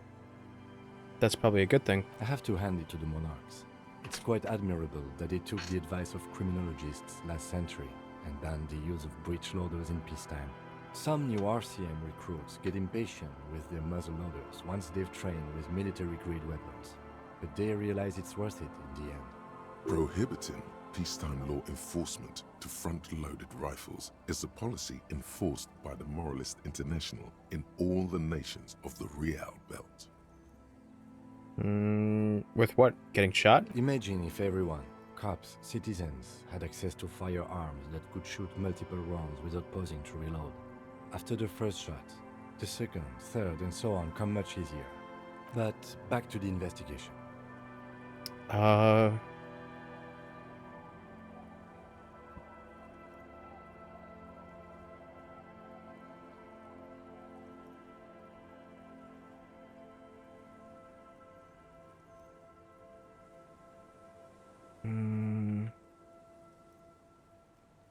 Yes, something mysterious is afoot with his antique bullet. Mysterious? Okay. Either way, we'll know when we find the gun. Put the bullet away.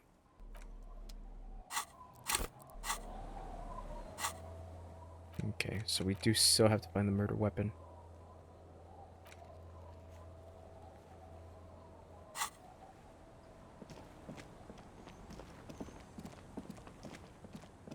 Ever I still have to talk to. Oh, we still got time.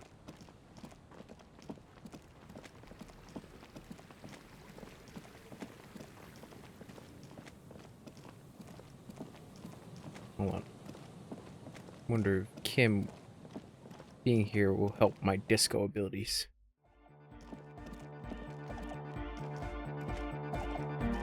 Oh, hey, man. That's it. It's still locked. Goodbye.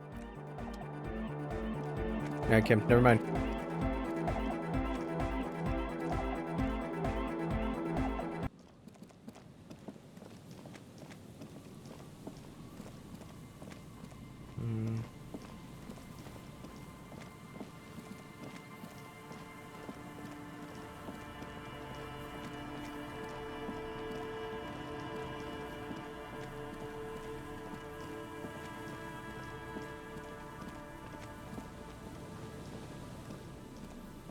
The once bright mural towers above you, saying, Feld Electrical, R&D. Tomorrow is just a whisper away.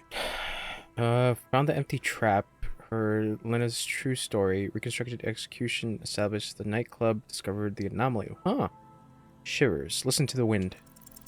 Suddenly, all is quiet. There is no cold hand brushing against your forehead. No rustle in the reeds. The wind has Oh, God. The wind has died down or gone behind a corner. You hear distant waves washing the coast. The ruin in front of you is silent as a tomb. She could be anywhere. How do we find her? Or do we? I was really hoping she'd be in the village. Okay. She's probably north of the village, and this place is a peninsula.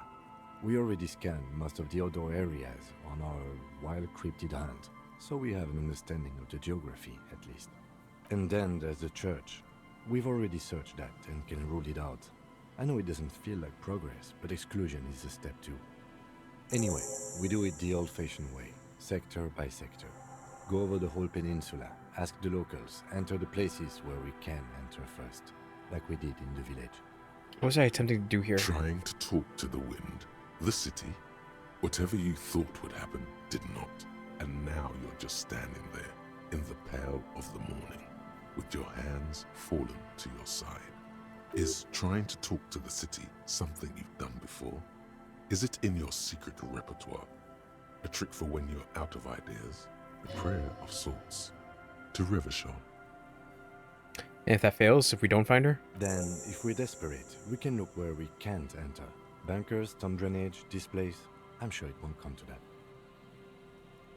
He looks behind him at the dark red box crumbling across the chasm. Walk the coast, the old boardwalk, the reeds. You can always come back here and talk to the wind again. Look where it already got you. An adventure awaits. An adventure on the windswept urban coast. Wait. So need more points. Shivers.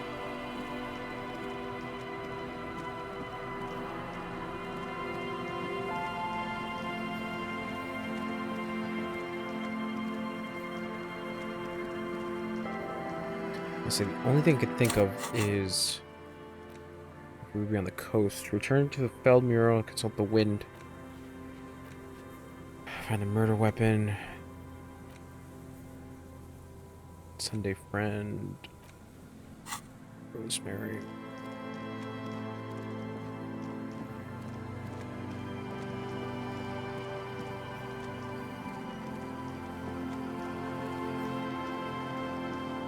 This thing is the only thing I could think of. An old door, worn by elements, guards the depot. The wind has blown a sand dune in front of it. The door hasn't been opened in a long while. You see a handle. Could this structure have been used to take the shot? From here to the whirling? I can't see how. The church is in the way. Walk away. The building before you housed the engine. Must have been a big one.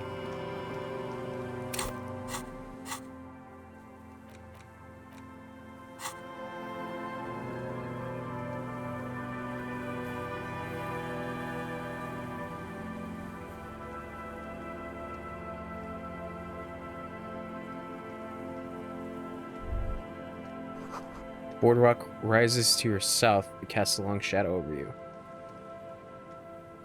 Just dead and dying locusts, and the slow swaying of surrounding reeds. Poor things.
There's some tear.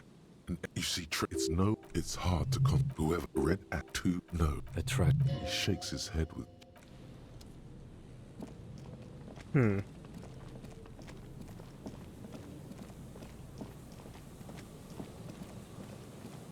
Okay, what else we got?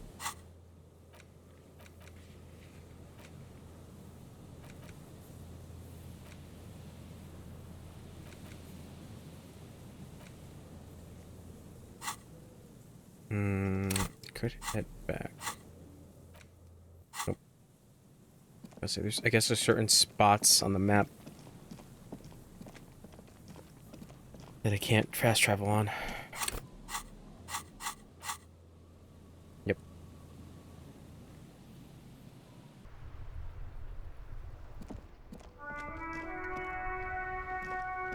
Inside, you see a set of steering levers. This is Precinct 57. How may I assist you? Connect to the Jamrock Public Library. I'm afraid they're closed. It says here that the... We should try again. Anything else, detective? Find anything more about the owner? Yes. I got the mercenary's name and a few biographical details. Are you ready? Continue. The lieutenant leans in to listen, notebook in hand. Shoot. That suit of armor was issued to an Oranese citizen named Ellis Cortenaer. That's E-L-L-I-S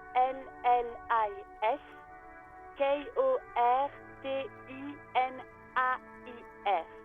Exact date of birth, unknown.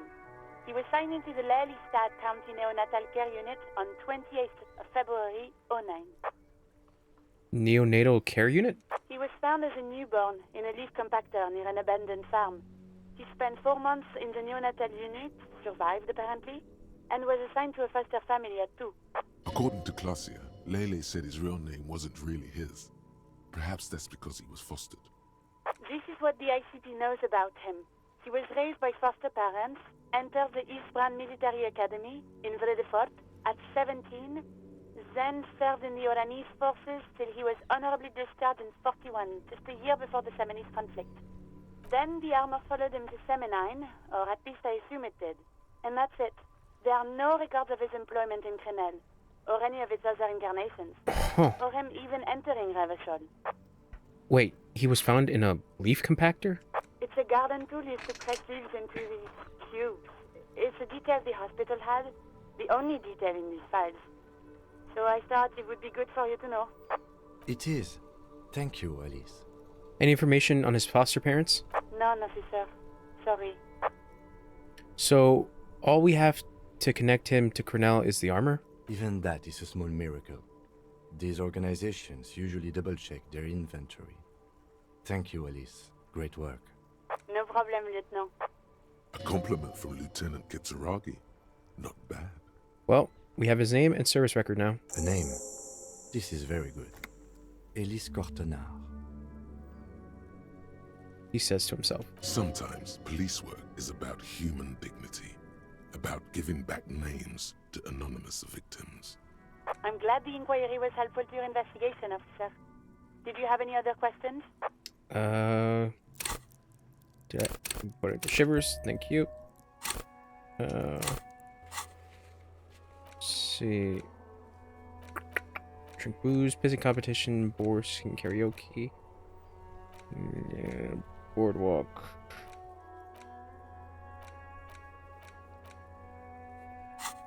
I'm done. 57th, over and out. In the cabin, you see.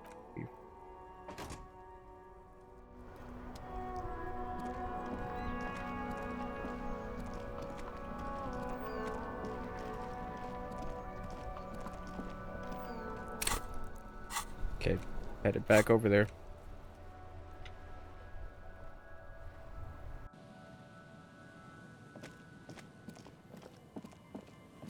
Let's try this again.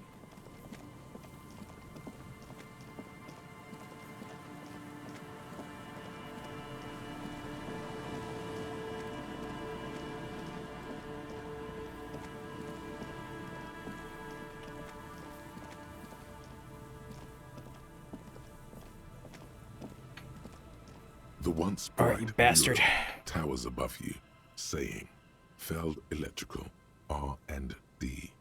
Tomorrow is just a whisper away. Let's do it again. Suddenly, there's a sigh, carried on the molecules around you, moving, flowing from high pressure to low pressure, like that of a woman emptying her lungs. She wraps the collapsing stone box in front of you in her breath, flowing through it. Where does it go? In through the collapsed roof, flowing down a concrete staircase to the basement, sweeping away footprints in the dust on the stairs, and then the beach below the boardwalk, its winding tunnels, a whisper away. What is happening? She's down there. Say, I think she's down there, below this building. Okay. Why? You looked everywhere else. Right. How do we get in there? The doors were on the collapsed side of this building. They're gone, basically. Finally, my time to shine. There's a ladder next to the sign, point to it. Perhaps we can climb it? Enter through the roof? Perhaps you can climb them. We are not climbing anything. I'm 43 years old, and I plan to live to see 70. There has to be a way to use brute force. Climbing sounds unsafe. Brute force is safe. Look around and find something to break if the ladder fails.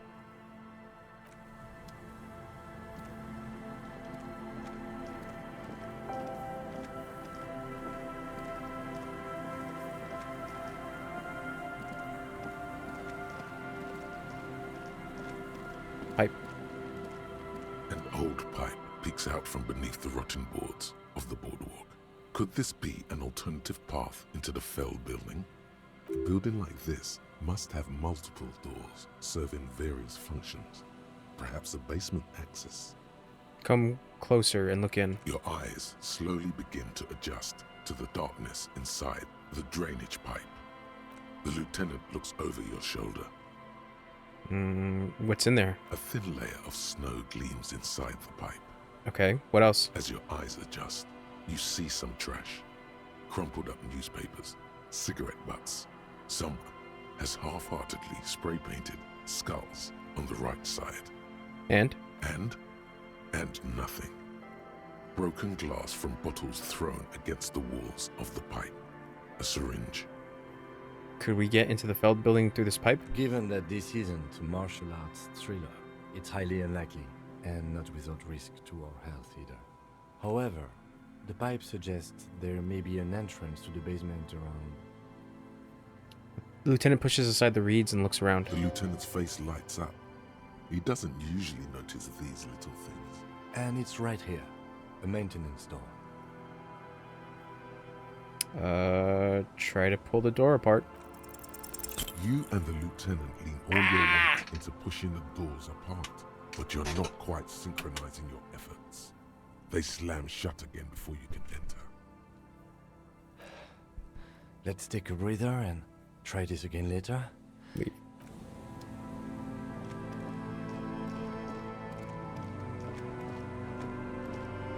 A few locusts trudge along the wall of the trap. The rest are piled in a heap in the corner, dead. No phasmid anywhere. Poor things.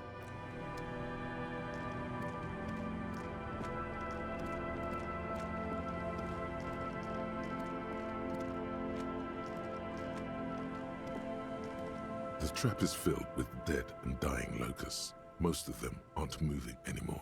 You still can't see a phasmid anywhere. Poor thing.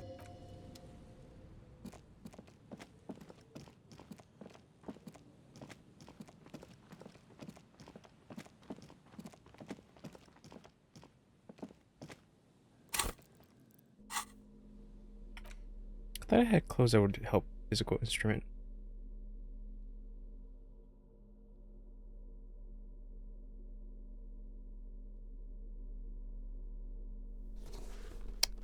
Okay, that helps. Actually, it's slightly better.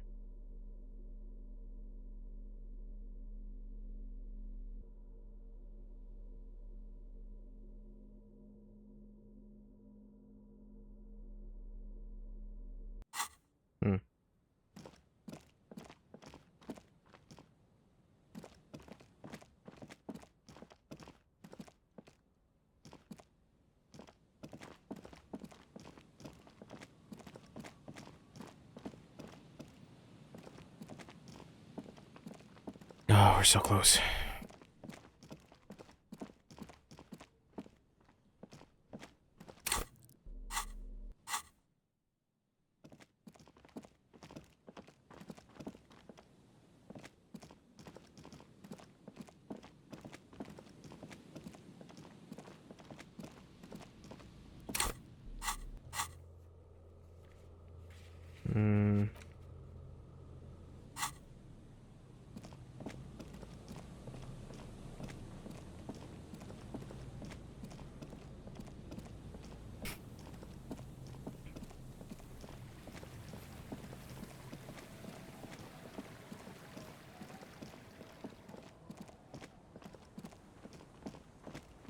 So physical instrument is the next thing I need.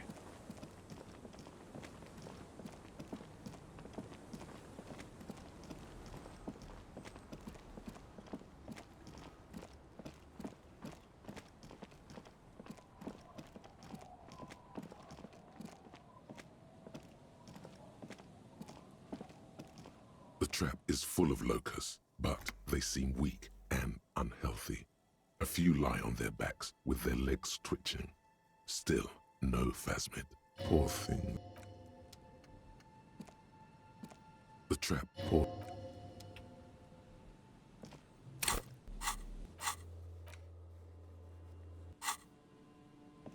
Hmm.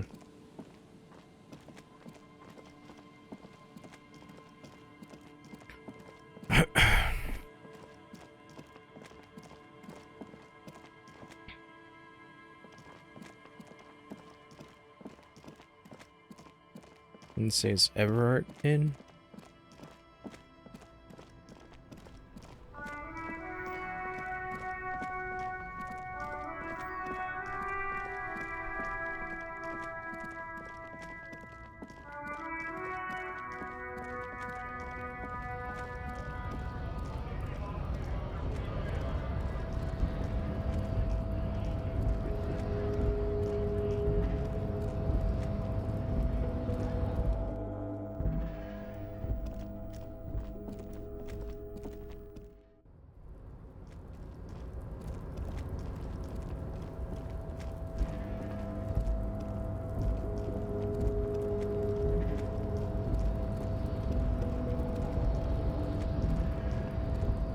Can I try opening this?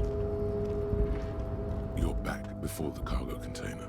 Persuade. Its drawer has not. Why are you even trying to open a door with rhetoric? Yeah, why am I? Why are you what?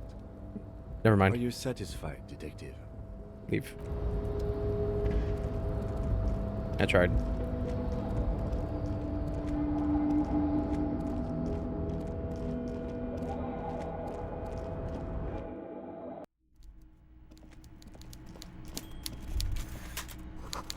This isn't a fishing rod, is it? It's... Mr. Dubois, I hear the meeting with Titus was a glowing success. That's such a relief. Titus can be a handful sometimes. Now, what can Everett Clare do for you today? It's done. I've mailed the signatures you asked me to mail. The Golden Boy returns once more. Wonderful. Simply wonderful, Harry. Of course. I already knew this. My friend, the mailman, confirms the letter is on its way. You've done a great thing today. You've given the children of Martinez a real future, Harry, and I feel I can finally trust you now. You're in my inner circle. You too, Mr. Kitsuragi. We can talk about anything. The strike, the murder, your lost gun, nothing is off the table. Continue. Oh, Bratan, you play the old man like a three-string banjo. He has no idea. Better not to gloat, sire. 'Tis arrogance that gives the play away. Be subtle.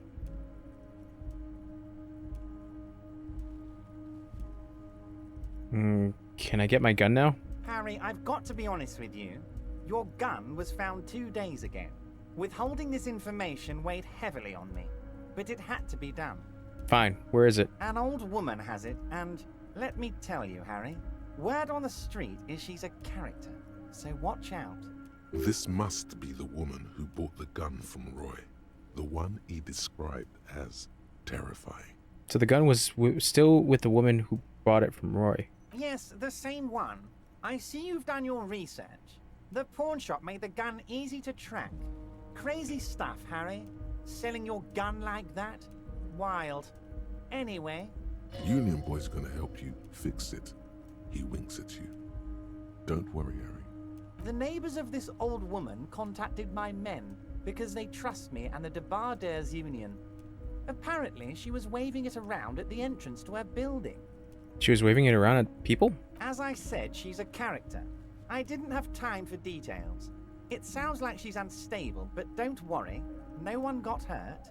It sounds like a very disturbed and desperate individual. Who is this old woman? Unfortunately, I don't know anymore. You're gonna have to go in blind, Harry. But she's an old lady. How dangerous can she possibly be? Oh, and she calls herself the Pigs. There it is again. The pigs. Like Roy said, not good at all. I, for one, find it refreshing. Finally, someone calls themselves a pig. A smile flickers in the corner of his mouth. It actually sounds extremely bad.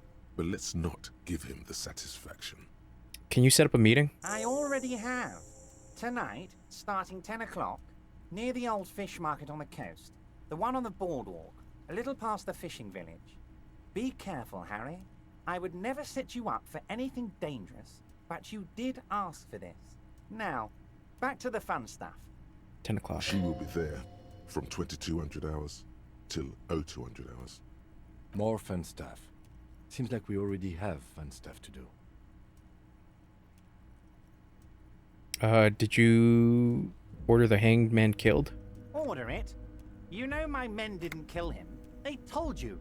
It was a happy accident. You know how it is. No one takes the initiative. If I wanted him dead, I would have had to do it myself. And I'm too fat for that. What did you gain from him being dead? Why, a war, of course. Yeah. And what do you have to gain from a war? Victory, Mr. Kitsuragi. I have victory to gain. We are going to start a war with the Wild Pines group and win before they even realize there is a war. Have you heard what 2 giant Ceres hornets can do to an entire colony of bees? They destroy it. I have. It's a great story, Harry. Did you also know how the bee colony kills the giant hornet? They swarm and blanket it entirely until it suffers a massive heat stroke and dies. He crosses his hands contently, thinking of the interior temperature of the wasp rising. Harry, we outnumber them 1,500 to 1, and that's just Martinez. With all the unions in Revachol, and with public opinion on our side, we can hold off 2 men, or 15 men, or even 50 men. The more they send, the worse it's going to look for them. They made a huge mistake hiring those guys. No one likes foreign mercenaries. The leftists hate them, the fascists hate them, even the moralists think they're in bad taste. How is this connected to the strike? Harry, there is no strike, only war. Class war. Or, in business terms, a dawn raid. Or wait. Is that when you still pay them something? Because we won't do that. We're not going to give nothing. We're going to take Terminal B away from them. The roads, the gates, the containers, that big crane, even the damn coffee maker. We're going to take all of it for the people, and fuck Wild Pines. The word fuck rings like a gunshot from his mouth. He doesn't swear often. So that's why you haven't let Joyce in? Yes. It's also why I let that midget Gaumont go. He's too nice.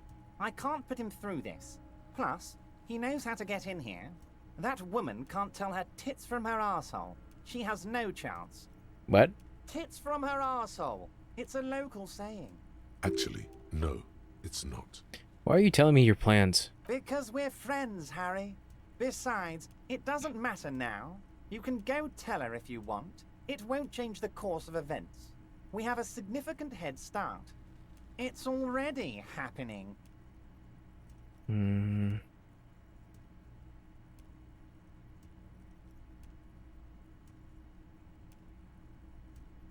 Okay. The signatures I got, I know you plan to force them out with the construction noise. Harry, by now you should know I would never do anything tricky like that. However, if the construction noise and limited street access makes some people consider moving, well, let's just say there'll be freshly renovated buildings near the roundabout where those poor people can finally enjoy a significant uptick in quality of life. I'm talking real affordable workers' palaces. He proudly spreads his hands to demonstrate the size of the palaces. They're very large. So the village is doomed. You were there, you saw the place. A wasteland. There's nothing left. But mark my words, officers. We are going to reset it. Reset. I have big plans for Martinez. And they do not include humans living in those pig sheds on the coast. That land will be used for municipal buildings and commerce. What do you mean? Harry, imagine a youth center supermarket church complex. Employing hundreds, no, thousands of people. The coast will be lit up with enterprise and life. All those ruins out there turned into low-income housing. Harry, enough is enough. We're taking this district back. The war was 50 years ago, for God's sake. It's time to move on. Youth Supermarket Church Complex? Do you really expect me to believe that? Yes, I do. I got the center, I got room for a retail complex, and in 4 years, I'll get the church too. The wheels are already turning, Harry. The wheels of progress. This post-war limbo, I won't stand for it. There are kids practically playing with their own feces out there. It cannot go on. There is true indignation in his voice when he speaks about the state of things, and even a touch of pain. But wait, but will you erect a statue to yourself? I'm not a symbolist, Harry. I'm a realist. My statue will be Martinez rebuilt.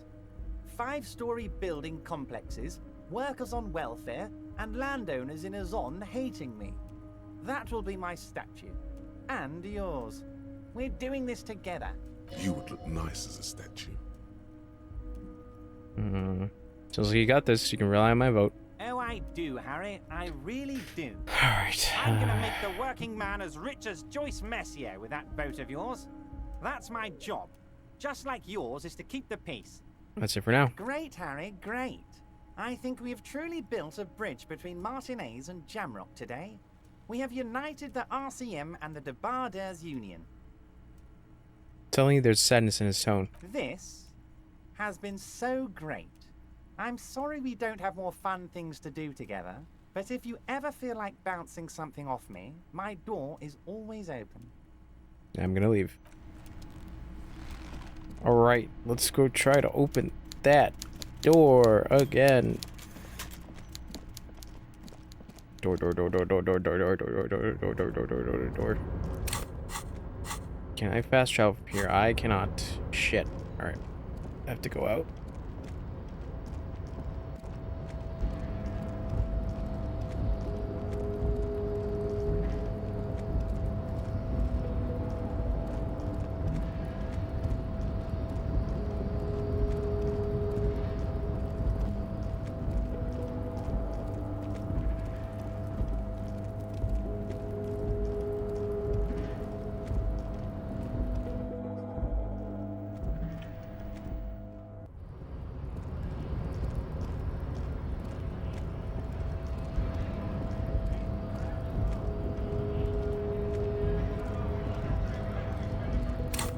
Can I? Nope.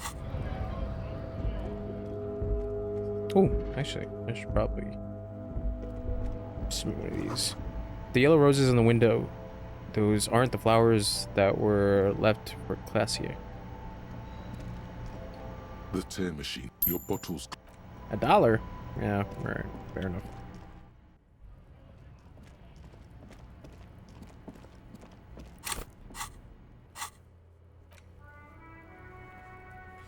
Church.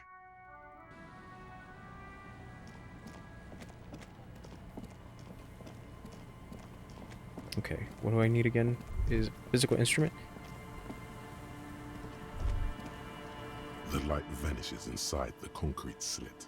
The structure goes deep under the earth. Kim, any idea what's down there? No idea. Could be connected to one of the buildings around here. Think we might find Ruby down there? We might find her down somewhere. There's an old storm drain system beneath Martinez that's mostly collapsed. Revachol's sewage system has been built and rebuilt 4 or 5 times now. Continue. In conclusion, she could be under any building. But not in there. I hope not. Finish.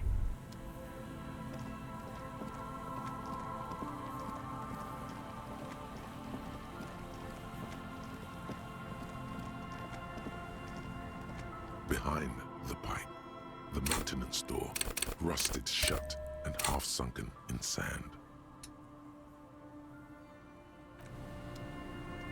Behind the pipe, the metal doors are heavy and the flaking rust hurts your palms.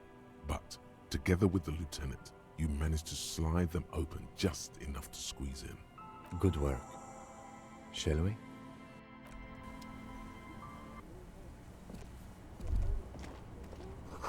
You should take out your flashlight.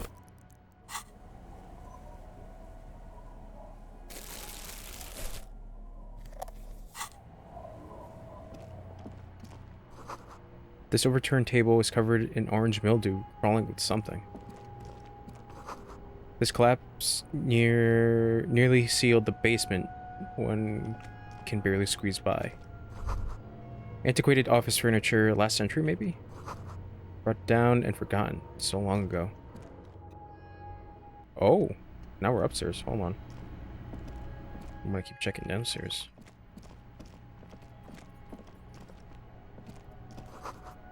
Old file folders and cart. Documents silvery with mold. A series of thick, dusty panes of glass. This isn't just glass. These are old computation components. These are computer components. Yes, filament memories. From the time when wires were cast in glass, slides with an inlaid nervous system. Huh. How'd they do that, and why? The how was a closely guarded secret. Something that was locked in safes in human heads across the river where they were manufactured. As to why, your fingers don't know. The why is easy, because they hadn't come up with modern silicon-based systems yet. For vitreous cast filament memories, though, these seem incredibly advanced. Hey Kim, look, old cybernetics. So it is. I think it is used to form a single system, slotted in the wall. So this is all that remains of Feld R&D? The rest of the building seems to have been picked clean. Could this be part of the Feld playback experiment? These? No. These are old filament memories. I hope you're not expecting to find a device here. You will be disappointed. All you will find here is pain. Finish the thought. Oop, wait, hold on. Take.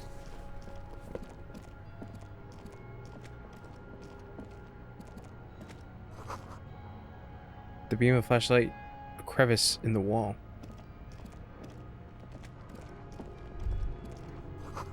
Stale fabric, smell, and dust. No one slept here in months, maybe years. These pots and plates are full of dust and spider webs. A mustachioed and mutton-chopped man, amateurishly depicted, gazes at you with sad eyes. The plaque reads, K. Mazov. There is a spider web in the lower left corner of the portrait. Brush the dust off the portrait. Years' worth of dust is shaken off. The full head of hair, matched by an ample moustache and sideburns, look a bit silly. Someone crouches, heels digging into wet sand. Hands sweep across the sand, grains sticking to the frayed skin of the fingertips. An old man sits on a slab of concrete and taps his fingers against the glass of a scope. You shudder. It's that Mazov guy. This must have been the hiding place of some naive leftists. Some radical or radicals were hiding out here. They left a long time ago. A long time ago? How long ago? Half a century? This was probably part of the network of defense posts the communards built against the amphibious landing. He looks around. I think the purpose of this bunker was to produce propaganda. It would have had radio equipment back then, but that's all been looted. What's with all these secret weapon caches and secret bunkers? We have found a lot of those. I guess what most people think of as history tends to linger in rundown neighborhoods. Martinez being what it is, no one has gone through the trouble of cleaning out the old bunkers. Good hiding place for someone who's up to no good. Maybe I should move in here. Seems cozy. I won't stand in your way, but only after we're through with this case. Could someone have stopped through here recently? You mean like Ruby? No, I think we've stumbled on a piece of history. He looks at the dust. Revolutionary propaganda on the bunk bed, ancient flyers and brochures. Ooh. A hat.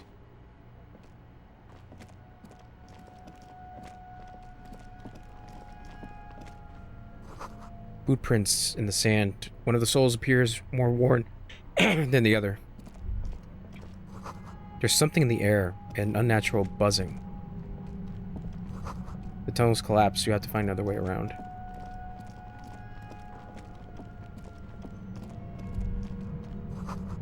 It's getting louder, the buzzing sound. There it is again, like a swarm of hornets buzzing under your scalp. A strange tingling you can almost smell. Lieutenant, do you feel something? No. What do you mean? A pain, a strange tingling. I don't feel it, but We should still be careful. There were footprints back there, and I'm pretty sure they were fresh. Hold on, you really don't feel anything? No, but you are the sensitive one. It's not a quib. The situation is dangerous. Yeah. I saw them too in the sand back there. Do you think it's our suspect? Possibly. If she's in here, we need to plan our next step carefully. What do you mean? Once we detain a credible suspect, who knows what the Union and the Wild Pines will do? We'll set in motion events we have no control over. You will upset the balance of power in Martinez. The deadlock between the company and the Union will destabilize. Keep calm. Go over the whole situation in detail. We found out Everard's plan to take the harbor. Maybe we should tell Joyce about it? I leave that to your judgment. You already know what I think about cross-pollinating information like this. It's dangerous, but... He just can't be sure. Maybe it will yield something useful. We know what Joyce knows about the murder, but I have other things to discuss with her. Yes. There won't be time for that once things go down. Matter of fact, I don't think there's time for it now, but... If you must. We've still got a date with the pigs and my gun. We absolutely cannot skip that appointment. Consider that 100% confirmed. I fear you'll need your gun for this. His hand rests on his holster. It's not enough. You need a gun in your hand too. Yeah. Okay. Your gun. How bad do you think things could get? Well, we are not responsible for what we can't predict, are we? I don't think the entire city will be razed to the ground. He smells in the dark. If you can't predict it, there's nothing you could have done. What do you think is waiting for us there? I think I see a cavern. Maybe more cellars? I think we've been careful enough. We still have the element of surprise. Continue. I wouldn't be so sure. You haven't exactly been sneaking. Or maybe not. Either way, once we go deeper, there will be no turning back. Okay, so this is quite literally the point of no return. Dang. I still haven't got my gun.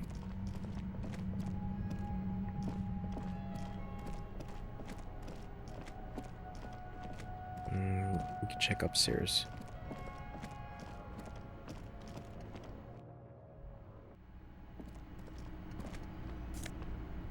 Take.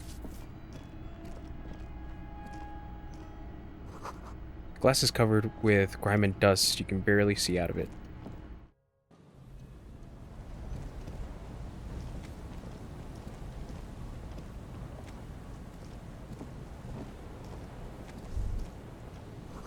Gust of wind, the height feels dizzying. The central support beam has been destroyed by artillery fire.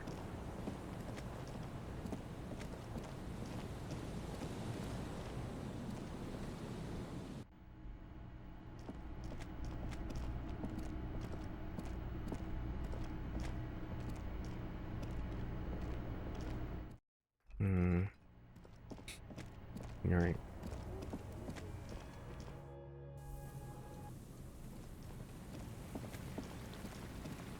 Talk to Joyce.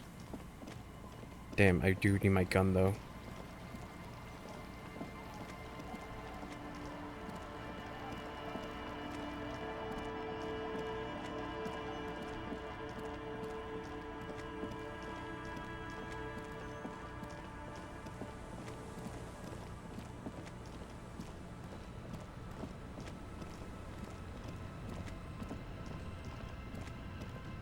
You're back. Good. What can I help you with? So I've been dealing with Everett again. She's not even asking you anything. It's so easy to just say. Ma'am, this whole thing is a takeover. Is what you're about to say when a cold streak runs through your heart. Once said, there is no going back, Harry.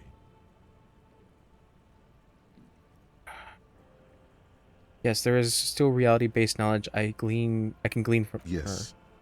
What if something happens to her and you've left one question unasked? Sneaky little question escaped your eye. Okay. Of course, Detective. And more questions You can about always drop by later. reality. More lessons in basic reality. My favorite part of the day. Go ahead, ask me anything. What was the RCM again? Nothing more nor less than the de facto law enforcement body of post-revolutionary Revachol, Detective. Yes, we are the Revachol Citizens Militia. He's being sarcastic. We are? We are. Are we? Excuse me. You said de facto. Yes, that means not de jure. The RCM acts in what is poetically called the twilight of international law, both at the behest of the coalition government and to its chagrin. That's it for the who I am part then. Permit me to conclude with this. Who you are to me is the police, the only legitimate law enforcement authority in Revachol. And if those authorities drink so hard they need help recalling the basic terms of reality, well, I am here to help. I want to know what you are. She won't maneuver her way out of this one. Say nothing. I am the vilest of the vile. A traitor, a devourer of nations and infants. I am an ultra. She raises the corner of her mouth, smirking, revealing a canine. Wait, what's an ultra? An ultra-liberal. It's a type of liberal. From the revolution. It's, not the moderate kind. I don't understand what's so vile about it. Haven't you heard? I am a nether creature of the Forbidden Swamp. One of those who pushed the king under a shit wagon and betrayed the revolution. I can see you thought I'd gone extinct. No sane person identifies as an ultra-liberal anymore. Not in broad daylight. You're a centrist at heart. A real moralist. Tell me, now that I've uncoiled myself, do you find me frightening? In her green eyes, you see a mixture of truth and self-satire. Decades of guilt and pride. Forgive her, but only because you like pearlescent teeth and those light green eyes. I forgive you, but only because you're charming. A devil, who being of great charm and guile sneaketh into the homes of the godly. Vile devil. I hope so. I hope we are able to continue as friends despite my scaly bulk. And the insanity, bloodshed, and transfer of wealth that took place here. It was not the plan all along. When the dust settled, the liberals were the only ones left to clean up the mess. By virtue of their survival, they were handed enormous power to shape the future. This was all our last generation managed. Would you have done something differently? With due respect to our overlords, the eternal caretaker government that keeps Martinez a monument to the efficacy of its artillery. While a gentle wind sweeps the streets in the rebuilt east, light drizzle washing it clean, lights go up and motor carriages circulate the tracks. I would not have relinquished sovereignty to the Coalition. Not here in Martinez, and not in the Stella Maris or Delta Beachheads either. If not for my own sake. She realizes her small, cold fists are clenched. She loosens them. Then for my daughters. We had an obligation to defend our sovereignty. We should have burned the whole Isla down rather than let them have it. Dark orange flames reflect in her green eyes. An oil fire on the ocean. You're a smart woman. Perhaps. My intellectual vanity will be my undoing. You're no dummy yourself. So am I. A smart boy getting smarter. One basic term of reality at a time. You're a patriot? Yes. I suppose I am. But I wouldn't be a patriot anywhere but here. Seditious talk, man. You have daughters? Yes. Whatever else I am. I'm also a mother. And a wife. Now, shall we return to reality? What is this? A bird? A sphenicid? A flightless bird of the polar regions? I mean, what is this place here? This place is an unmarked micro-settlement on the coast of Martinez. She gestures towards a collection of cinder blocks dwelling covered by a highly carcinogenic roofing material. It's lovely, really. I'm thinking of buying it. Really? Yes, so I can spy to Everard and spoil his plans for this place. I'm a petty person, I admit. Don't worry, I'll never get around to it. The information you pass to me will remain confidential. Let's get back to reality, shall we? What is... It's not gonna make it, A but... strange coldness comes over you as you look at the world. The waves sway the sloop slowly. That's all. It's on the tip of your tongue. A doubt of sorts already in your head. But it's not fully formed yet. You have to wait and return to this later. Once the jamais vu thought is complete. Glad to have been of assistance. Thank you.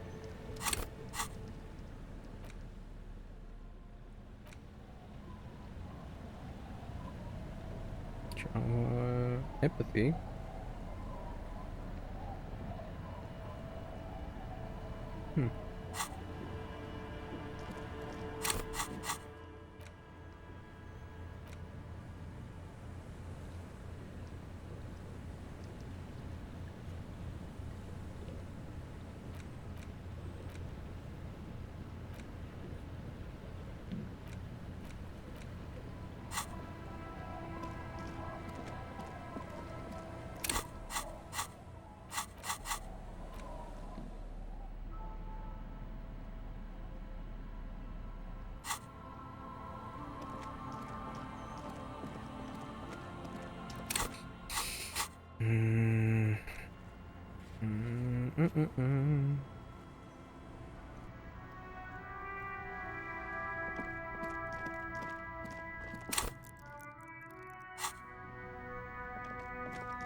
Trying to think. What do I have? Harder core.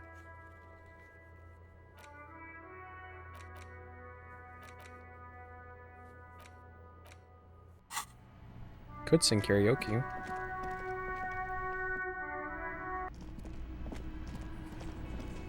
Yeah, my flashlight out. Hey, was there something you needed?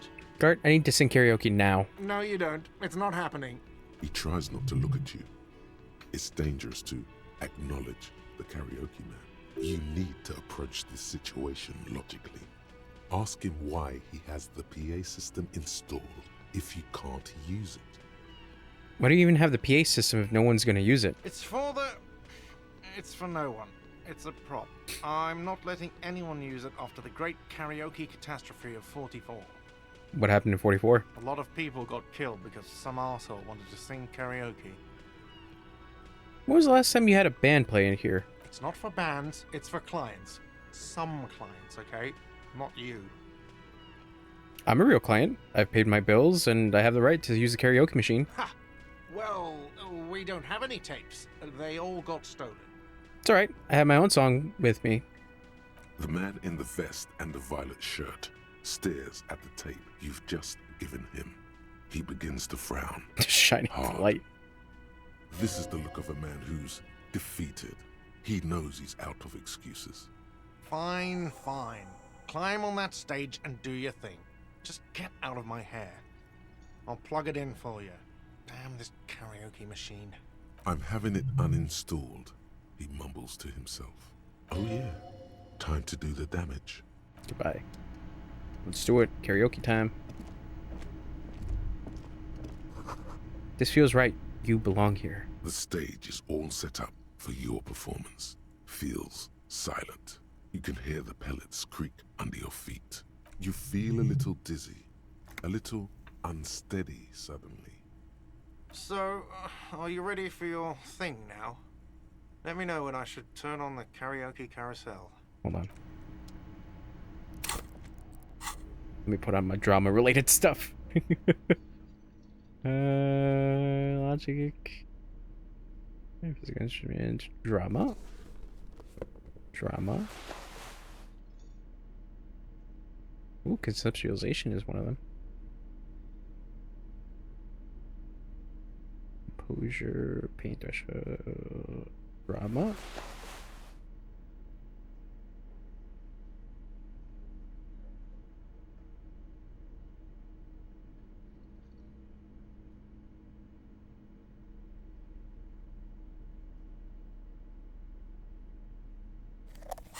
I look really stupid. The stage is But we what you ball. feel. So, are you ready for your thing now?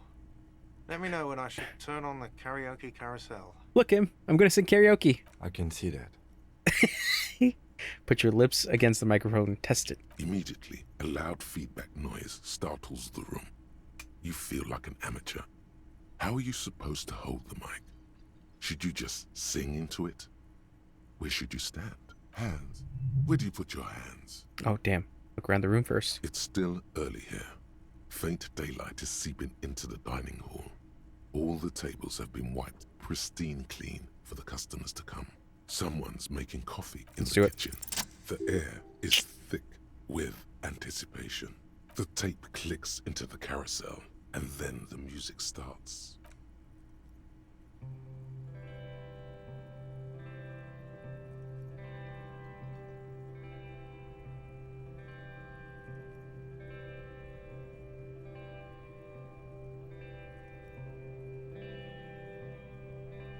I would often go there to the tiny church there. God, his voice is just the ancient reptilian voice. The smallest church in San. Though it once was larger. How the realm may rest there. Down through the mist there. Toward the Seven Sisters. Toward those pale cliffs there. I would often stay there. In that tiny yard there. I have been so glad here. Looking forward to the past here.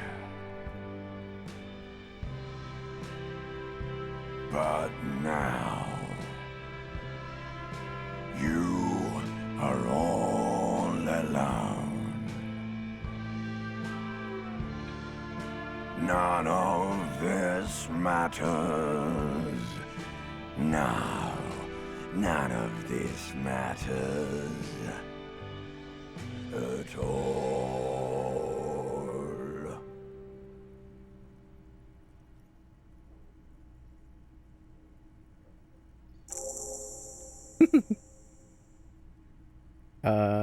Yeah. Or rather, he tells you with a approving nod. Yes, not bad at all. Thank you, ancient reptilian brain. No reply. There is silence now in the deep where the voice came from.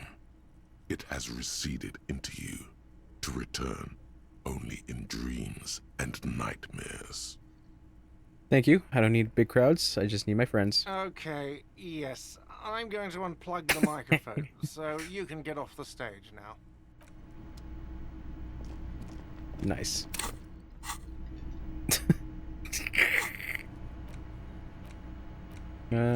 Find booze and drink it.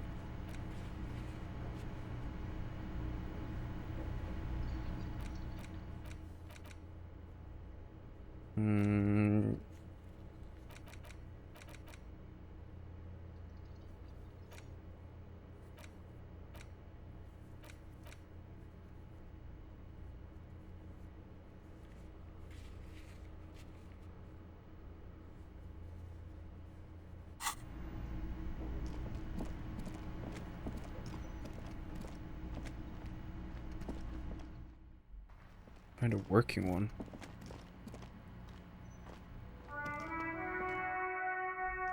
I don't think the pawn shop has it.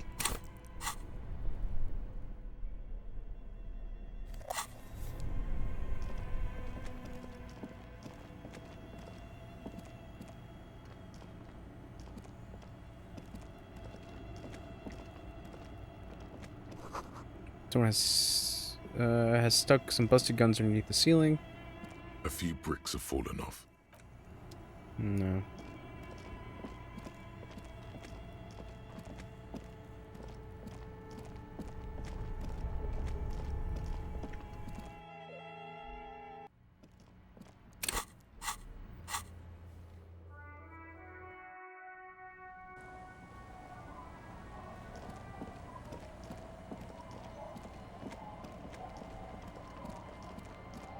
The worn and beaten wooden planks of the bench do not look overly comforting.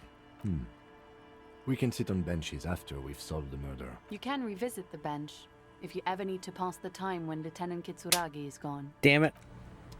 Well, now we're kind of screwed. Alright, well, I'm making a save. And I'm going to call it for tonight. Alright, thanks for hanging out with me. I'll be back later with more Disco Elysium. Bye-bye.